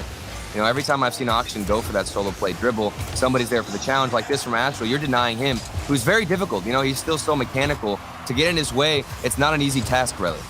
Yeah, it really isn't. It's tough to win a challenge against him. He's so good at sitting behind the ball, even in those air dribbles. If you challenge him, he'll just dunk you on it. But how about a redirect from Astral? No dunk needed. And in the box, nobody could get blocked that one from Galaxy Racer. An insane shot. He's coming across the ball. He has to air roll perfectly. And the timing of when you use your flip is critical in that moment. Astral finally stepping up with the striking. Oxygen go 1-0. This is when you need to see Astral pop off in Game 5. And he certainly did. A welcome shot from Astral. And Oxygen happy to sit up 1-0. Farah over 1, looking for more as Arju shuts down anything for Oxygen. Ixo, his name will be called upon, I'm sure, for this Galaxy Racer team in Game 5 if they have any hope of generating some offense. He has been such a catalyst for this team downfield. And not only that, he's been quite creative as well. It's something that this offense needs. Here's Arju, maybe a second touch. He does get it, comes out, Ixo's there, and the shot is blocked by Farah. It was a good build-up from Galaxy Racer. The defense played it perfectly. Yeah, and you can see Ixo, you mentioned him being creative. He's going for some bumps himself. So if you can't get that shot on, I would recommend right now is the time to go for those physical plays, because I think you're getting outpaced right now against Oxygen. While it wasn't this way earlier on, at this point, the 50 is going in favor of Chaussette again. It's getting turned over just a little bit in the midfield. Even you see Farah here winning this challenge when normally Galaxy Racer had been winning those pretty consistently. But Oxygen, it's been a step-up performance from them in Game 5. They've been able to hold on to their lead while still generating some chances. Meanwhile, Galaxy has 2 shots to their name. Still trying to convert their first chance as Ixo has Matane downfield, looking for more options. Matane gonna try and take it himself, had a bit of boost, bumped one out of the way. It was Farah who came through to clear it away. Great pickup here by Astral. Cuts one, and to the back wall he goes. Still with it here, has a flip, might get Ixo. Ixo plays it well. But man, not only is Astral so quick, but he's so tricky once he gets behind the ball. You could see even Ixo had to deal with him. Well, maybe here, Arju. It seems like, though, with those solo plays, Corelli, you know, Astral has figured out the timing of when to go for those plays. But now the bump from Arju, this is what I wanted to see. The corner, it slots in. The accuracy had been there. Galaxy Racer can tie it up, and that was from a nasty play from Arju. Oh man, I was not confident in that shot. That could have easily bounced out. That was scary. A little too close for comfort there for Matane, but he's happy to see it drop in. And we're all tied up with less than a minute and a half to go. That's how powerful a demo can be. Whenever you're getting outpaced, it doesn't even matter. If you can just take him out, that's all that matters. You know, who cares? Explode into the goalkeeper and his end. Make sure that he's not even ready for the challenge. And now the defense from Oxygen, you can see they're getting pushed into the situation where they're forced to panic a lot more. Double commits left and right. It's a free shot from Matane. Oxygen, what is happening? They're breaking down. That was the freest goal Matane might ever score in RLCS. Wow. Everyone was jumped out of the way from Oxygen, and that was credit to the speed, the pace of Galaxy Racer getting up to the ball before Oxygen, just keeping it awkward for them. There was nothing special happening there. It was just constantly putting the ball in an awkward spot for Oxygen. They ran out of boost. They got a little bit antsy with it, and that opened up all the space for Matane to come through on a free and open net. Yeah. And just like that, Galaxy Racer in the lead. Well, I was on Astral's perspective that whole time, and he was the one in net. He was amazed because there had been, what, 2, maybe 3 50s in the air above their net that had gone in favor of Galaxy Racer. He didn't even know when to challenge. He ended up panicking, forced a double commit, and now you're frustrated because you had all the offense, you had all the consistency. There's the bump, and you can't find the final shot, still trailing by 1. Another bump by Astral, still setting up. He got 2 of them. He bumped 2 of them out of the way, and Chaussette puts it home. Hold on, I need to see this again. Astral goes in for the touch, then gets 1 bump, and follows up to hit Ixo off the backboard. If 1 wasn't enough, why not go for 2? Astral is annoying, to say the least. And the dude is just playing at another level. I mean, when you go on his camera, it's like the game's in fast forward. It really is. As Arju tries to set up Ixo, we're still in regulation here, all tied up now. After what you thought Galaxy Racer were going to hold on to that lead, Astral comes flying through, and maybe once again, less than 10 seconds to go, or maybe it's Galaxy Racer. Can they turn things around? Maybe. Arju off the back wall, Matane gets stopped by Farah, and that will send us to overtime. And that's all thanks to Astral for Oxygen Esports. He was having a stellar performance earlier with his defense. You could see him getting those saves whenever he went upside down in the net, but now getting the double demo. Still, Galaxy Racer have been looking good themselves. This is a bump opportunity, almost an open net, but it's Arju there to save him. Yeah, great play by Arju there. He knew his team was in a tough spot. Carrying it across the net is fine. Gets his team back into it. Here's Farah looking for help. Plays it across. Ixo is there to clear it away for Galaxy Racer, but it's straight into the hands of Astral, who you feel like you have to keep it out and away from him because he is just on fire at the moment, at least in this game in particular. And even in the last, Ixo throwing a couple fakes. It could be Galaxy Racer's day. Arju also faking. Now Matane slowly taking this one up the wall. Gets by Astral. Farah misses the touch. Chaussette cleans it up. Still dangerous as Arju. This one's going to bounce down dangerously. Astral's got to make the save. Galaxy Racer definitely knocking on the door here. Matane has a flip. It's going to go just high. Follow up from Ixo's wide. Things getting very scary here for the Oxygen defense, and Ixo backflips. It only slows down the offense for a moment. Flip reset from Matane is there. Can't get by. He does get through. The defense couldn't make the save. What is going on in Oxygen's net? This is 3 players. They don't know how to handle Matane. They saw he got the flip reset. 2 players backflip, and Astral's just there. It looks like without his controller, it slots in. Galaxy Racer take it in game 5. Wow. I thought for sure. I even said it. I even said he couldn't get through because there was 3 players standing right in front of him. I thought certainly there's no way. It was too slow. But Chaussette couldn't get to it. And what do I know? Galaxy Racer come out on top. They prove the desk wrong. Or no, they proved the desk right, actually. They wanted Oxygen to lose, I guess. But still, Galaxy Racer, this was a well-earned series win. Yeah. But that was like the slowest flip reset I think I've ever seen. That was like Ixo, in that play, Ixo had missed the shot. And then Matane's like, okay, I'll probably try and stall out a few seconds. He goes up. Nobody wants to challenge him. He's going like at -5 at Mach speed. I don't know how he was going that slow. Still gets the flip reset and slots it in. That was a crazy performance from Galaxy Racer. Was that a reverse sweep? I don't even know. This series went on for so long. And that was crazy. Yeah, it certainly was. And for them, a very strong win. Oxygen are not out of it yet. They go to 2-2. They have 1 more game to prove themselves. We've got more European Rocket League coming up. Stay with us after the break.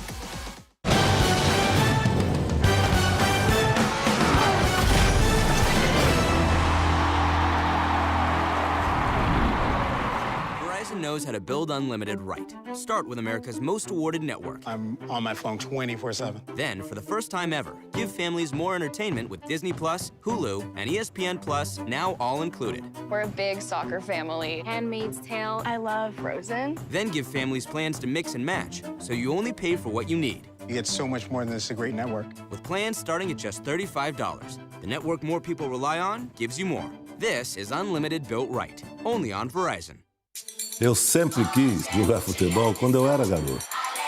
O sucesso não acontece por acaso.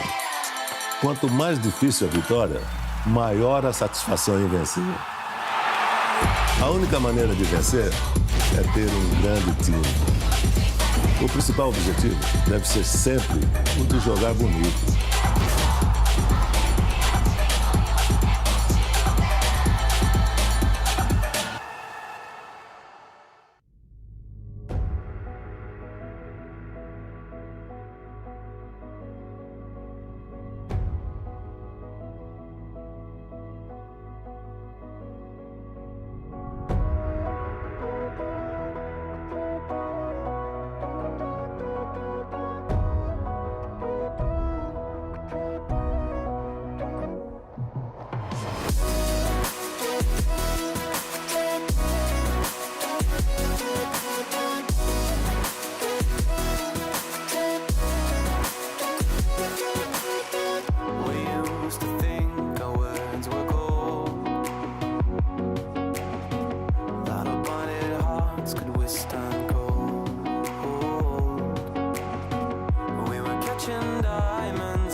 Welcome back to the RLCS X Fall Major here for Europe. I'm Wavepunk, joined by Achieves, and we just got done watching Galaxy take down Oxygen in a 5-game thriller or heartbreaker, depending on who you're asking, Achieves.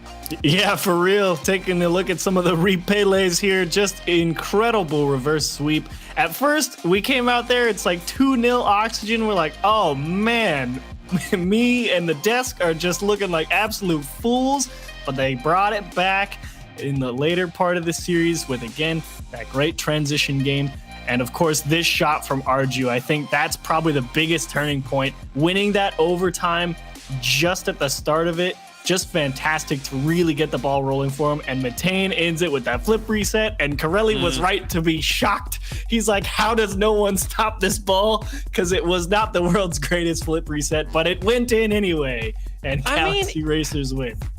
It's one of those things, like, it just tells you how far the meta has evolved, that we look at a flip reset shot, we're like, how does nobody block this? Because there was a time at which it was like, that was an unblockable shot. Oh my goodness. Rocket League continues to evolve. It's a wonderful time. But now, moving on to our next match, we've got Vitality, absolute royalty here in Rocket League, taking on Barca. And we got to actually catch up with one of the players on Vitality. Fairy Peak sat down and told us about his thoughts about winning previous events and how he thinks he's going to do here in the Fall Major.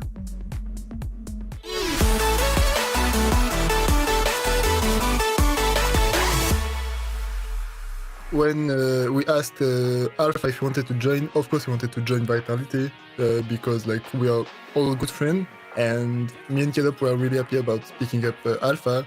At the beginning of our team, we felt that we had really great potential. Every match we played like a bit better. I think we still have a lot of potential to win this world, so I'm happy with that. They're starting to fall apart here. Very peak. I think BDS and us are the top 2 team in Europe. At this point, it's the 50-50. it makes us want to perform more, and I think it makes them want to perform more. So like I think it's a really good feeling, because if you just beat everyone in the region, you're not gonna like progress into the game. So I think it's good to have some sort of rivalry. But Vitality don't care about that. They'll take it 2-0. So as a final of Season 7 World Championship, we faced G2, and then the last match, we were winning 2-0. It was like 1 minute left. I completely threw a goal because I misread the backboard, and I was like shaking a lot. It was, no, please, I don't want to throw the game. We got overtime. So during the overtime, Caleb passed me the ball, Scrub bumped the goal, and I managed to get a really good shot. Fairy Peaks down! Fairy Peaks down! So happy I jumped off my chair and like destroyed Scrubkilla, Earl, and Caleb. I literally jumped on them and like, I don't know, I was so happy. We have probably a bit of the same playstyle than with Scrubkilla. We just, I think, let a bit more Alpha do what he wants, and we are still gonna try to build a synergy with Caleb, like doing some passes, etc. Yeah, we're just gonna try to play our game. I think if we don't double commit, we can win this tournament. Fairy Peak over to Alpha. Alpha says no. That'll do it.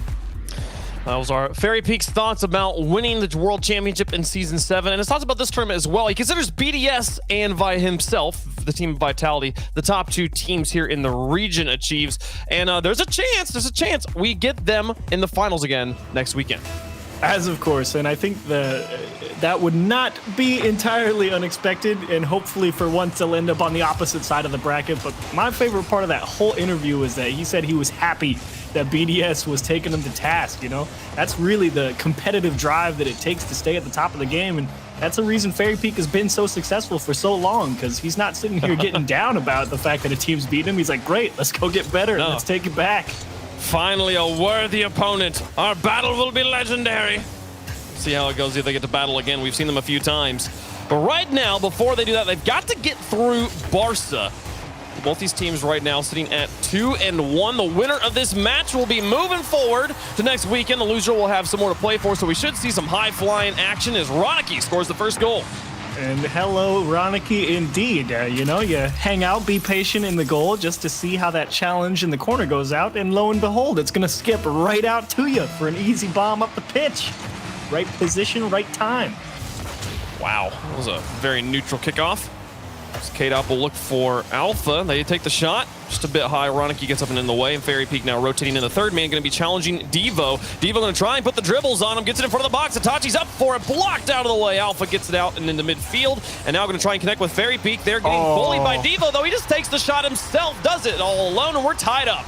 So Alpha might score this, but Fairy Peak's the one doing all the hard work here. Perfect command to land right under Devo and have him have zero chance to even go for that ball. Phenomenal midfield interference from him.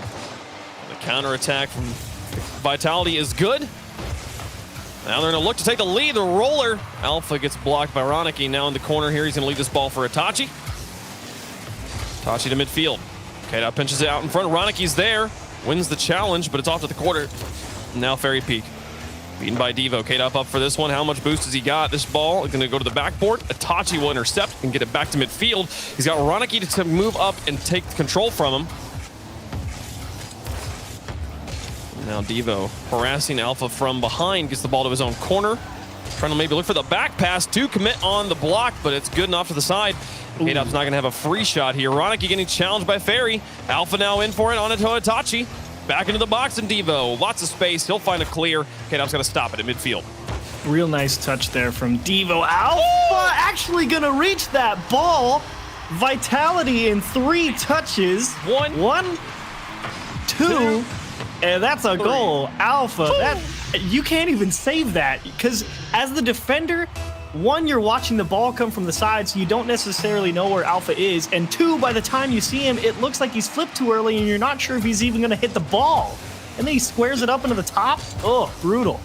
You have to react, and he places it in an unreactable spot. And I think the key to that play, though, was Devo finds a clear out of his box, and 3 touches later, the ball is in his net again. That sort of efficiency makes Vitality unstoppable. If they're able to keep that up, Barca's got their hands full here. 2:43 left to go in the game. The ball's in Vitality's corner. Only down by 1. Barca's looking to tie it up. They're keeping the pressure on up against K-Dop and Fairy Peak and Net. Hitachi tries to go slow play, but K-Dop is that perfect bounce.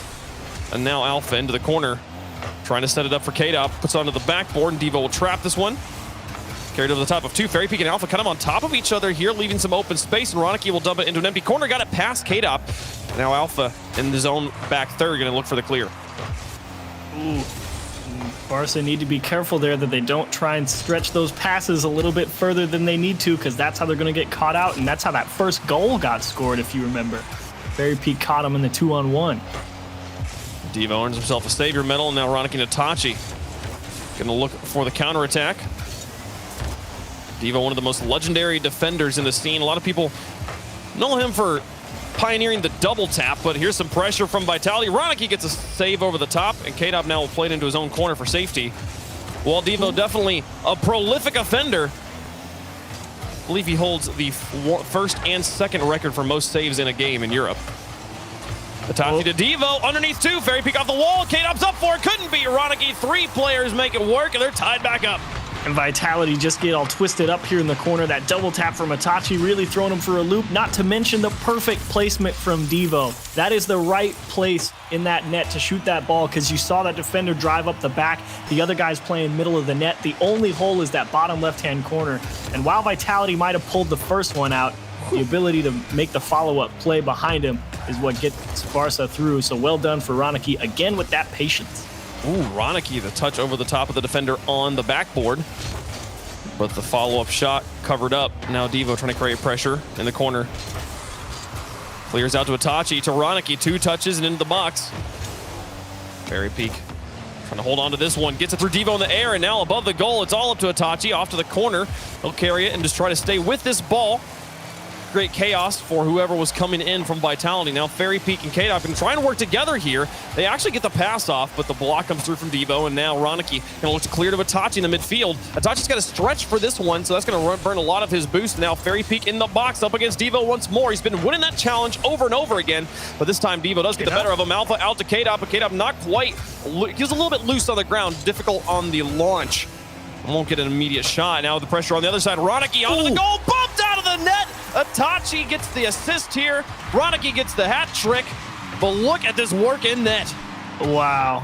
And to be honest, Fairy Peak played that about as well as he could have. Maybe caught that ball a little too hard as it rolled up the wall and kicked off him, but made the follow-up challenge. But Hitachi with the timing to get it out into the middle, followed up with a bump, just brutal. Now Vitality's got 20 seconds left. Fairy Peak saves a critical goal. Got to keep this within 1. 13 seconds. They got the pressure, but not really poised to keep it right now. There's the touch into the mid, but Alpha blocked by Hitachi. Fairy Peak into the corner, loose out in front of Ronicky. He's got the jump on it, and he drops onto Hitachi, so to play it away from Alpha. He's going to have to do this all by himself. How much boost he got? Over the top of 1, onto the backboard. Fairy Peak, no way! You're kidding me! Oh my goodness, we're going to overtime! If there's any team that's gonna do it, it's always this one. Vitality, and the kiss from Fairy Peak down into the middle of the net. Barca thought they had it. Oh, how wrong they were. I'm still thinking of what did I just see? That was incredible. Into overtime we go. Looked like Barca had stolen game 1, but now they've got to play some defense. Here's Fairy Peak, pass 2, score the goal, let's go. Alpha puts them to death. Oh my. Fairy Peak just absolutely massacred them here in the corner. Give that man the MVP. Alpha gets the hat trick, but Fairy Peak is the reason they score all of these goals this game. A phenomenal way to tie it up and to win it instantly. Vitality. I thought they were going to have to play from behind in this series, but no, that was just wishful thinking. Can we just be done? Like, that was great. I'm so happy. I kind of like, I'm worried games 2 and 3 are going to be worse than game 1, and I kind of almost don't want to watch them. Like, no, we're good. That was good. That was bananas. Oh my goodness. Like, I still can't, like, the soft shots like that are it maybe doesn't look that flashy, I guess, to people watching at home, but if you've played Rocket League at all, the soft shots where Fairy Peak is moving with the ball above the goal and has to just be moving slightly slower than the ball so the ball touches him and loses all forward momentum and then drops in without touching the ground. Oh my goodness. That was one of the best buzzer beaters I've seen all year. Yeah, it definitely requires some insane car control and some real delicate touches. Of course, I think he might have been trying to set it up so that Alpha could drill it in, but he'll take the goal. It works either way because Vitality definitely earned that victory for sure. But you got to give a lot of credit to Barca. They definitely brought it to Vitality when they had the opportunities. The bumps from Itachi on the goal line, Devo placing the ball well and opening the net up for Ronicky. Not to mention they caught Vitality a couple of times a little too far forward. So Barca's still looking good in this series despite getting game one just ripped away from them. Man, that was insane. And then beating the double commit in overtime. The moment that pass got through those two defenders, I knew the game was over. It didn't matter who was scoring it. No, they weren't going to miss. There was one defender. They were dead to rights. But we'll get into game two. Barca's going to have to find a way to mentally recover here after being so close to winning and getting absolutely outclassed there in just 20 seconds flat. Well, they can equalize this one. Early in the series, they got plenty of time to come back. Fairy Peak down the corner. Itachi played out of his half. K-Dop is waiting in the midfield. He'll stop it. Get the pass up to Alpha. Alpha misses the ball, but Ronicky out of boost is going to not have very many options here, and K-Dop's just going to harass him. Now two Vitality players in that corner. Itachi will stop one. Here's Alpha. Takes the shot. No, just wide. Itachi actually got the save. It was on target. And now Fairy Peak off the ceiling. Pass to K-Dop and missed. Itachi blocked him off of it. Now Ronicky will take over. Here comes Barca. Ooh, he ripped that one. Not sure what Ronicky was going for, but either way, the defensive Vitality definitely saw that one coming. And that's why those air dribbles are so tough. They demand a lot of car control. And K-Dop puts Alpha in a race and a lot of time here for Vitality. They'll just elect to get rid of it, though. Play it across their own half. The bump's starting to come through from Devo. Saw the bumps tie up the game number one. Now Alpha chases this one to midfield. Loses a challenge to Ronicky. Itachi trying to put pressure on K-Dop. Now Fairy Peak into the corner. Alpha high in the air. Tries to fall on this one, and K-Dop will stop it at midfield after the clear. Crazy positioning there from Alpha. Yeah, it's a scary one as well because you understand the idea is to try and prevent the clear from happening, but if your timing is off and you end up just a little late, like Alpha was there, that's when you can end up with those crazy own goals that your teammates don't see coming. So well done to K-Dop to get in front of that. In the midfield, Ronicky to the backboard, and Alpha adds some pace to it to bounce it back to midfield. Now Fairy Peak moving up. He's got Itachi grounded in net. Fairy Peak and K-Dop trying to work together. Put the pressure on the goalies. Everybody rotates in behind him. Ronicky will take over. Alpha following him. Booster to booster. Back to midfield. Pass to K-Dop. Soft touch over one. The finish from Alpha. What a read. A difficult play to make, and they'll score the first goal. And again, it's that quick transition. Alpha just pokes one through. K-Dop with a nice little lead on. Obviously looking for that top corner, but off the crossbar is all right. Alpha is following Barca all the way back through that midfield line. He's just able to make the read a little better, but they get it right back on the kickoff. Barca can wipe that one off. Man, this is why I've always been like, just don't go for boost on kickoff. Like Alpha, one of the best players in the world, can't beat the Cheetah. And now that crazy cool goal they just scored, not going to matter. Go back and forth on whether you think that's the right move or not. But that one, they do get punished for it. And right here at halftime, we're tied up at one apiece. I think for the longest time, I was definitely a don't go for boost on kickoff, stay in the net. But I think that teams have improved enough skill-wise in managing the kickoff that the risk outweighs the reward. Because it felt like, years ago you could go not even 2 games and not see a kickoff goal like that get scored. But that happens so rarely nowadays because Fairy Peak is out here making great plays in the corner to get the lead right back. It would be so easy for him to put this off the crossbar. Such a soft touch. And it actually does go off the crossbar, but it could have bounced out there. What a wonderful play from Fairy Peak to put that through and take the lead right back for Vitality. And you're right about the kickoffs as well. They happen so rarely now. It is not that often of a situation. And or at least one where, you can't do anything about it. I mean, Yeah, and we see it go the other way about as often, where the player that went and got boost gets the kickoff goal for his team. So exactly, a little bit even, but still feels bad, man. When you work so hard to make a goal and then 2 touches later off the kickoff, it's like it didn't matter. As Fairy Peak finds a long shot, is this one in? It will be. Fairy Peak scores another one. Can't leave and your pants down at all against Vitality. Yeah, I think this one stings a little bit. They really don't do too much wrong. I think Itachi might have been out searching for boost and just trying to figure out if a ball was going to go left or if it was going to get punted back up the other way, but no one able to get in front of it. Fairy Peak again finds the seam and also very wisely hunting Ronicky onto that side boost to prevent him from putting pressure on that ball off the kickoff. 1:30 left to go in game 2. Itachi pass into Devo. Shot not exactly strong enough and takes his time. The defenders will get up and in the way. Now Ronicky into the midfield. Itachi's up for this one. Beats Alpha into the corner. Devo's going to try and follow this. Itachi out of boost will steal it out of the corner from Vitality. And now Fairy Peak going to go slow. Devo with the read. K-Dop's got a save. Ronicky, can he set up Itachi? Gets it in front of the box. Covered up by Fairy Peak and back off to the corner. Itachi will be looking for Devo now. But the touch from Fairy will send it all the way to the other side. Ronicky and Devo going to have to invert their rotation. They get in front of the box. Itachi finally makes it happen. They put the pressure on in the corner, and the defense kind of got piled up on top of each other.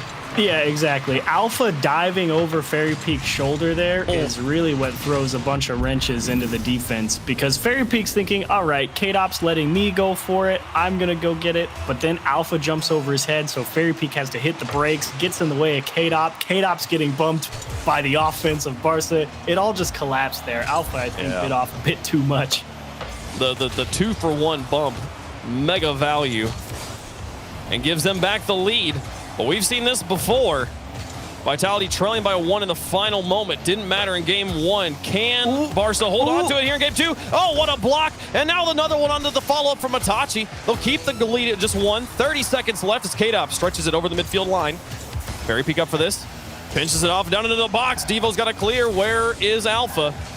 Got baited in by Itachi, and now Itachi's got it all the way down the other end of the field.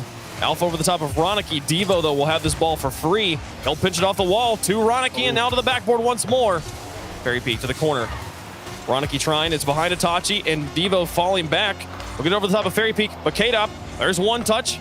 2 seconds left. They're going to have to keep it in the air, and it's off to the edge. Itachi's got control. He should be able to just put this on the ground. Surprising he goes for the goal here. Vitality, though, will take the win. And the Chiefs, I've made a mistake. I, for some reason, thought Barca was in the lead there. They're up by 2 now. No, not quite. They were close. I think Itachi at the end, they were close. I think Itachi at the end there was trying to go for that pass, but he just mis-executed the flip, so it kind of just ended up falling off his nose towards the net and was an easy save for Vitality, but Vitality do need to be careful. I think that final minute, the communication started to get a little lackadaisical, and they started to get in each other's way a bit more than they would have liked. So good on Barca to stay in this one. You know, that kickoff goal from Ronicky kept them right in it. But then you have this Fairy Peak shot. I mean, those are the tough ones. Those are the half chances that you need to score if you want to be a successful team. And there's where Vitality got all tangled up. But at the end of the day, it was just a little too late for Barca. Just not enough time to really have the chance to put some pressure on a Vitality team that I think was starting to get a little lazy on how they communicated on defense. So here in game 3, you want to see Vitality tighten that up a little bit. It was a little lazy. I'm laughing because I was like, why is Ronicky keeping this ball alive at 0 seconds? And because he was losing the game, Wade Punk, and just trying to win. How dare he? Yeah, here's Itachi onto the backboard. Oh, a miss from the defenders might open it up, and it does. Ronicky will finally score one there. 1-0, Barca. Itachi doesn't miss this one. That is a beautiful touch towards the backboard off the kickoff. Everyone's off grabbing boost, trying to reset back on net because they know something's coming. And when you put it off the backboard like that, you can trust just about any player in this league go up and be able to score that one. But Ronicky nails it, top right. 4:40 on the clock, 20 seconds in. Barca already with the lead. But yet to get a win in the series, now down by 2. They're going to have to reverse sweep, and you don't want to make mistakes like that one. Just barely missing the ball leaves an opening for Fairy Peak. Yeah, this isn't necessarily Itachi's fault. I think I can understand why he wanted to get a little aggressive there, was trying to defend K-Dop unless he had a double touch. And so he started shading towards that side, but then realized a little too late K-Dop wasn't going to actually hit it. And he had to try and make a different play on the ball than he wanted, and he just couldn't find a touch. We've seen Barca really not struggle that much with scoring against Vitality as far as any team struggles with scoring against Vitality. They've been able to score every game. They've had the lead, I think, in every game at some point. It's just Vitality managing to do their things on offense. I feel like Barca's place they need to tighten it up is on the defense. As again, Devo tries to fly back in, but Fairy Peak finds the needle in the haystack. 2-1 Vitality. Yeah, Devo's approach is on the money, actually. If Fairy Peak hits that towards the top of the net or with power into the middle of the net, Devo saves that. But Fairy Peak just dipped it off the wheels and it went right under him. Unfortunate when you make a great dive like that. Oh, and Alpha's going to get another one here. Oh, Ronicky right on the post gets the save. Itachi playing backwards will get this one out of his corner and actually take over control. Push it all the way onto the backboard. Fairy Peak's got to leave this one. Ronicky with a soft touch, trying to set up Devo, I guess, and then we'll see Vitality break out. Here comes the counterattack from K-Dop. He's going to boost to reach this. Can he score it? It's across the goal. Fairy Peak will reach, but not actually touch. Now setting up Alpha. Fairy Peak and Alpha confused on their enemy territory. And Itachi, instead of dribbling down the field and trying to put pressure on K-Dop, just cranks one from his back third. Yeah, I think Itachi hoping that Vitality might have been caught too far forward there because that ball was pretty high. Itachi wasn't confident that if he let that ball come down, he would have the time to get in on a dribble. Pass to Ronicky, intercepted by Alpha. But Itachi taking a risk, and unfortunately Vitality ready for it. Ronicky out of the corner and kept out by Fairy Peak. Approaching halftime. Vitality with everything they need for the sweep on Barca. And it has absolutely been the Fairy Peak show today. Yeah. So push this one in the midfield for K-Dop. Shots on target. Itachi gets one block. Alphas comes in for the follow-up. This one's wide, but Itachi still gets it off to the corner. And then a third from Fairy Peak onto the backboard. 2 players commit, but Devo gets it off to empty space. K-Dop will put the pressure on, and here they come again. There's one touch. K-Dop's not going to get there. I think maybe, I guess Fairy Peak called him off, but then didn't go for it. It's onto the backboard. Dropping dangerous for Itachi. K-Dop gets in the way. 2 players committed. It's all up to Fairy Peak and K-Dop. They coordinate that one out. Looks like it might have been wide anyways, but they'll get a save anyway, either way. Pass across and onto the backboard. 2 players up on defense. The drop shot from Ronicky's good. Tie game. 2:08 left to play. Who else but Ronicky? Great touch to Itachi, and again, picking on that backboard from Vitality, and Ronicky pays Fairy Peak the favor back. Yeah. I mean, Ronicky just get right under him. Fairy Peak, again, just like Devo. Beautiful approach to the challenge, but great shot from Ronicky. The offense from Barca not leaving really anything lacking. Just can they hold on the back end? We're tied up. They're going to need to do it at least one more time. Alpha now with time and space. Takes to the sky, tries to go under Ronicky, puts it in the midfield. K-Dop's got it over the top of one and into the corner. Devo late on this reaction. The pass out to Fairy Peak's good, but Itachi will demolish Fairy Peak before he can make a full-on shot. Now Ronicky through the air, lots of boost with Devo to work with on the far side. Gets challenged by K-Dop, and the ball will bounce in the midfield. Itachi with the chip over one. Back in front of the box. Ronicky not going to be able to make contact, and it'll be Alpha out on the front line. Fairy Peak on his flank. Plays it underneath Devo. Oh, I couldn't get it underneath Itachi. He'll take that touch and put it back in the midfield for Ronicky. Infield pass. 2 players commit. Alpha aggressive on the rotation back in. They got to be careful again with that Vitality communication on defense. Don't bite off more than you can chew. That's how you got into a jam last time. Alpha with a miss. K-Dop controlling the corner. Picks up boost. Neutralizes it, and then Itachi into challenge. That's through the backfield. Fairy Peak will cover this up. Itachi wasn't able to keep pace on that ball and take the shot. Ronicky will play it laterally. All 3 of his teammates, though, move to this side, leaving the far side of the field completely open. Itachi slow play to Alpha, gets it underneath one, but out of boost, won't be able to chase it, and Devo takes it to the air. K-Dop and Fairy Peak. Trying to get through one. To the backboard. Oh. Now K-Dop couldn't get what through is K-Dop doing there? Just playing absolute chaos ball. Talk about Alpha reading the game. Ooh, Alpha didn't reach it. 3 defenders bite. K-Dop onto the backboard once more. So much pressure and the waning moments of this game on Barca. 10 seconds left. They're going to look for the breakout. Alpha 3-1. 5 seconds. In his corner. Pass Ronicky. Devo dumps it in the midfield. No one's there for the shot. This is dangerous. K-Dop not going to be able to hold onto the ball, and Itachi actually keeps it up. He's got enough boost to reach this one again. No, he actually gets pulled off by Devo. Oh my goodness, what a save from Fairy Peak. Overtime in game 3. Vitality on match point. Vitality doing well to keep that one out. Fairy Peak is not going to be able to challenge Devo, and again, Barca looking to get themselves in a great spot, as that was a tough save to make for K-Dop. He just got pushed up the backboard. K-Dop. It's a nice long clear. Oh no! With one touch, and no, that'll be the series. Sweep them out. Fairy Peak, of course, gets the hat trick in game 3. It's been his series from the top to the bottom. Oh, Devo just mis-executes, tries to cover up, but Fairy Peak put it right back into him. The forced own goal. And Renault Vitality, a nice, clean 3-0 sweep through Barca, but not without some effort. It was some effort. I mean, every game, 3-2, 2 overtimes, definitely a close series. But it's funny. I felt like it was closer. The scoreline makes it seem like it was closer than it felt to me at Chiefs. It felt like Vitality. I mean, like the game 1 seemed like Barca had it, but then the buzzer beater in the overtime situation immediately swayed my opinion. Yeah, exactly. It's just Vitality's ability to bounce back, despite them really kind of giving Barca a couple of those shots. To be fair, Barca absolutely earned a couple of their chances too, but it felt like Vitality was the bigger problem for Vitality than Barca was. Vitality definitely, yeah. Barca was just there while that was happening. Folks, we've got one more match in round 4 still continuing right now. We got Triple Trouble taking on the Giants right now. The Giants up 2-1 in that series, I believe. So we'll see how it goes. Or maybe it's Triple Trouble's up 2-1. We're going to see the end of that series right here. And after that one's done, we'll go back to the desk, get you guys set up for round 5.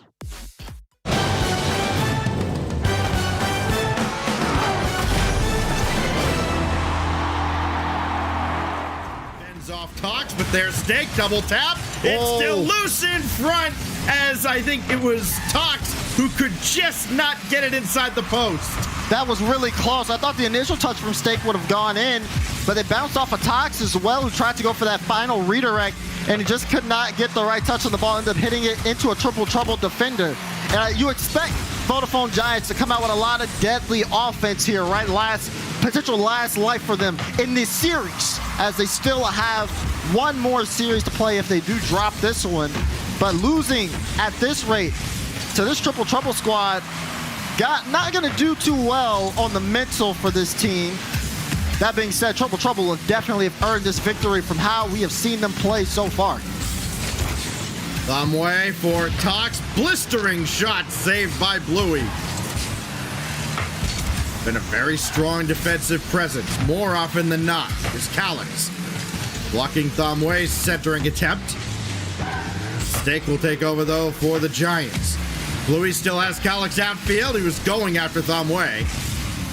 And things will slow down, waiting for somebody to open things up at midfield. Calyx deflects to the corner. Thumbway got this ball to the mid, but nobody else is there. Tadpole's shot is right there for Tox. Good rotations from the Vodafone Giants, not pressing the issue. They don't need to chase anything here. And Bluey looking to set up Tadpole. It's loose in front, but Thumbway still gets rid of this. Nobody is being hyper aggressive on the offensive end, though Bluey did kind of bullies Thumbway around just a little bit.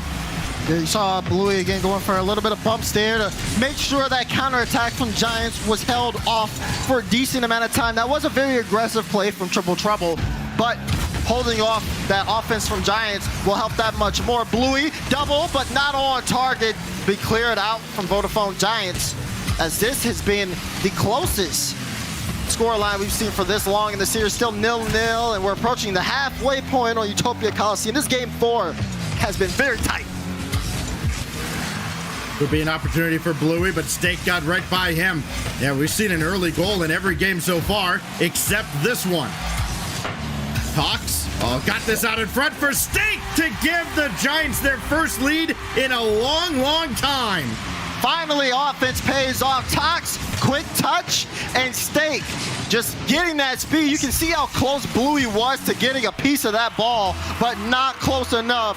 That's that offensive pressure that we know from the Vodafone Giants. They find a goal here, but can they maintain the lead?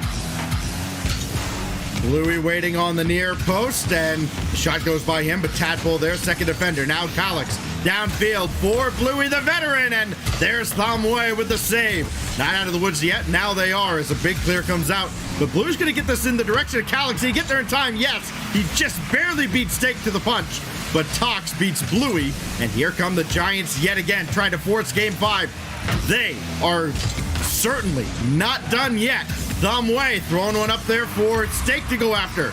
And I love what the Giants are doing, working across the field, switching fields constantly, and making Triple Trouble shift left to right and burn a lot of boost on the defensive end. That's going to slow down Triple Trouble's counterattack ability, which I said was really big in terms of them being able to score a lot. That's a good touch as well, though. But you can see Triple Trouble trying to do the same in a way.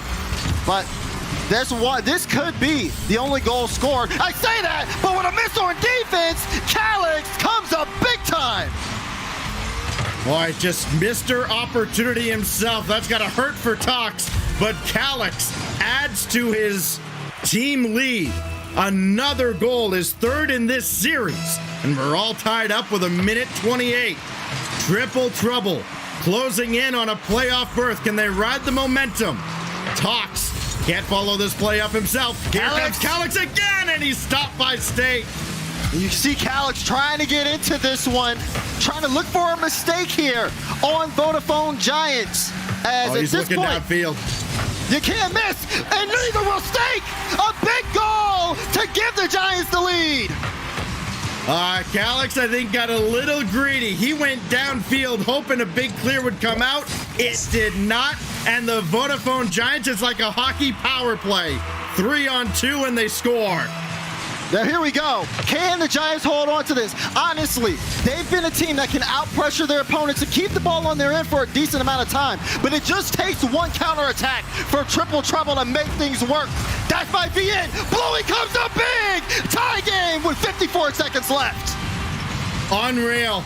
Calix sets this up with beautiful mechanics. Got the shot down right at Stake, but a juicy rebound comes out to Bluey, and Tox just could not get there. Every time it looks like the Giants are going to start to pull away, Triple Trouble brings it right back. Back and forth. Has this game gone the tightest one of the series? They're shooting lights out, and it only comes down to who can find that one shot.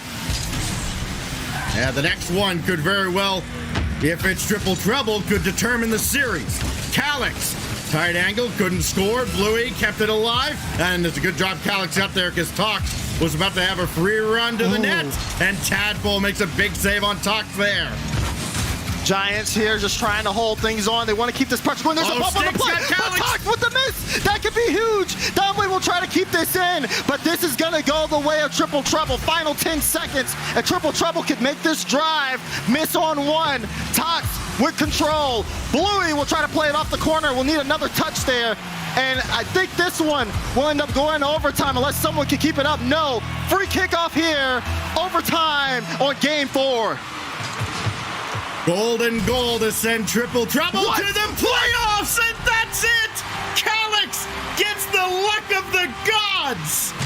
Unbelievable! Calix with the touch, and you can see Thumbway wanted to get a piece of it. Accidental redirect into his own net, and that'll do it. Triple Trouble, what a way to get into the playoffs. That's how they get it done after all this time? Are you kidding me? Stacks, this is a team where a lot of success in this regional, or in this fall split, I should say, has not been in their control, if you think about it. The fact that they got to this major, I mean, it really wasn't up to them at that point. They had dropped so many chances to get more points. I mean, it's just nothing short of just kind of on brand for Triple Trouble's fall split run that they make it into the playoffs off of someone else's mistake. Well, as a very professional, unbiased commentator, congratulations to Triple Trouble on getting into the playoffs. Happy birthday, Tadpole. Absolutely no bias here whatsoever. Yes, happy birthday, Tadpole. You get to stop playing Rocket League for the day, and you get to go on into next week's playoffs. The Vodafone Giants, on the other hand, they still got a little bit of work to do. They're going to go into round 5 with their tournament lives on the line, and you look at a Giants team that had so much promise. They still have a little bit of work to do. Let us know what you think is going to happen in the 5th and final round. At us at RL Esports. Join the conversation with the hashtag RLCS. And we will see you right back here in just a few minutes for round number 5 of the Fall Major. Verizon knows how to build unlimited right. Start with America's most awarded network. I'm on my phone 24/7. Then, for the first time ever, give families more entertainment with Disney+, Hulu, and ESPN+, now all included. We're a big soccer family. Handmaid's Tale. I love Frozen. Then give families plans to mix and match, so you only pay for what you need. You get so much more than this, a great network. With plans starting at just $35, the network more people rely on gives you more. This is unlimited built right, only on Verizon.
Hello and welcome back to the Rocket League Championship Series brought to you by Verizon. You are still watching the European Fall Major. I'm Leif. Alongside me is Jorby and Gibbs to break down that last match. And it seemed, Jorby, that Renault Vitality didn't have much difficulty. No, it really wasn't that difficult, but I still think Barca, they had moments where I thought they finally put it together. They were able to respond to Vitality late in that series, but where they really got into trouble were on the counterattacks. Barca were scrambling, even right there on the replay, you saw that double commit. Those kind of things kept happening to Barca on the counterattack, and Vitality were picking them apart on it. Their positioning and passing on offense was immaculate, and Barca found anything to do on the pitch a struggle. It just felt terrible that game one, how that ended. Fairy Peak with an insane goal. That ball could not touch the ground, but he had to slow it down just enough to get it under that crossbar. Once that happens and you're playing a team like Vitality and you lose that game, like at that point, just like cancel the series. Like there's no point of playing. You know there's no way that Barca's winning that series at that point. Vitality, they win that game one, they steal game one, and then it's like, now we got to win 3 against these guys somehow. No way. Vitality's too good. Mm-hmm. Well, Vitality takes a victory and moves onwards. But Gibbs, I heard you've been practicing your color by number and with your kids lately, and I've heard you wanted to showcase that on broadcast here. So what do you got for us? I did. So I wanted to talk a little bit about infield pass and a little Rocket League 101 for the fans at home, and like how these passes come about, what happens when they do. So Top Lokes versus Galaxy Racer. We'll see a lot of infield pass and plays in this game 4. And I wanted to focus on this. First, Arju out to Ixo to get that first goal. And then we go on to the Top Loke side where it's the complete opposite.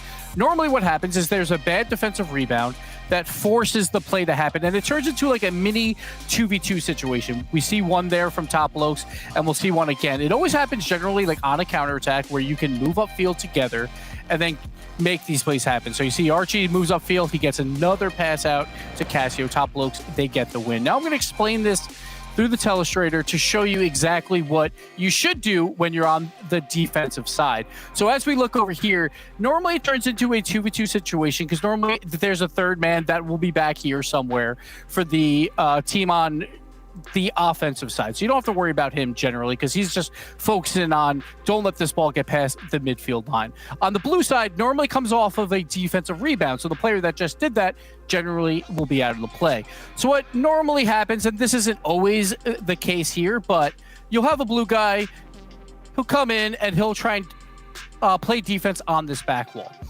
And he's your main point of contact when it comes to a goal line shot. Now on the orange side, we have one guy with the ball, and he's got some options here. He can just shoot on net.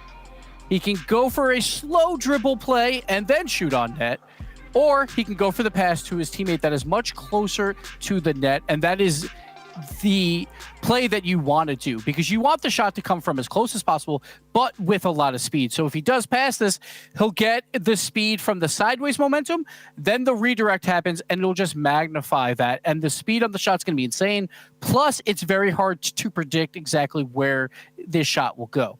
So let's talk about this last blue player where he's in net right now, but he has someone coming in on rotation. And this happens a lot where he'll just kind of sit in net 2, and that doesn't really help anything. What he has to do is go for the intercept.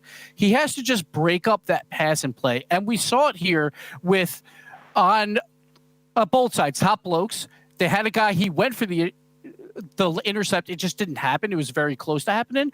But when we went to the Galaxy Racer side, it didn't happen that way. They had their defender. He didn't move out. Now, sometimes you can't because you have no boost, but that's what you have to do. You have to stop the threat because, once again, we'll show here where you go for the pass. That's a very quick play. And if you have someone on rotation coming out, well, then if the other guy goes for the shot, it's going to be a slower shot, so the other guy can make an easy save. Or if it's a slow play, then he has time to rotate into net and then make a stop. You have to trust your teammates. That is the most important part of this. Now, if you're watching this and you're in diamond or a little bit lower ranks, don't do this. Don't go for the intercept on the pass and play. Just go for the block. Because, one, that player is not going to pass it anyway. So you don't have to worry about that. But here we'll see it with top blokes where they make a mess. Like, it's really messier. But Flame, he comes out of the net and he goes for the intercept. He just gets there a little bit too late. That's what you want to do. And it didn't work out there. But when we look on the other side for Galaxy Racer, look at this play. No one comes out of net. They're just all sitting back, waiting for the shot, and then it makes it so incredibly hard to save, even when you have 3 people playing defense, because the infield pass will move the shot location up even further. We see it here again. Look at this infield pass. No one challenges it whatsoever. So Galaxy Racer, twice in a row, they didn't challenge it at all. It was an easy goal. Top blokes, at least they tried to challenge. Like, sure, it didn't work out, but that's what I would rather see. Flame came out of net. He got the demo, just couldn't get to the ball in time. So that's what I want to see from teams when there is these plays where it's an infield pass and opportunity. But for Galaxy Racer, it didn't work out for them there, but they still advanced. They're going to the playoff bracket, and we'll see if they clean it up tomorrow. You know what? At the end of the day, all I hope is that my solo queue teammates were paying attention, Jorby. That's it. So that's the thing. Like, once again, I'll say, don't do this if you're not a pro, because you can't trust your teammates. Just don't do it. Don't trust it. Final lesson that we all learned here after this whole thing is don't trust your teammates. Moral of the story. Let's take a look now back at the day, get out of learning mode and just look at number mode and take a look at the standings here now. We have 6 teams remaining, Jorby. We have only 3 spots left, so it really comes down to the wire with 1 round left. Yeah, and this kind of worked out a bit of a surprise. Like during the pre-show, Johnny was, half joking when he said Galaxy Racer, they're the underdog, but they've looked pretty decent. And Arju coming in for this team was, I mean, honestly, Galaxy Racer, despite the expectations you might have even as an underdog, they overperformed today. And that was a phenomenal performance for Galaxy Racer. As far as the teams that are left, I think all your typical teams are there. Oxygen, Barca, Endpoint, Fadeaway. Like these teams, I feel like they always get to round 5. Barca is the one that I was most surprised, not most surprised, but frustrated. I'm frustrated because I love watching Barca play. I think they're a great team, but they're just missing that the finishing touch that puts them in the S tier category of teams in Europe. Right now, they have been unable to crack through BDS, the top blokes, and Renault Vitality with any amount of consistency. So one team to look out there with 3 losses. Team Dignitas did not make it out, so they went 1-3. On the other side, though, Vitality, they finished 3-1, but their game differential was high enough, so they got the 3rd seed. Top Blokes is the 2 seed, which means BDS and Vitality will not be on the same side of the bracket, which is what everyone wanted. Well, let's take a look now at the last matches. As we said, 3 matches left because there's 6 teams and only 3 spots to get through. We still have the E-League stream going on, twitch.tv/eLeagueTV. Over there, you're going to have the Giants versus Fadeaway matchup. And on this one, you have Barca versus Guild as our second. And up first will be Endpoint versus Oxygen. So let's talk about that Endpoint versus Oxygen matchup here. Gibbs, Endpoint was a team that was predicted to go, I think, by Johnny to go through as 3-2. So he's in a good spot to be right on this one. But Oxygen, yet again, in a spot where they might not make it into that top 8. So last regional, I said Endpoint is that forever 9th place team, and they weren't going to do anything. Obviously, I was wrong. In Regional 3, they popped off, but it was a one-time thing. It seems that way because they've had a hard time today. We'll see if they have that potential once again to do it. My real question, though, on everyone's mind is Oxygen. they kind of threw away a Game 5 lead when they could have won that versus Galaxy Racer. And now they're in this 2-2 round again where they're 0-3 so far. They have not succeeded, and that includes top 32 rounds. So they got to clutch it up at some point. Now is the time. While the Verizon fan vote, while the Verizon fan vote's going on, I want to get, I don't need your opinion. I need chat's opinion right now, Jorby. While you guys get it in the chat, now you can have your opinion, Jorby. Okay. I just want to let them know that we're listening to them still. You know, Twitch chat's opinion is it's the penultimate decision on the ultimate prediction you can make. But I think, you know, if you're an Oxygen fan out there, you can at least hold on to one string of hope here against Endpoint. And that's, you know, in the last 4 times that these teams have played, Oxygen have won 3 of them. Endpoint have won the last bout, but Oxygen typically have owned Endpoint. Now, is this a different Endpoint team? I don't know. I feel like Endpoint have fallen back to earth a little bit. They've certainly looked, they've had standout moments before, but even before the last regional, that was true about Endpoint. So maybe they've regressed a little bit, and that might be a chance for Oxygen to take advantage of. But I don't know, man. Like Endpoint, it's hard to bet against them right now. So you think, let's get it out there. You think Endpoint's going to take it then? I do think Endpoint's going to take it. Okay. I think that the struggles for Oxygen are just going to continue. I think the Swiss format is something that they have struggled with. And I think that it's not purely the format, but clearly, you know, it's just not working out for them. They've had so many close calls, but you know, when you have to consistently go 5 rounds every single time you're playing in a regional, that's mentally taxing. And when you never complete the run, that's always in the back of your mind on the next time you're in a round 5 match. Gibbs, you're gonna have to let us know, is Oxygen gonna not be able to pull out the clutch here? I think Oxygen will do it. They will get the win. I think this one is so important for them because if they do get this win and then have a decent playoff run, it erases everything that happened in Split 1. They're going to get a ton of points because of the doubling of the points, and they'll be okay. They'll be in the race again for a world championship spot. That's where everyone expects them to be, so I think it starts here. This one's a tough one because I want Oxygen, but I love Endpoint, and I think I'm just going to have to go with the team that I'll just unconditionally vote for, and I think I'm going to go with Endpoint on this one. I think we've seen glimpses of what they can do in the last regional, and I really feel it's going to pull through. We talk about Oxygen's inability to follow through, and when it comes down to the wire, at least for this season specifically, they've had troubles. And if they can do it here, then I believe they've broken the curse. But it's going to be a close one, and chat thinks exactly the same thing as well. It's going to be a good matchup. But I do want to remind you guys that we are celebrating the 80th birthday of Pele, and we're doing it in style with in-game items and with your plays going to be shown on the RLCS. Get your plays in and your clips on Twitter with the hashtag #TopPele_Challenge. We want to see your top clips. And again, as I said, they will show up, some of them next week on the RLCS. But it is now time to head into our final round. We have to find out if Oxygen is going to be able to clutch it up over in the Verizon Skybox. Thank you so much, Leaf. We've got Endpoint taking on Oxygen for one of our last matches of the day. We watched Oxygen lose a 5-game overtime heartbreaker earlier today. They're going to try and do better this time around, Chiefs. Yeah, and you know, Jorby brought up an interesting point about Oxygen struggling with the long runs through the bracket. Well, Endpoint has had the longest run today. 4 Game 5s in a row, 2 wins, 2 losses, and now they find themselves up against a dangerous Oxygen roster. It's not going to be easy any way you dice it for either of these teams. I'm ready to see how it plays out, and Astral wants to start it off with a very pretty attempt. Here comes Metanaris. This guy, his shooter buddy in the midfield, gets bumped. He's going to try and just do it himself. The clear comes through from Farah. And he'll look to extend it across the midfield line. 2 teammates coming in behind him. It's Virtuoso down the field. A relating wave blocked in the air. Shaw set in the backfield. Farah in the front field. He'll get the block there. And now into an open net. Oh, the harassment from Metanaris will make sure that they don't get that breakaway goal. A close affair back and forth here in the first minute. And Virtuoso down to the middle for Metza, wants the right side. Farah, patience and not getting antsy with the first infield cross that Gibbs was talking about. Lets his teammate do his job so he can support him from behind. And a close call, but Endpoint get away. There comes Oxygen on the other end. Astral in the mid. Lighting Wave soft touch read by Astral and taken into the corner. Farah's all the way back. Maybe all up to Chaussette. Chaussette also falling back. Astral was alone in enemy territory.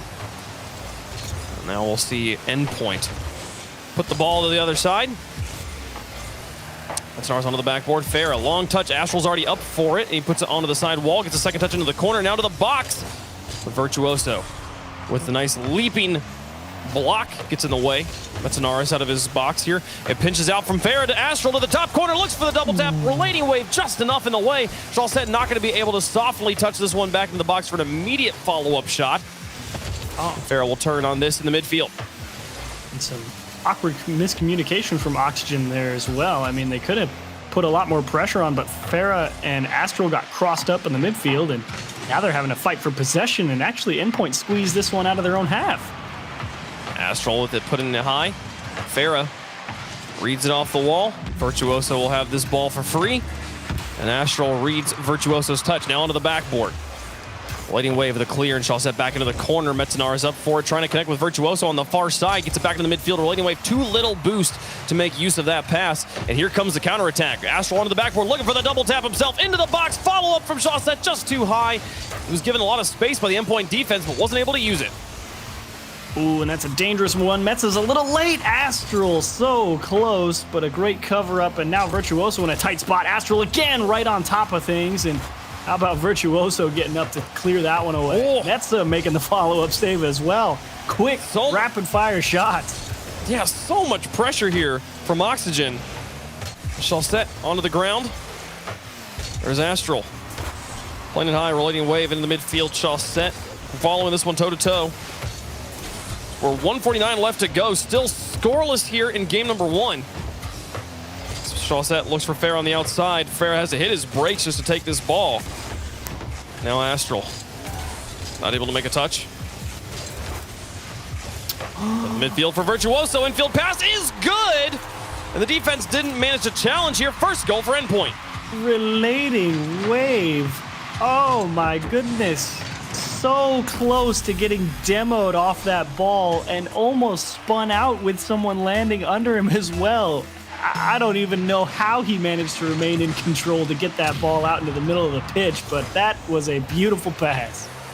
Well, it's been a very even defensive game. Nearly becomes a 2-goal series. How did Astral save that? He gets the second block to Farah. Gets himself a savior medal out of the goal.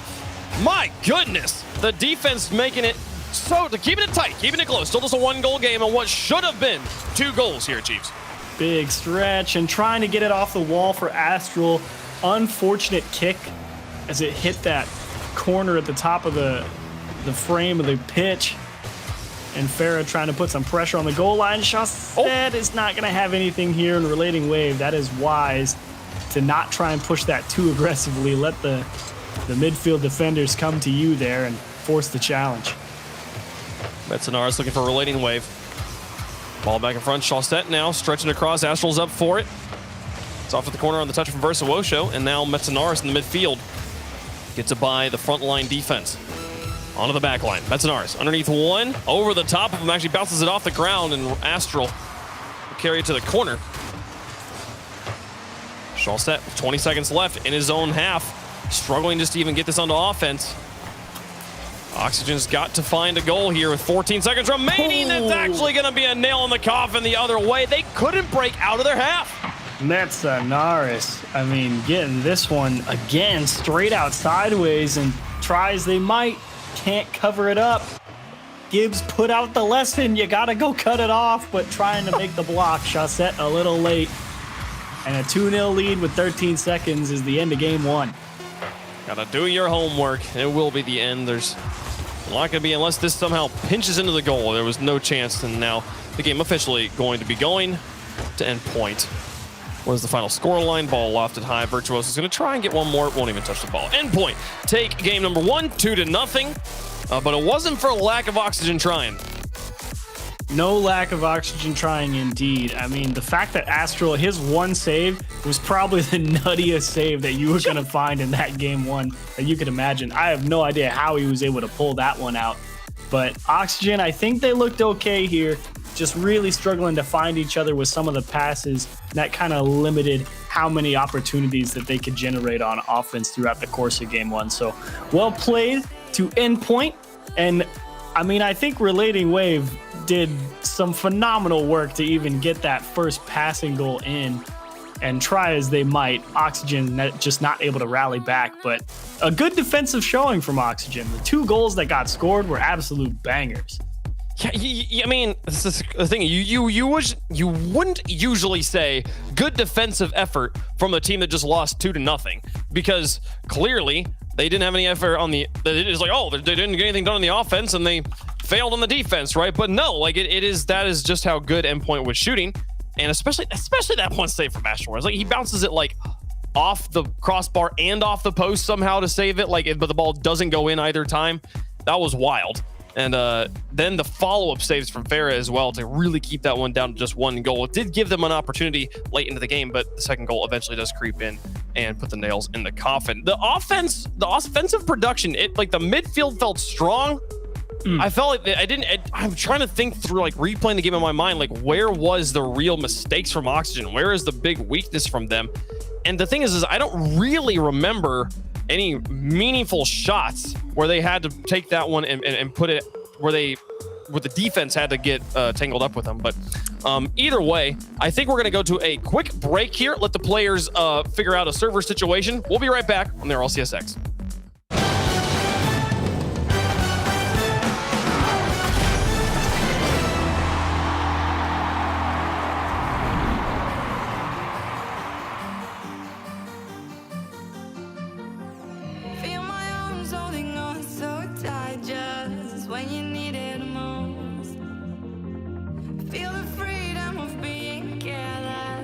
Just being in love.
Welcome back. Had a short break there. About to get into game two. Oxygen Esports right now trailing one behind Endpoint. And we talked about it a little bit before we went to break there. Chiefs, your thoughts on where things broke down for Oxygen?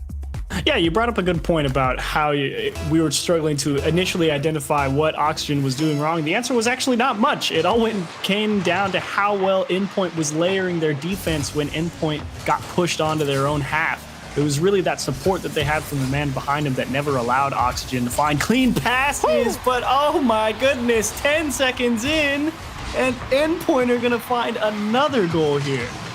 That's an RS nice pass, and then just not the best challenge from Chaussette. Virtuoso gets a free one. I mean, Virtuoso, he really does go up for that ball as if he's going to rip that into the near post. And Chaussette bit real hard, and Virtuoso just flipped the other way and let him go right by. Chaussette with some monster blocks on the second kickoff. Keep that ball at midfield. Now into Farah, back to Chaussette, onto the backboard. He's got a full tank of boost, double tap in, Relating Wave from the corner makes the save. 4:30 left to go, 30 seconds in, and finally Oxygen really starting to get the offense popping. Ooh, Relating Wave, a little feels backflip there. And they are definitely going to have to give up possession. Oxygen can make some of this with that bump that they got. Astro wants the double tap. Metza is in trouble, turns around and makes the block. Chaussette was there for it, but Endpoint dig themselves out of a ditch. Yeah, I mean, how often can you say Astral straight misses a double tap? Got onto the backboard, just didn't have the second touch. Now Virtuoso looking for Metanaris in the midfield. What's onto the backboard? Virtuoso's there, blocked at the point of contact. Chaussette gets in his way. Now Astral, long ways down the pitch. Chaussette with the redirect, just barely wide of the net. Now Endpoint advancing all three players in enemy territory. And Oxygen, they're getting dangerously close to catching Endpoint one step too far forward. And that's nice support from Metza. And there's that layering that we talked about right before that game started. Astral with a decent approach into the midfield, but just understanding where the opposition is and going out and getting in front of those passes is really paying dividends for Endpoint so far. Relating Wave plays this one across midfield. Farah chips up. Metanaris with a response. He'll hold on to this. Hover behind the ball. Virtuoso comes up to pinch it. Oh my goodness, no way. 2-0 Endpoint. Oh, Virtuoso is so smart. He knows Metz is coming, but Chaussette thinks he's defending a pinch or just a delayed touch, and you combine that with the demo that just happened in the right side. Oh, how about Metanaris? Yeah. That was amazing. The big brain to hang behind the ball, too. Just perfectly stay hovered there. Neutralize their ability to take over control. Set up Virtuoso. Maybe sort of pinch it with him there. My goodness, 2-0. Endpoint gonna take a lead. Chaussette, Relating Wave out to Virtuoso. Pass into Metanaris out of the corner. Metanaris puts it on target and Astral covers it up. They bamboozled the two defenders, but they couldn't deal with all three of them. 2-0 Endpoint right now. Oxygen looking strong on the back line. It's a similar situation to game number one. Their defense looks fine, despite the fact that they're losing and haven't scored. Yeah, they just can't put together that offensive drive. You can see Chaussette driving around on that Endpoint goal line, trying to find some demos and open up some gaps because, again, Astral doesn't have much to do here. Chaussette's in position, but how do they handle this? He goes for the fake, and Metza sticks right with it. Metanaris, smart plays on both sides of the ball. Right now, Chaussette trying to set up Astral here in the corner. All three players on the backboard. Farah does emerge with control, so it won't matter, but still, you're starting to wonder, is Oxygen panicking a bit? Again, at 2-2 right now in the standings, you lose this series. You don't get to play next weekend. This is it. And it would be a sweet feeling for Endpoint as well, who have had the longest of days today. I think we said 4 series all going to game 5 to go up 2-0 here and feel pretty confident in their chances. Man, can you imagine playing 5 games every series and then getting reverse swept in the final one? Oh my God. Don't even say it, Wade. That's I don't know. I kind of want to see it happen just because the meltdown would be amazing. Virtuoso now in the corner. Relating Wave in the goals. Metanaris will take care of this one over the top of midfield. And Astral left in his backfield will pick up control. Gets it over the top of one and into the midfield before being demolished. But with 1 minute left to go in the game, down by 2, right now, Oxygen being completely shut out. It's been 9 minutes of no goals for them this series. Virtuoso looking for a third. Didn't put it into the goal just yet. Man, that really is what it is. Endpoint just has great timing and support for each other on that midfield line. It's making it so hard for Oxygen. They're doing a nice job at least making the first challenger think and maybe get it through them, but it's that second man that is being so well played from Endpoint right now. Second man, one of the hardest roles in Rocket League. Endpoint's definitely doing it very well. Losing a challenge isn't really important when you play the second man correctly. As Virtuoso gets this one away. Metsonaris not going to make contact, but the damage already done. Clock going to expire, and that will be Endpoint taking a 2-game lead in the series. And they will take them 2-0 both games. But yeah, I think you bring up an excellent point here. The first challenge, they can be loose on, they can be aggressive on, because if they lose it and the second man is positioned well behind where he can take over control of that ball, the challenger who wins a 50-50 generally does, there's a small window of time where they lose control of the ball. If the second man is positioned correctly behind them, they can take over that play, and it doesn't actually matter that the challenge wasn't won by their team. So yeah, I do think that's a huge part of why Endpoint's doing so well right now. And the only reason that gets fixed is because Oxygen isn't playing tight enough support on offense as well. I mean, you see teams like Vitality, they can play real tight with each other, and that is why they're so quick to follow up plays. So even if they get that great layering on defense, Vitality's right there challenging at it right again, and that's what makes Vitality so hard to beat when they turn that particular type of aggression on, because if you've got a real close support with you on offense who can react and make a difficult follow-up after you poke the ball over one, then you start beating defenses. But I'm just not sure that that's the style of play that Oxygen likes. And that is playing well into Endpoint's hands, because Endpoint is just sitting back and seeing the results of whatever comes their way. Harvesting the fruits of their labor, as here comes the first goal. Finally, after 10 minutes and 16 seconds, we'll see Oxygen on the board. Astral. Now that is a excellent read on where that clear is going. Popped it right back into the middle. Farah, required pinpoint precision. Someone from Endpoint was coming out to meet him. Just able to lift it around in a perfectly placed ball. Ooh.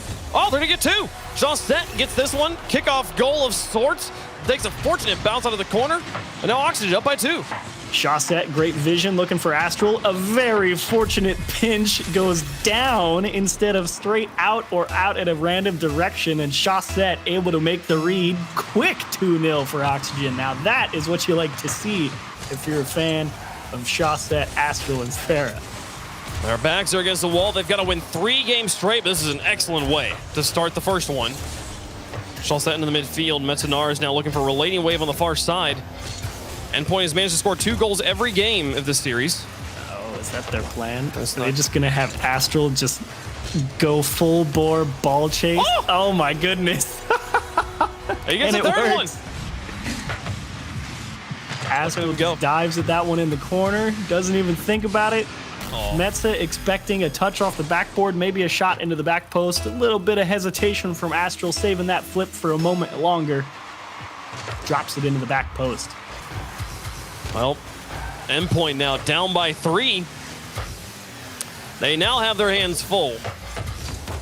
They've got a lot of time still, and those 3 goals in the first minute. We just hit 4 minutes on the clock. Endpoint's got plenty of time to come back into this, but they can't afford a 4th goal going in, and it might happen right here. Astral shot just wide, and Virtuoso to turn on this ball, played up against Farah. Relating Wave to Virtuoso in the corner. He's got Metsonaris in front of him. Relating Wave now back. Astral dumps it to the midfield. Virtuoso will bump away the shooter. They'll try to keep this pressure on. Endpoint's did an excellent job in both games 1 and 2, trapping the ball in the Oxygen half. Hasn't necessarily turned into a menagerie of goals, but now into the box. Relating Wave gets this one away despite Virtuoso getting demolitions on Astral. A few demolitions coming on both sides. Relating Wave will put it into a corner. Astral's going to try and challenge this one again, see if the ball chasing can continue to work. Wow. And you see that real tight offensive support coming through for Oxygen now, because it feels like they are right on the heels of every ball. Look at Astral. I mean, you want Astral to be in that second position now on the offensive side for Oxygen, because he has no reservations about being aggressive and trying to put the pressure on defense. You don't want Astral trying to open the door here. You need to have faith that Shawset and Farah can get that job done versus these guys and let Astral beat the defense. Relating Wave stops the ball in the midfield. Virtuoso's up for it. And after a wild first minute of 3 goals for Oxygen, make it 4! That will put it in right at halftime. Wow. Hello, Oxygen. Welcome back to life. I mean, Relating Wave's just in a tough spot there. He can't really make that first challenge because Astral has him beat, so he has to hope he gets a favorable bounce. That doesn't go his way either, and to make it worse, his teammate coming out of the goal also made the improper read. So 4-0, and I think you can call Game 3 a wash. Yeah, it's down by 4 with halftime left to go. This one definitely looking over, and they might make it a 5. Now it's definitely over. Farah gonna come alive, and I mean, dude, the first minute, the game was pretty much over after the first minute. Yeah, pretty much. You could have called it done at least. You don't feel like anything's gonna happen here. Just a missed touch from one of the endpoint players on that sidewall. Virtuoso, I think, trying to get that into the corner, but didn't hit it the way he wanted it, and ended up in a weak pass. So, I mean, I have to confess, I am shocked here by Oxygen's total pivot on how they approach the game here in Game 3. I really did not think that this was a style of offense that they like to play or were really capable of. An endpoint are going to get one back right here, but kudos to you guys for the big swap. Yeah, no, well done from Oxygen to rally up when they needed to. Though, interestingly, statistically, I'm pretty certain the stats back me up on this. I did some math on it a few seasons ago. The game that the losing team wins the most often, I believe, is Game 3. Because you have the team that is better winning Game 1 and then winning Game 2. And Metanaris, no, don't. Okay, it looked like it was in. Don't do it. They'll win Games 1 and 2, and then they loosen up a little bit because they have such a room for error.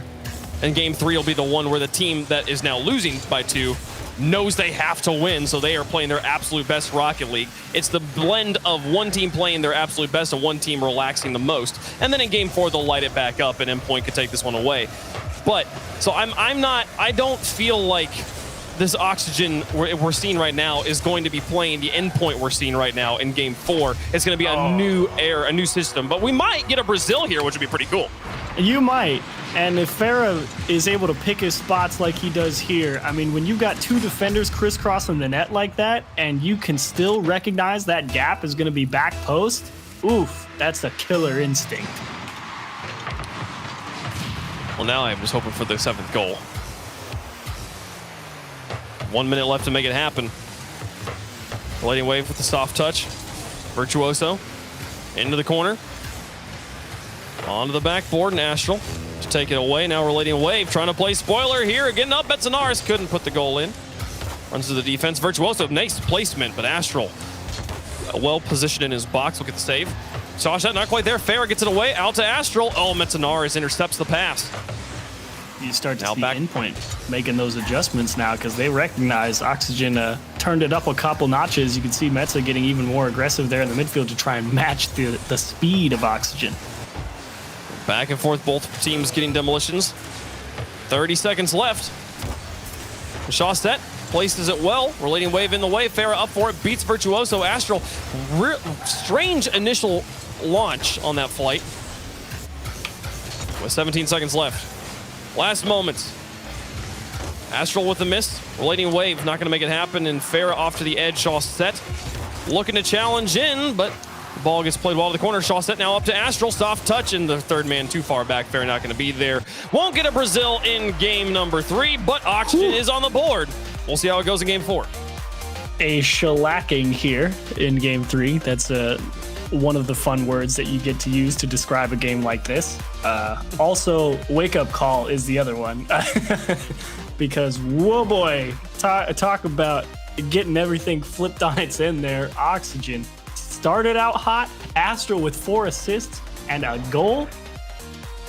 Insane performance from him.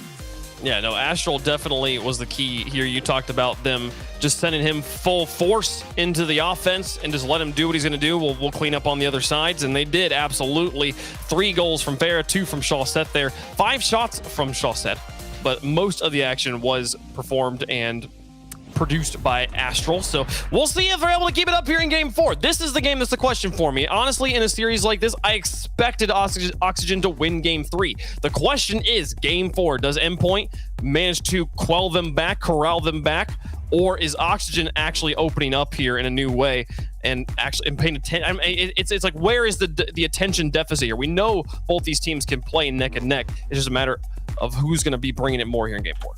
Yeah, it really is just a question as well if Oxygen have the same approach, you know, because it was good that they had, I believe it was a lot of times Chaussette able to win the possession initially, get through that first guy, but it was that follow-up from Astral that was so tough to deal with from the endpoint perspective. So you're in this game.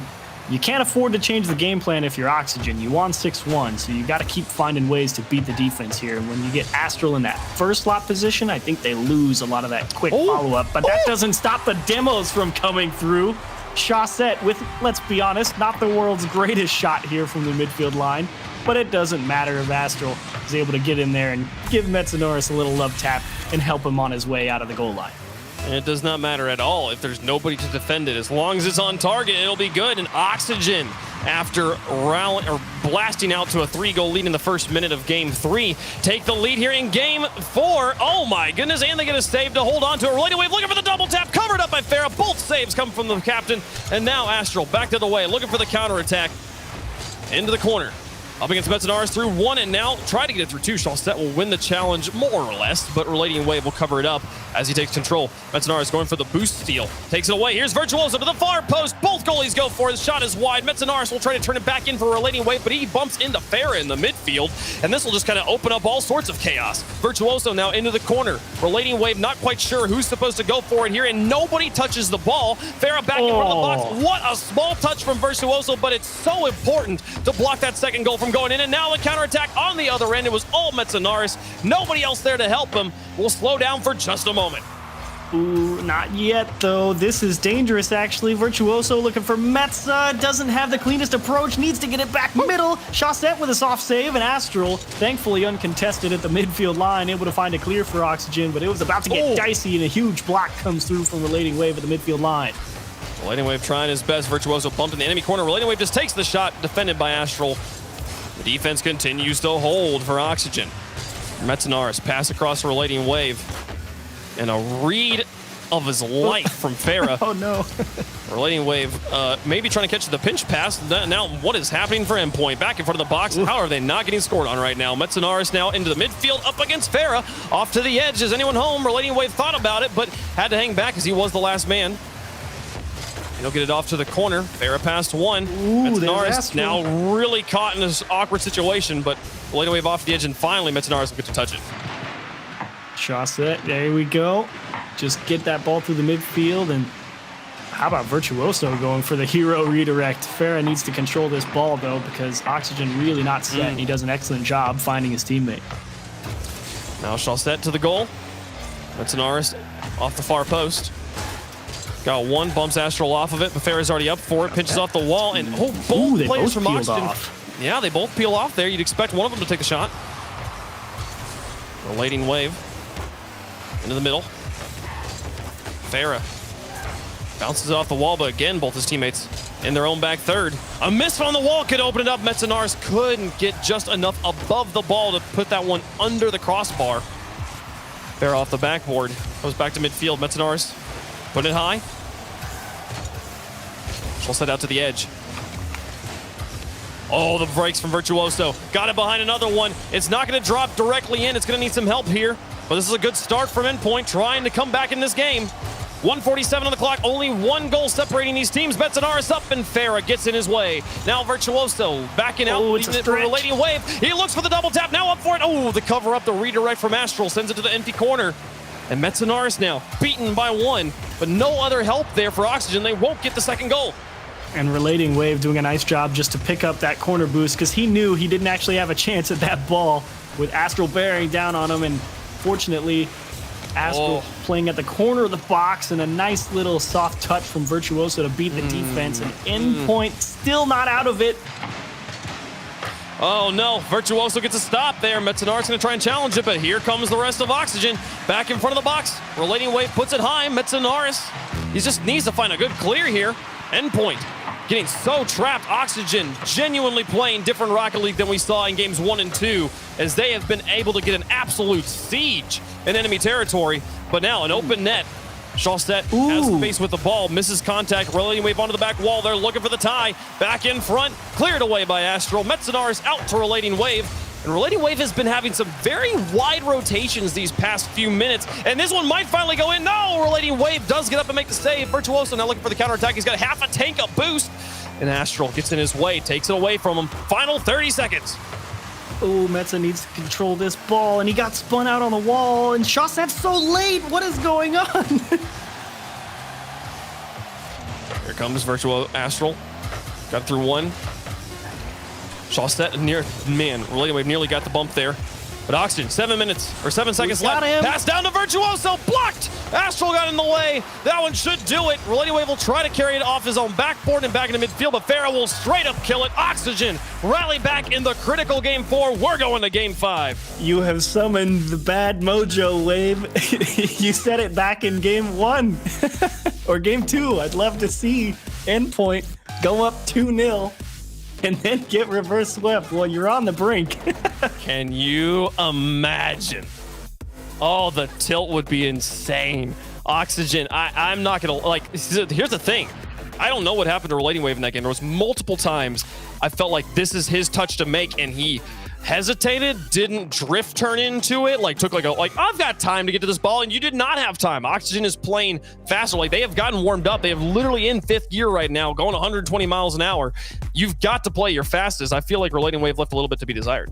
Yeah, it was kind of a tough situation for a lot of Endpoint, I think, in this game overall, because it felt to me like Endpoint still trying to figure out how to match the pace with which Oxygen were playing from game 3, and it came back right here in game 4, and now they're trying to figure out, okay, we can't afford to sit and wait back, but we know we need to go and make the challenges. So they were making that adjustment and putting on the pressure as much as they could, but they were really straining themselves, I think, to have enough boost and be confident in their position and to play that aggressively. So it left a lot of extra space. And that meant that while they were rotating back to try and get more boost to keep pressure on, they were also trying to make the perfect touch because they knew they couldn't afford a mistake, which led to a little bit of extra time in some spots. Well, we'll move on to Champions Field. Game 5, this one for all the marbles and to send you through to next weekend. And a start from Methanars. They hadn't scored the entirety of last game, and they get the first goal here. Endpoint's up. Hard pass to Relating Wave, puts the pressure on the goalies, freezes them on the goal line, still requires a perfect shot because they can still get to just about anywhere, and Metza nails it under the crossbar. Metanaris shifting his Octane loadout. And there's the save, a follow-up shot from Astral, defended by Relating Wave. The smallest little touch of Virtuoso now off the ceiling here. Gets the flip reset, or was able to save his flip and use it late. Metanaris now challenging Astral with the counter. Virtuoso up for it, beaten by Shawset. Farah wants to move up, but just can't as Relating Wave pushes it off to the side. There's no immediate development, though, from that touch. Now we'll see it back down. Metanaris rocking the Sherpa, the old standby decal of many professional Rocket League players had been rocking the Llama decal up until this point. Brings it out for good luck here in game 5. And you know, this is actually a very peculiar spot to be in for Endpoint. Game 5 up 1-0 with just about 3.5 minutes remaining because they got that nice early goal. So now they know they don't have to stretch themselves too thin to try and fight back, but they can't afford to allow Oxygen to transition for free. So this is a very interesting minefield for them to navigate here because they know Oxygen will be coming at them full bore. So how much do you give in terms of aggression and letting off to make sure you're safe? That's a big miss and a huge cover-up from Astral. Yeah, excellent play on rotating back in. But I am a little worried for Oxygen here, not having the lead. We've only seen them win games where they were leading at the start, where they scored first. And the games from Endpoint, where they've had the lead, they've been able to hunker down, not give them challenges, just play a strong second man, and the lack of the pressure of needing to score seemed to be the difference maker. Metanaris with a save, Virtuoso with the clear, and now Shawset, can he get this pass back in? He gives it straight to Virtuoso, who booms it to the midfield. Astral with a counter, looks for a second touch, but this one a little bit nullifying anything his teammates could do. Now Farah up for it, off the backboard, one of the double tap follow from Shawset, covered up by Virtuoso, and beaten in the midfield, demolished for his efforts, but the damage is already done. Oh, but Astral, you can see him. He is waiting as the third man because he knows, he can feel it. Endpoint is going to give him something, and all he has to do is keep the pressure on. But now he just gives up possession here, and Chaussette one-on-one, and mercifully, Virtuoso caught too much of that ball on transition. Relating Metznaris come back down. Chaussette to Astral on the cherry pick. Relating Wave blocks the shooting lane. Farah stops one. Relating Wave and Chaussette meet at the sky. Astral to pick up control. It's Oxygen looking for the touch. There it is, over to one. Bumps it through two. Can he find the pass? Virtuoso somehow stays with this after being absolute just brutalized. Now Relating Wave back into the box once more. Farah looks for the goalies. Gets a bump on one. Chaussette just needs the fine control we've seen from him many times and puts it too high. Now Metznaris back down the field to Astral. Lots of space. Punts it for Farah. He's up for this one. Chaussette demolished in the midfield will relieve some pressure, and here comes Astral from the far side. And this one actually goes out to Chaussette, who spawned in the far corner. 1:20 left to go on the clock. Still a 1-goal game. Endpoint leading and trying to take the series. Farah and Chaussette flagging a little bit. Put in two different situations where they need to nail it perfectly. Astral tries to show him how it's done. Relating Wave up to the crossbar to make the save. Everyone pulled out of net. Here's Astral, and that is cleared. Relating Wave. You said he left something on the pitch in game 4. Well, it's back for game 5. Huge saves. It's still on the backboard. Relating Wave with a miss. The follow-up's good. Chaussette scores. We're tied up in the final minute. I cursed him. I said he's playing so well. Now he's got to make the clear face in the wrong way. He undershoots it, and Chaussette made him pay. Let's be fair to Relating Wave there. Things fell apart well before he missed that touch. The defense got beaten multiple times, and the fast, tight rotations from Oxygen get them right back into this game. We're all tied up, and it's going to be coming down to a silver goal at this point. Long-range shot from the corner, covered up by Astral. He was up for that very quickly, and a win from Chaussette will buy them a little bit more time. A demolition on the Farah, though. It's all up to Astral now. As he gets one stop, follow from Relating Wave is wide. Then there's the clear out of the corner on the respawn. And you can see Astral really taking care to not overtouch the ball here and let it get away from him. Oxygen very much aware of how delicate this situation is late in the game where you're kind of strapped for boost and they're shoving. And you can see them really trying to take their time. Final 10 seconds. Relating Wave through the air, over the top of one. Guillotines drop in. Shots come through. No executioner home. He can do it. He can do it. It's open. Astral the far side. He drops it. Oh, what were you doing? Overtime in game 5. Let's go. He was trying to push it to Farah because Astral knew he wasn't going to beat the defender to his right, so he needed Farah to score the ball, and he mistimed it. Follow-ups close here. Oxygen in overtime. Next goal goes through to the playoffs. We're in the corner. Farah up against Metznaris. Through two. They had the 2-game lead, and now they'll win it in overtime. No! Astral comes off the ceiling to save it. We'll keep going. Not done. Chaussette. This is a very awkward approach for Oxygen, and Astral is paying dividends out of the midfield. 37 seconds in.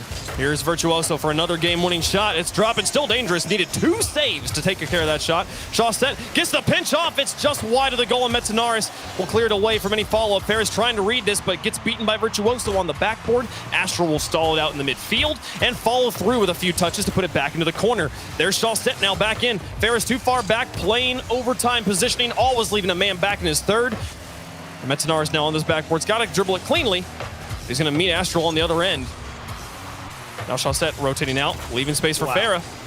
Astral looking for the bumps on a Relating Wave, doesn't find much. And ironically enough, it feels like we have now swapped positions from how the series started. It is Oxygen waiting back on their own half, waiting to see how Endpoint approach, but the demos come through on the goal line. Relating Wave turns it into the left side. Astral could not retain possession here. Straight into Relating Wave. And Chaussette try as he might off the inside of the post and into the net. So close. Absolutely so close. The ball was going in anyways. Not really an own goal from Chaussette, but the pinch pass and Relating Wave gonna put in a goal. Oh my! We did say game 4 maybe left a little bit to be desired. He brought it all out in game 5, put the team on his back, and Endpoint will not get reverse swept. They will play in the European Fall Major playoffs. And Gibbs said he wanted to see Oxygen go to 2-2 and fight through it. Gonna have to wait for split 2. They fall short. 1 goal. So close on what was honestly an incredible comeback. Loved the complete change of pace. They looked great. Just came down to one good play or another, and it fell Endpoint's way. We talked about the long day from Endpoint, that they went to game 5 every series. I mean, Oxygen went to game 4 at least every series. They went to game 4 in their first 3 series and then got beaten in overtime game 5 in round 4, and then beaten in overtime game 5 in round 5. The poor young men. Not going to be playing in the playoffs next week. A heartbreaker for them. What a difficult weekend, but valiant efforts from both sides. What a series that was. It was a lot of fun to watch. Endpoint, I feel like every time you and I cast Endpoint, we always get an incredible series. And I don't know why, but it's always a good one. It's a shame about Oxygen, but you can't win them all. And Endpoint continue to show that despite what they saw wavering in Regional 2, come back, make the grand finals in Regional 3. Well, now they've made the bracket here for the major. So well done, Team Endpoint. You deserve it. Absolutely. We'll see them next weekend. And also on the other side of our broadcast partners, Giants Gaming, able to take the win. They will play in the playoffs, which leaves just one match left for the day. Barca going to be taking on Guild Esports. It's been a crazy story for both teams so far today. We'll find out how that match goes after the break.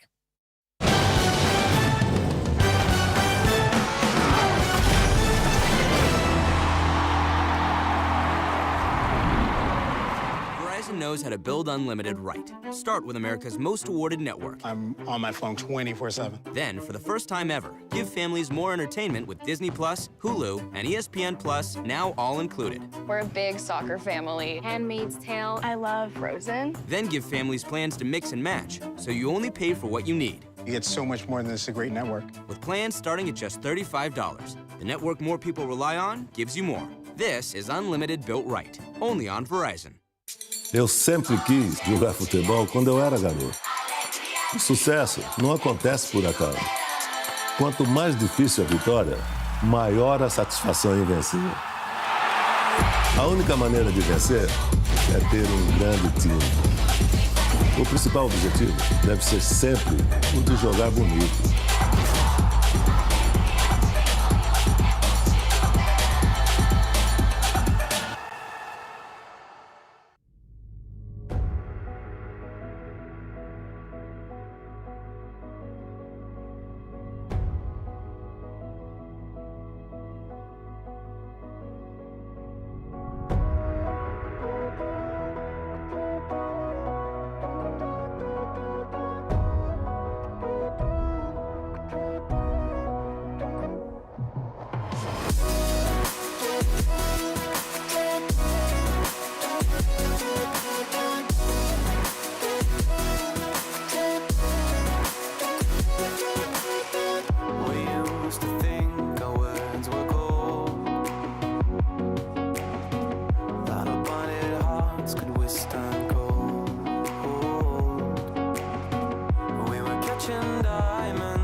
chances, still we bleed. And when all love had been depleted, we had but no choice to concede. As the stars were dancing in that line, past that we could never run. Oh, they were dancing.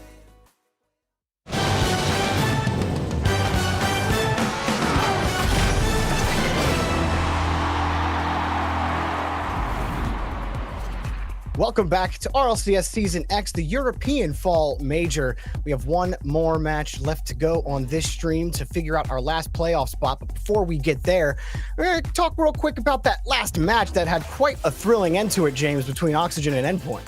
Hey, thrilling, that's certainly a word for it. We were almost witnessing that reverse sweep. Then we saw Oxygen come alive. That game 3, they destroyed Endpoint. And then the next game was 1-0. Then the final game of the series, neck and neck that entire time. And Endpoint ultimately getting the win. But there were so many situations, Jorby, when we were watching that, we were just like, oh my goodness, I can't believe Endpoint made it out of that situation without conceding a goal. So, you know, this was a little bit of things going your way if you're Endpoint, and also clutching up at the big moments. So Endpoint going to be moving on in a tough loss. A tough loss for Oxygen. It really is a tough loss for Oxygen. This keeps happening to them. And it has to be so infuriating as a team to get so close so many times and to just miss the mark by a centimeter, by one game. But we're going to be moving on to our next match. Before we get to it, we have an interview. We sat down and talked with Scrubkilla from Guild earlier today. Here that is right now.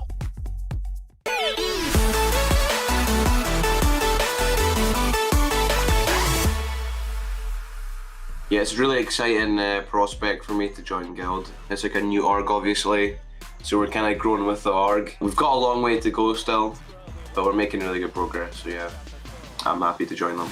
This up early, Mirror's trapped on the backboard, and Scrub will make him pay. We're doing quite good in RLCS right now. I think we're 4th in RLCS, but we just can't really break through to that, like, semis, finals, even winning, and that's what we want to do. Because obviously making top 8, it's a good feeling and it's consistent, but we want to try and aim even higher than that. Just, you know, we want to try and take a split. Throw to Nolly, left side, into the goal! Yeah, so the comms incident, basically what happened is, but we're doing really bad. I think we're like 2-0 down and we're about to be out. So we just need to play without comms, right? I think that was like Noli's idea or something, but that was just a genius idea by him. It wasn't that like we don't like each other or nothing. It's just like we just want to win, right? So we'll do anything we can to win. And hey, we played way better. We beat Liquid, and obviously I went to Lawler stream to chill, which in hindsight was a very bad idea. And we're still here in RLCS, so hey man, it worked out for us. Second touch, Scrub picks up the next off the backboard. Throw, shot, goal, Guild 2-goal lead. Really tough. On paper, we should be able to beat every single team in the game. I mean, especially in EU. We just got to play better, and that's just what it comes down to. And then I think we'll make top 4 and top 2 and even win. It's going to be really tough for us to do it. It's going to be a big challenge, but the fire's always burning in me to win. I think there's a lot to learn here if you're a team like Edelweiss. Guild has taught them a few lessons. Definitely a good match. Well, I would think that Guild would be what you call an unconventional team, not exactly how you think a team operates. And Guild have been embattled as a team for a while. The Scrubkilla talking there about, you know, how getting away from being in comms has helped the team, James, but I don't know how well that's going to work against Barca Esports, who are always at the edge of becoming a top team in Europe. Yeah, Jorby, you know, that's one word for it. Controversy has seemed to follow this Guild team around almost since the beginning of the season. So they have, they've had some good moments. They've had some bad moments. Barca, you know, the same could be said, but we haven't really seen as much of the attitude issues that have been apparent on Guild. But for Barca, you know, both of these teams are teams that you expect to have the talent to take down a split. And so I wouldn't be surprised to see either team get the win here. Especially when, for Barca, I feel that Ronicky today, James. We've seen him. This is the third time he's been on the A stream today, and his ability to control the ball with speed is something that has kept Barca close, or what has outright helped them win them series. So I'm looking at Ronicky to continue to be the point man for this Barca team against Guild. You know, it hasn't been the easiest for Barca, despite how good they have looked as a team. You're really right, Jorby. It hasn't been easy, but they have, you know, slow and steady been improving and playing well. Today, I think Devo has been, you know, that player who's not been playing at the top of his game. And I think if Devo can really step up and Ronicky, like you're saying, keeps at the same level that he's been showing in every series today, Barca's got a great shot. And, you know, you can't talk about Barca without talking about Itachi, the latest member who is, you know, you can't really call him new anymore. He's played with this team for a while now, and he's proven to be an X factor for Barca when they need him to be. He's on the point here for Barca. Barca have started to control the ball a little bit more in game one, but, you know, they are always trying to pass the ball to each other, and Itachi also excellent on the ball control, especially on defense and getting the ball out. Itachi has been the best pickup I think Barca could have hoped for in trying to improve. He's been that defensive anchor, Jorby. He's allowed Ronicky to have that space and have the ability to strike. We saw before Itachi joined, Devo was playing a lot of defense, and he still plays a decent amount now, very good defensively, but Itachi has been so consistent, and to me, he's been that foundation that allows Ronicky to build on his offensive performances. You know, Devo against Dignitas earlier today was not letting the backboard be a point of pain for Barca. Another shot, though, for Scrub Killer just off the crossbar. Halfway through the first game, and things are still really warming up for both teams. It's been pretty quick paced. Another one off the top of the post. Scrub Killer picks up the first goal for Guild. Scrub getting his fender over the ball here on the bouncing shot. You see him hitting it perfectly. Itachi a step too slow on that one. That one crossbar down. The perfect shot from Scrub in that situation. Scrub Killer, season 7 world champion. You know, he was a player, and I don't know if, you know, Jorby, you certainly know, but depending on how long some of these people have been watching, almost a response. It is Itachi. I thought that was going to be saved, but Itachi able to overpower the defense. That initial pass from Itachi, though, I mean, that was pinpoint with pace. You had Ronicky, Ronicky, who was flying almost at supersonic in midair. For Itachi to hit him like that, I mean, that was awesome from Itachi, and that's Barca tying it up. But Scrub Killer! He puts this one up himself. Excellently done. Scrub has not only taken off his hood, used up all his boost on that first touch. It just bounces right back into him. So not 100% calculated, but as long as you're making that streak across the net, you have a chance at making that play, and Scrub Killer made it happen. Now, and one of the things I was going to say, Jorby, before Itachi cut me off rudely with that goal, was talking about Scrub Killer. He's one of the most widely known players in the game, one of the most popular streamers that we have, and he was a child prodigy, even in the last game, playing supersonic acrobatic rocket-powered battle cars. You know, Scrub Killer has had such a journey through the game, so much expectation placed on his shoulders, and you wonder how that's got to affect a player like Scrub Killer, who's been in the limelight for so long. And, you know, he's not really averse to controversy lately. And it surrounds the whole team. We talked about it at the beginning, but it definitely has to affect the mentality overall of this team. Tho and Nolly, these are really solid players. Like, this is a solid roster. And, you know, hearing Scrub talk in the interview about how, look, we just, you know, we feel like we've been doing pretty good. We've been placing pretty high, but we'd like to, you know, take the major. We'd like to actually win.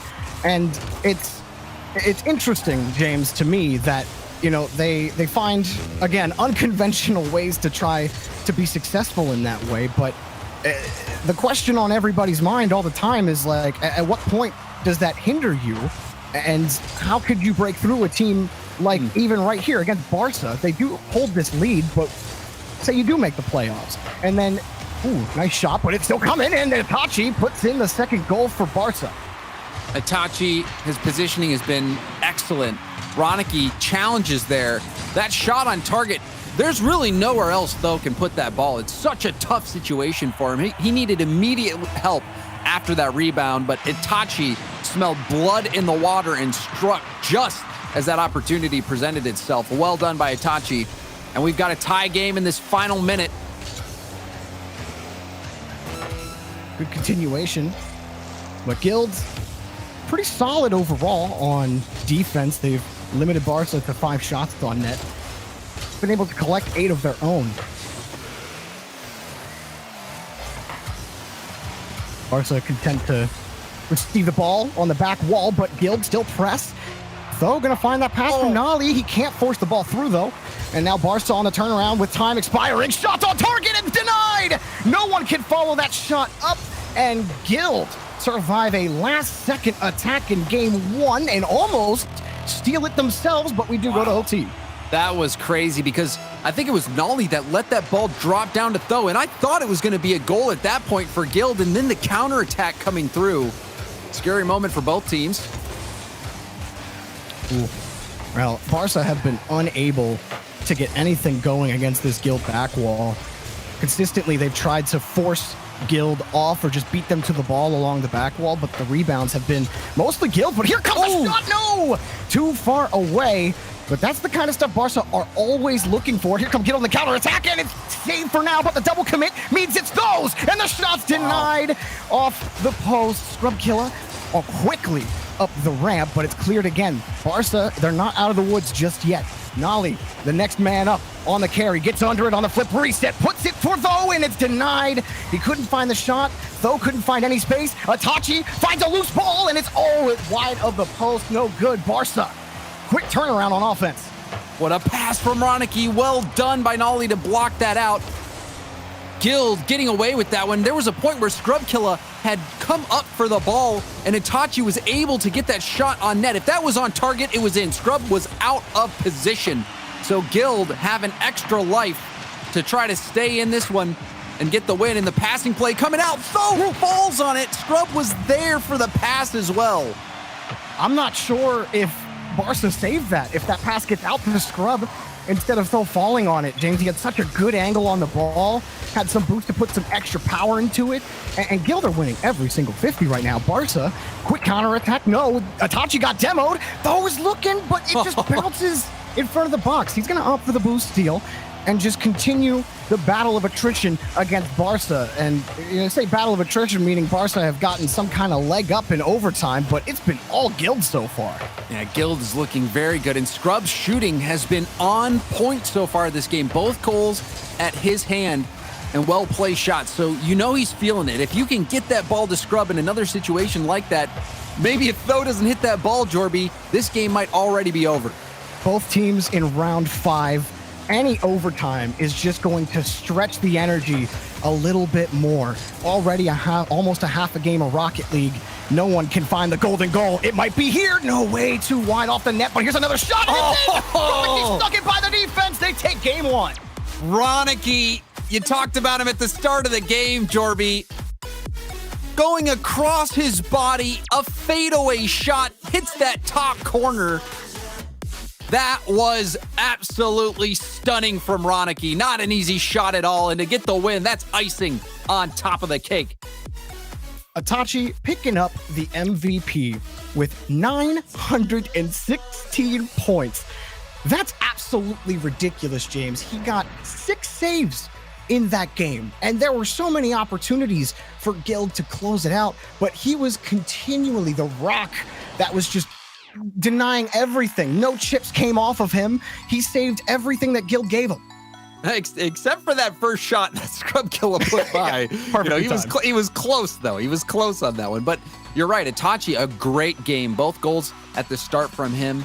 The defensive plays. I love the passing. He's so good at making those intentional hits. So deliberate about where he puts the ball. Not just hitting it as hard as he can, but where it's going to. Itachi, rock solid. He's so consistent. Shows it this game. But then Ronicky, again, he is that striker. He is still, in my mind, one of the best strikers that we have in this game. And he showed why in that final goal. Ronicky is shooting as good, if not better, than his conspiracies. And Barca, that Game 1 win will certainly do a lot to help relax the potential nerves that they might be feeling trying to get into the playoffs. You know, every single placement upwards matters with the points being doubled.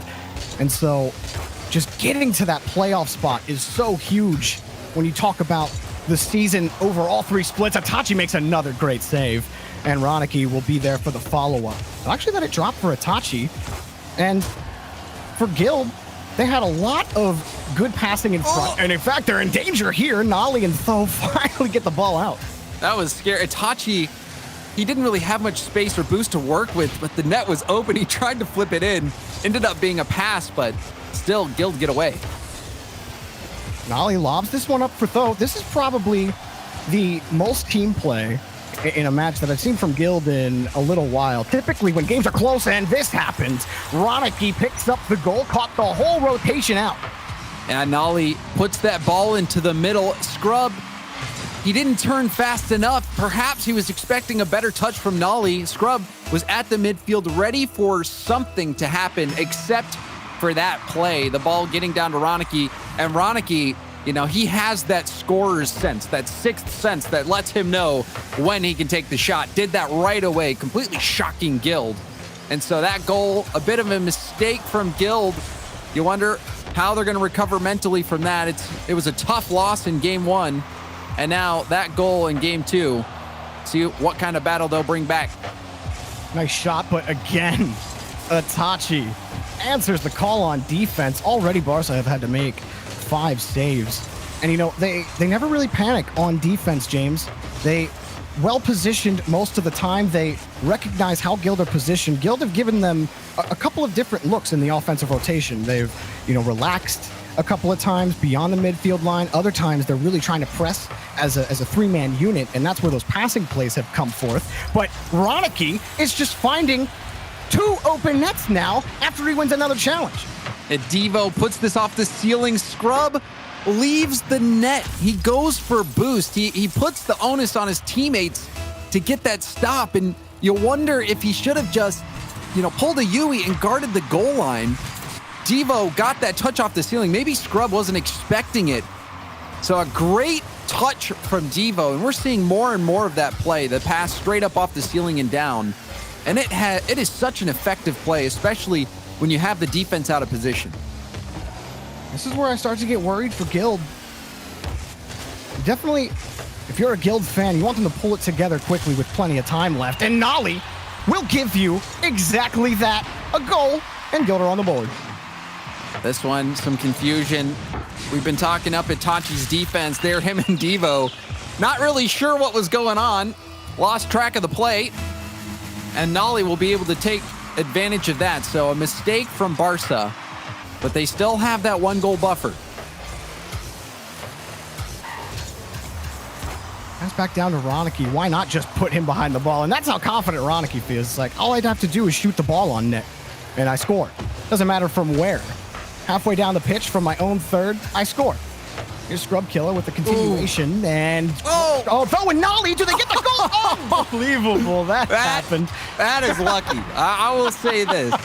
That is fortunate for Guild. If this hits off the backboard, and it's a free goal. It's a free goal for Barca. So that was an all-in moment. The double commit ends up working out. So that, I think, relieves a lot of tension and a lot of pressure. When you have one of those plays where the ball probably shouldn't have gone in, you could have been punished badly for that type of decision, and you end up profiting. I think that really does help stabilize the team's mood. You know, it lightens the atmosphere a bit, helps you feel like luck and fortune are on your side, which a lot of times, Jorby, that effect can do wonders for a team, especially one that's an emotional team.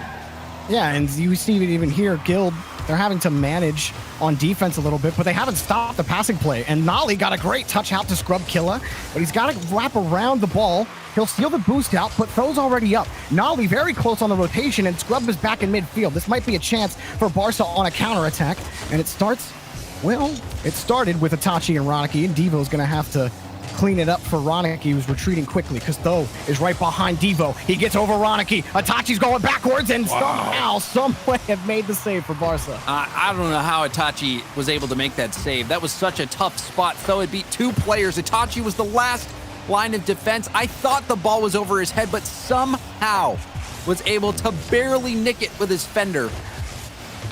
Oh, still, the infield passing for Guild. So many times that we've watched this team on stream and they get locked into this rhythm where they just feel like, okay, I'm just going to grab the ball, air dribble, use all my boost to do it. Now everyone has to retreat on defense because no one was ready for a follow-up. A lot of solo ball from Guild, especially when they were down, which is why earlier when Barca took that 2-goal lead, James, I was starting to get worried for Guild that they would get locked into that same rhythm. But that quick turnaround goal from Nolly changed the entire composure and complexion of this Guild team. And now they're in trouble again, but Scrubkilla is so thankful that the 4th man came out to play for him. He gets in front and behind Devo. This is still not looking that good for Guild. And Itachi, that was an absolute missile. Off the pass from Ronicky. He can shoot, but Ronicky can pass too. And Itachi, look at that. Oh, it was a frozen rope, Jorby. And it was Tho who was the 2nd man back. He started retreating, and he saw the passing play develop in front of him. And it was not obvious to all that Nolly was going to get a solid touch onto the ball. He was so late, but Tho couldn't really recorrect. He was playing so close against the back wall. He had to turn around, and you're already out of position at that point. It's so easy as an attacker to pick apart that positioning, and that's exactly what Barca have done. Ronicky on top of the scoreboard this time. Not surprised at all to see it. Yeah, Ronicky, a great game all around from him. Every single goal. He had his hands in it. Ronicky scoring the first 2, but Itachi, again, we see him contributing so much to this team, leading in saves yet again, leading in shots, and that final goal, well struck. It was so hard hit and in a big moment, and that's what Barca continues to do. They get in these tough moments, and they're able to come out on top when everything is on the line. This is it. You are either making it to the playoffs or you are eliminated, and this is when a team is really put into that pressure cooker, and Barca is standing up to the heat. Guild can't give up free goals, James. It's obvious. It's dumb caster analysis, but that's the reality of it. How many times did they get caught out in midfield? They got scored on twice because of it. And it was maybe miscommunication between Scrubkilla and Tho, or I forget who was trying to challenge Ronicky on his 2nd goal. But either way, it's like, why is the net this open on Guild's half? The net should never be as open as it is. They're not being completely starved for boost. They're not being bumped or demoed. They're just in the wrong place. And they're not respecting Barca's ability to carry the ball. Barca's counterattack has been so deadly. They've gotten so close to scoring on almost every single one. Guild have to respect their ability to move quickly down the field, because right now their positioning says that they don't. And we even see it on the offensive end, Jory. One of them was a play that Guild scored on. You have 2 players going for that same ball. So you wonder what that situation is like in terms of comms, in terms of teamwork for Guild. There are no comms. And even this one sails right over Nolly's head. It goes from bad to worse for Guild. And Ronicky with the floater, able to get the first goal of the game. Ronicky must think he booted up a training pack instead of joined an RLCS lobby, because how many free flying balls have just sailed into the net for him? And, I'm worried about Guild all over again. But maybe Nolly, he already got this team back in it once. He could certainly do it again, but Barca have done such a great job taking apart this Guild defense, finding the gaps in the rotation. The field awareness has been good for Barca and consistent. But this it's going to take a lot for Guild. And now they have an opportunity. Ever since Itachi missed that midfield boost, it's given the boost advantage over to Guild. So now they've got some space, some boost. We'll see if they can kickstart a counterattack. A double commit in the corner. This could be a chance. Nolly has the carry off the ground, and it goes right through the defender. Nolly does it again. He gets Guild back into it. And you knew they were in trouble. As soon as Itachi and Ronicky dove at that ball in the enemy's corner, you never want to do that. Even if you're alone, that could be a questionable play. But to send 2 players, that was immediately a moment where you knew that Barcelona was in a spot where they're going to likely concede that goal, and that's exactly what happened. But it did take a nice effort from Noli. Questionable by Barca to say the least, but Devo tried to shovel that ball away. And I still like Guild to try to come back. This is it. This is the last game you get to try to get to the playoffs in the major, to make up for some placements that you weren't happy with and get some more points. Though, saved his flip for contact, and that could definitely trip a defender up if you're not ready for it.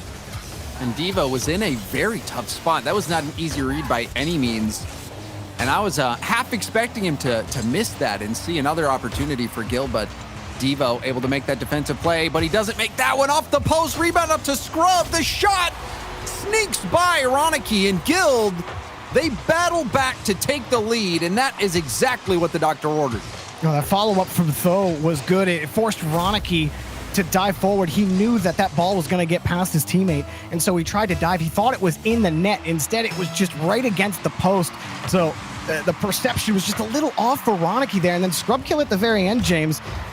Some might say, just take the shot really quick, but he took his time, just an extra half second to line it up correctly to get as much power as he could, because he still had a defender in net. Downfield already a stone, but just save from Itachi. Can he do it again? Yes, he can. Another save, but here comes another. Saved 3 times, that time by Ronicky. Though hops up right in front of it.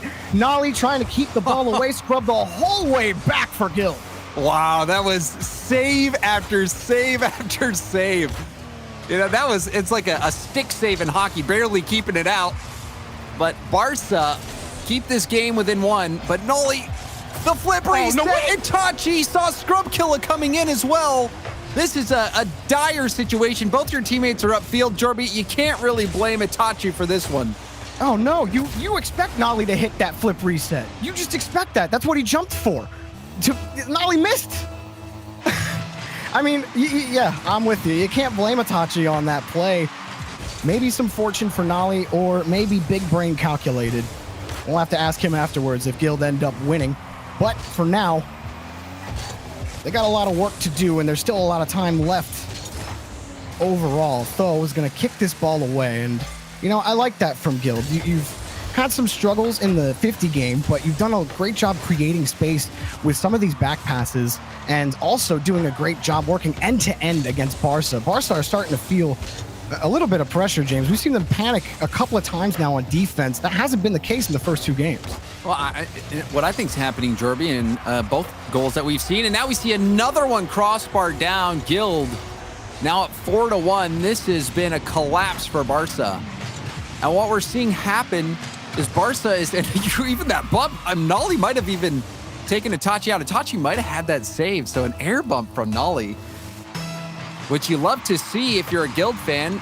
Guild bouncing right back. But Barca, Jorby, Barca has overcommitted too many times this game on offense. They've sent 2 players up who fail to even slow down the ball, and it puts that last defender back in an almost hopeless situation where you're 2v1 for a long time. The attackers have so many options. It's going to be tough to keep them out.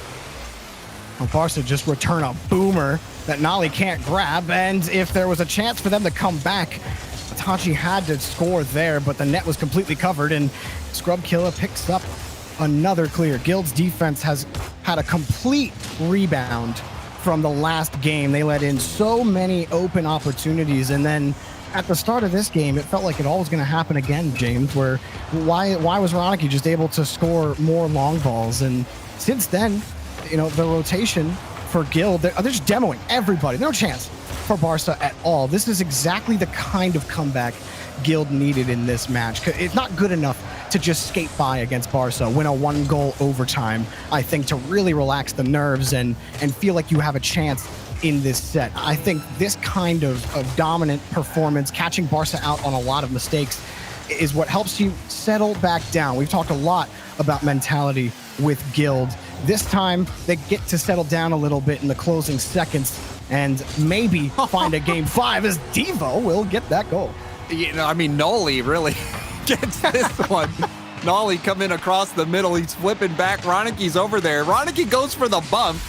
Nolly, did not expect Ronicky to let that come through. So an own goal But, 15 seconds left. It would take a miracle for Barca to get another one. But, oh, my, we might see it happen. Another goal off kickoff. No way. And now things are interesting.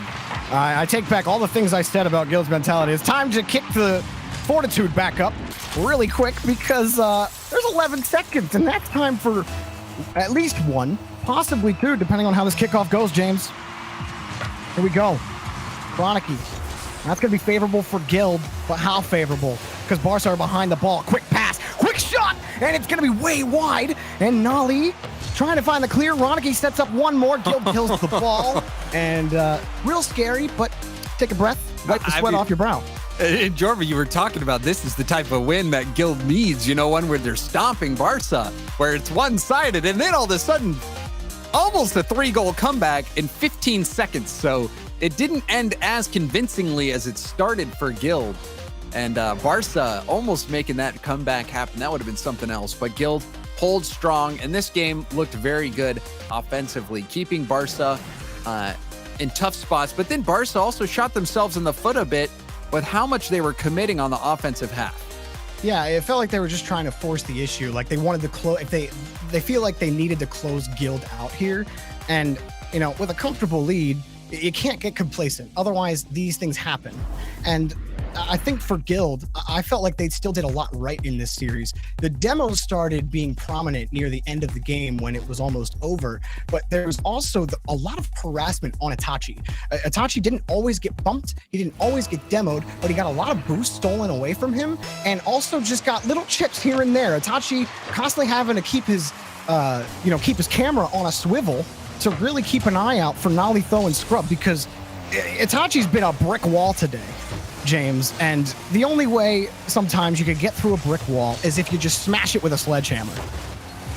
And Nolly's been a bit of the sledgehammer, to be honest. Nolly had some really great shots, especially with his finesse in the air. Nolly has showed us his skills before, and it's been on display in this series, keeping Guild in this. But now Guild's still on their tournament life. They've got to get this win and force Game 5. The journey of the reverse sweep begins and continues as game number 4 with Nolly may end Guild's run, or may make Barca stay around a little bit longer. Tho has been excellent on the carries in the air. Nolly bounces, taken away. Tho wraps around quickly. I don't know if he can get anything out of this, but now Guild really just want to play keep away, but no one from Guild was ready, so Scrub comes back, makes the save, but too committed, and Tho's there to follow it up. And Itachi, even on that play, he was squeezing it between the posts. He didn't get credit for a save, but he certainly saved that ball. Now the air dribble out. Scrub demos him. The light touch, tough position for Tho. But Tho, that nice pass over to Scrub Killa will relieve a lot of pressure. Again, you'll still see Scrub going for those air dribble 50-50s. He's been tending to win them when he has gone for them in the last 7 or so minutes, and he blocks an attempt. That time from Itachi. Well done by Guild on defense. They really haven't had the same issues that we've seen from them in the past where, besides the first game or the first 2 games in this set, James, the back half of this set has been much more measured from Guild. Despite the pace of play being really fast, the field awareness has upped a couple notches for them, and they're not trying to force too many balls or plays that aren't there. That's true, but now a double commit comes out. Another double commit. And Ronicky will punish Jorby. You caster curse Guild. As soon as you said it looks like they cleaned things up. Back-to-back double commits. I feel like I cursed them twice. First with the, 4-1, this is what Guild needed. And then Barca made it close. I'm sorry, Guild. I'll stop complimenting you. But Barca, you take those.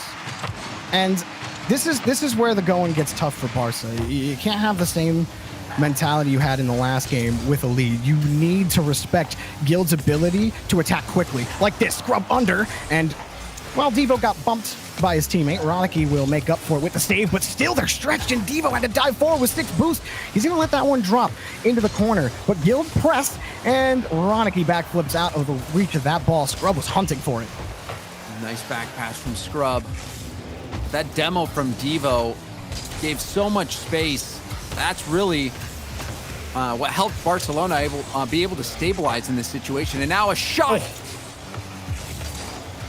Real close off the corner for Ronicky. Oh, the dunk, but no, it's not good enough. But it still could be good for Guild to get some extended pressure on Barca. Tho tried to get that 50 in front of him. It was a decent attempt. Just couldn't really get fully behind the ball. Now Barca can't stop Guild from just marching down the field and even getting a shot registered on net, and the ball is just knocked away. The net open, and Ronicky couldn't do it. It was a little too fast for him. Ronicky had to be perfect with 0 boost. You're trying to get there. Might have needed to wave dash into a wave dash in order to get there, but it was a tough ball. He was racing as fast as he could, trying to get it again. Stuck on low boost. Devo dropped it down for him. Wow. Well, Ronicky just says, I have to get boost, guys. Handle it without me. There's no way. I don't think there's a way he could have got that shot around with how fast it was going. 2 times now, Ronicky's like, just please, I'm going to go pick up the dimes or just let my teammate score. Itachi almost found it himself. Now Devo, low boost situation, but he gets the ball over Tho. This might be good for Barca, but, well, third man was there to keep it in. Actually, off the backboard, it comes for free. The rebounds, high of the crossbar. Itachi's shot is good. Insurance late for Barca in game 4. And this whole play started out when Itachi left that ball for Ronicky to get that big boom. Devo follows it up with the backboard pass, and Itachi, he is such a good third man for Barca. He comes in, and that shot, he nailed it. Not only was it a hard hit, it was right where it needed to be. Itachi, great patience, great vision, but Nolly showing us his acrobatic skills yet again. Nolly has been consistently going for these flip resets when he has the space in the attacking third to do so. You saw Barca dive forward knowing he was going to go for it again. And Nolly this time doesn't miss it. He nails it.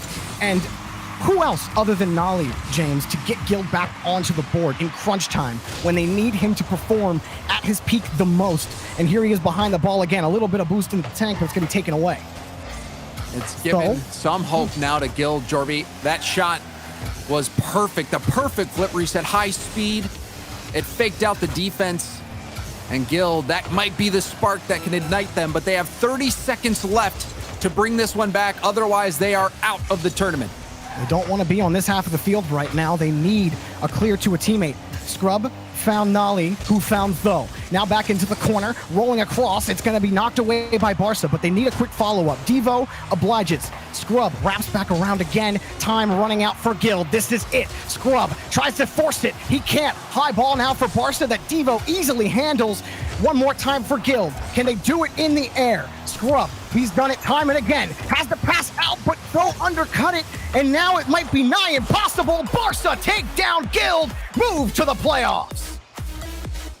Barca, a strong finish. They looked good all series long. There was that short hiccup where they were sending a bit too many players up on offense. But overall, Barca looking solid. They are a team that I look at to be that top 4 team in Europe. They're so consistently challenging the best and getting to these late stages in every tournament that they play in. So Barca is looking excellent, Jorby. I think you look at this result, you go into the playoffs feeling happy if you're Barca.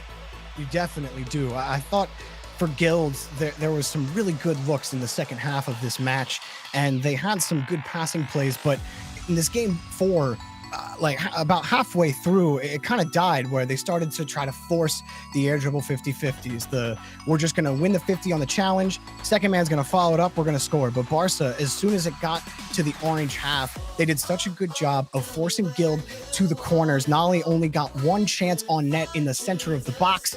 They didn't get anything after that. Barca, excellent job to move on to the playoffs. We're going to close out the day with Leaf, Gibbs, and another caster. I think it's way fun. We'll see. And the surprise is it's Wave. it's Oh, okay. I'm muted in Discord. Okay, sorry. I'm back. Okay, it's Wave Funk. Surprise. It was you. What a happy surprise. Yeah, no, there's Guild not making it through. You think they'd have the crazy weird situation again, Gibbs, where something crazy happens to them on the day and they pull through. I was really relying on that script, but it did not happen. It did not happen. Barca looked strong, but honestly, I just want to talk about Game 3 just a little bit because Guild could maybe learn a thing or two. That Game 3 was pretty exciting at the end. It was a 4-3 game, but 20 seconds before that, Barca was down 4-1, and guess what? they continued to play Rocket League and they almost won the game. Sure, they did lose, but it still looked good going into game 4. And then Barca, they picked it up once again. Barca, a lot of people think they are a very, very good team, maybe even top 5 in Europe. They had a terrible day today where they had to play Vitality plus BDS, and those were their 2 losses. So I think Barca, they're going in as one of these 3-2 teams, but I think a lot of people fear them and think they can make a long playoff bracket run.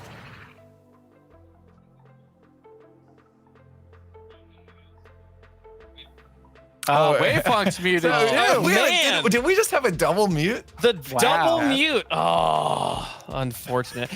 It's you wonder, like, if Guild's sitting there at the end of the day on the outside looking in on the playoffs now, wondering, man, if we had just played that 30 seconds of Rocket League, would things have been different? You know, they're 1-0, but like, man, props to Barcelona. You brought up them playing Vitality and BDS. They also played Oxygen and Dignitas and Guild Esports. That is an insane run to make, and they won 3 of the 2. Congratulations to them. We'll see them next week.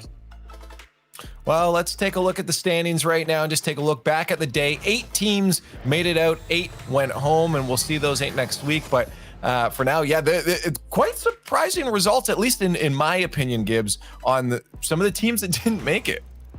Yeah, you got Dignitas, who was starting to look a little bit better. They didn't make it down in that 1-3 range. Oxygen again, man, I can't believe it. 2-3, game 5. They could have done it, but they did not make it once again. So they miss out 4 straight tournaments, not making it to the playoff bracket. But look on the other side. Triple Trouble has never made any of these like top 8 brackets, and now they do it at the most important time in the majors. Plus, they're a top 5 seed, so them playing Galaxy Racer is going to be a great match.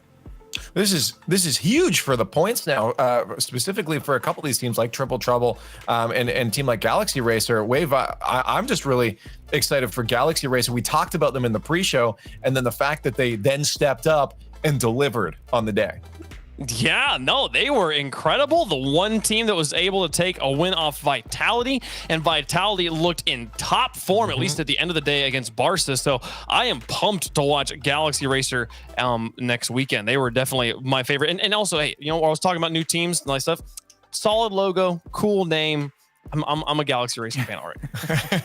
Well, let's take a look at the bracket. This is what we'll see next week on Saturday for the final bracket for Europe in this major. A lot of points on the line, obviously a lot of money on the line too, but getting the dub is the biggest thing here. Gibbs, we do have Vitality and BDS split though. That's perfect. Good script writing. We do, but then Vitality versus Vodafone Giants, I don't think that is a first-round matchup that they wanted. Vodafone Giants did not have a good day, but they've been a top 4 team in Europe outside of when they had to not play with Tox. So outside of that, Vodafone Giants has always been a solid team. So that first matchup, very juicy between Vitality and Giants. And honestly, for fans of BDS, this is exactly what you want, because if Vitality goes down early in this bracket and BDS can then win it, they will have a huge lead going into Split 2. I always like to ask this question, Wave. Which side of the bracket would you like to be on there, top or bottom? I think I'd rather be on the top half here. I do think BDS maybe has a slightly easier side of the bracket. I mean, they get the 2 teams that are kind of the newcomers to bracket play, at least for RLCS X, with Triple Trouble and Galaxy Racer as the teams they have to face, as long as they're able to survive Barca. But man, things are tough down there. You got Giants, Endpoint, Blokes all going against Vitality. The thing is, if Vitality looks as strong next week as they did today, I have no worries about them making it to the finals. But this is very much a who's showing up on the day sort of thing. That's how playoff brackets work. That's how we get the stories we do. And if Giants are able to show up, we're going to have a great round 1 series there. And speaking of showing up, if you guys did it in one of your matches online and you got a great clip, we want you guys to share that. Before we head out, I want to remind you again, we have the Top Pele Challenge going on. Use the hashtag Top Pele Challenge on Twitter. Attached with it must be a clip, and you have a chance for that clip to be displayed on the RLCS next week. We're doing this in celebration of Pele's 80th birthday and just the celebration of competition overall. And Rocket League's such a great team up to do this with. And I also want to mention the items are in the shop right now. I don't know if we have the graphic anymore to show them, but those decals look super sick, Gibbs. Like they look clean. Yeah, during that last match, I hopped on to pop them on and then put the hard hat on top of that Octane. There it is. It looked great. It looked fantastic. But I love everything about this. The wheels look fantastic. The number 10, everything's great. And there's also a banner in there as well, too. Everybody can pick up. So everybody head over to the shop. Wave, if you haven't do it right as we log off here, you better be on there picking those up. Because that, again, looks super clean. I just want to say thank you guys all for hanging out today. I want to get some final words from these guys. Gibbs, if you want to start us off. Yeah, one word, roster mania. It's about to start. We have North America still to play this weekend, but a lot of these teams that don't make this playoff bracket, they're going to start looking at that trade window and seeing what's happening. We're already getting some rumors happening, so it's going to be an interesting few weeks here to see what roster moves actually do happen, to see if that will improve any of these teams. It's been so much fun watching some of the best Rocket League in the world here. All I'm going to say is a lot can happen in 30 seconds, chat. Don't waste those last 30 seconds. Just keep going. Just keep going. A lot can happen. Just wait. Anyways, thank you guys so much for watching. I got to go pick up those decals in the shop right now. You guys better be doing that as well. But we do have North American action tomorrow, so make sure you guys tune in at 1:30 for the pre-show, 2 o'clock for kickoff Eastern time. Lots more Rocket League to come your way. On behalf of everyone here, thanks for watching, and we'll see you tomorrow.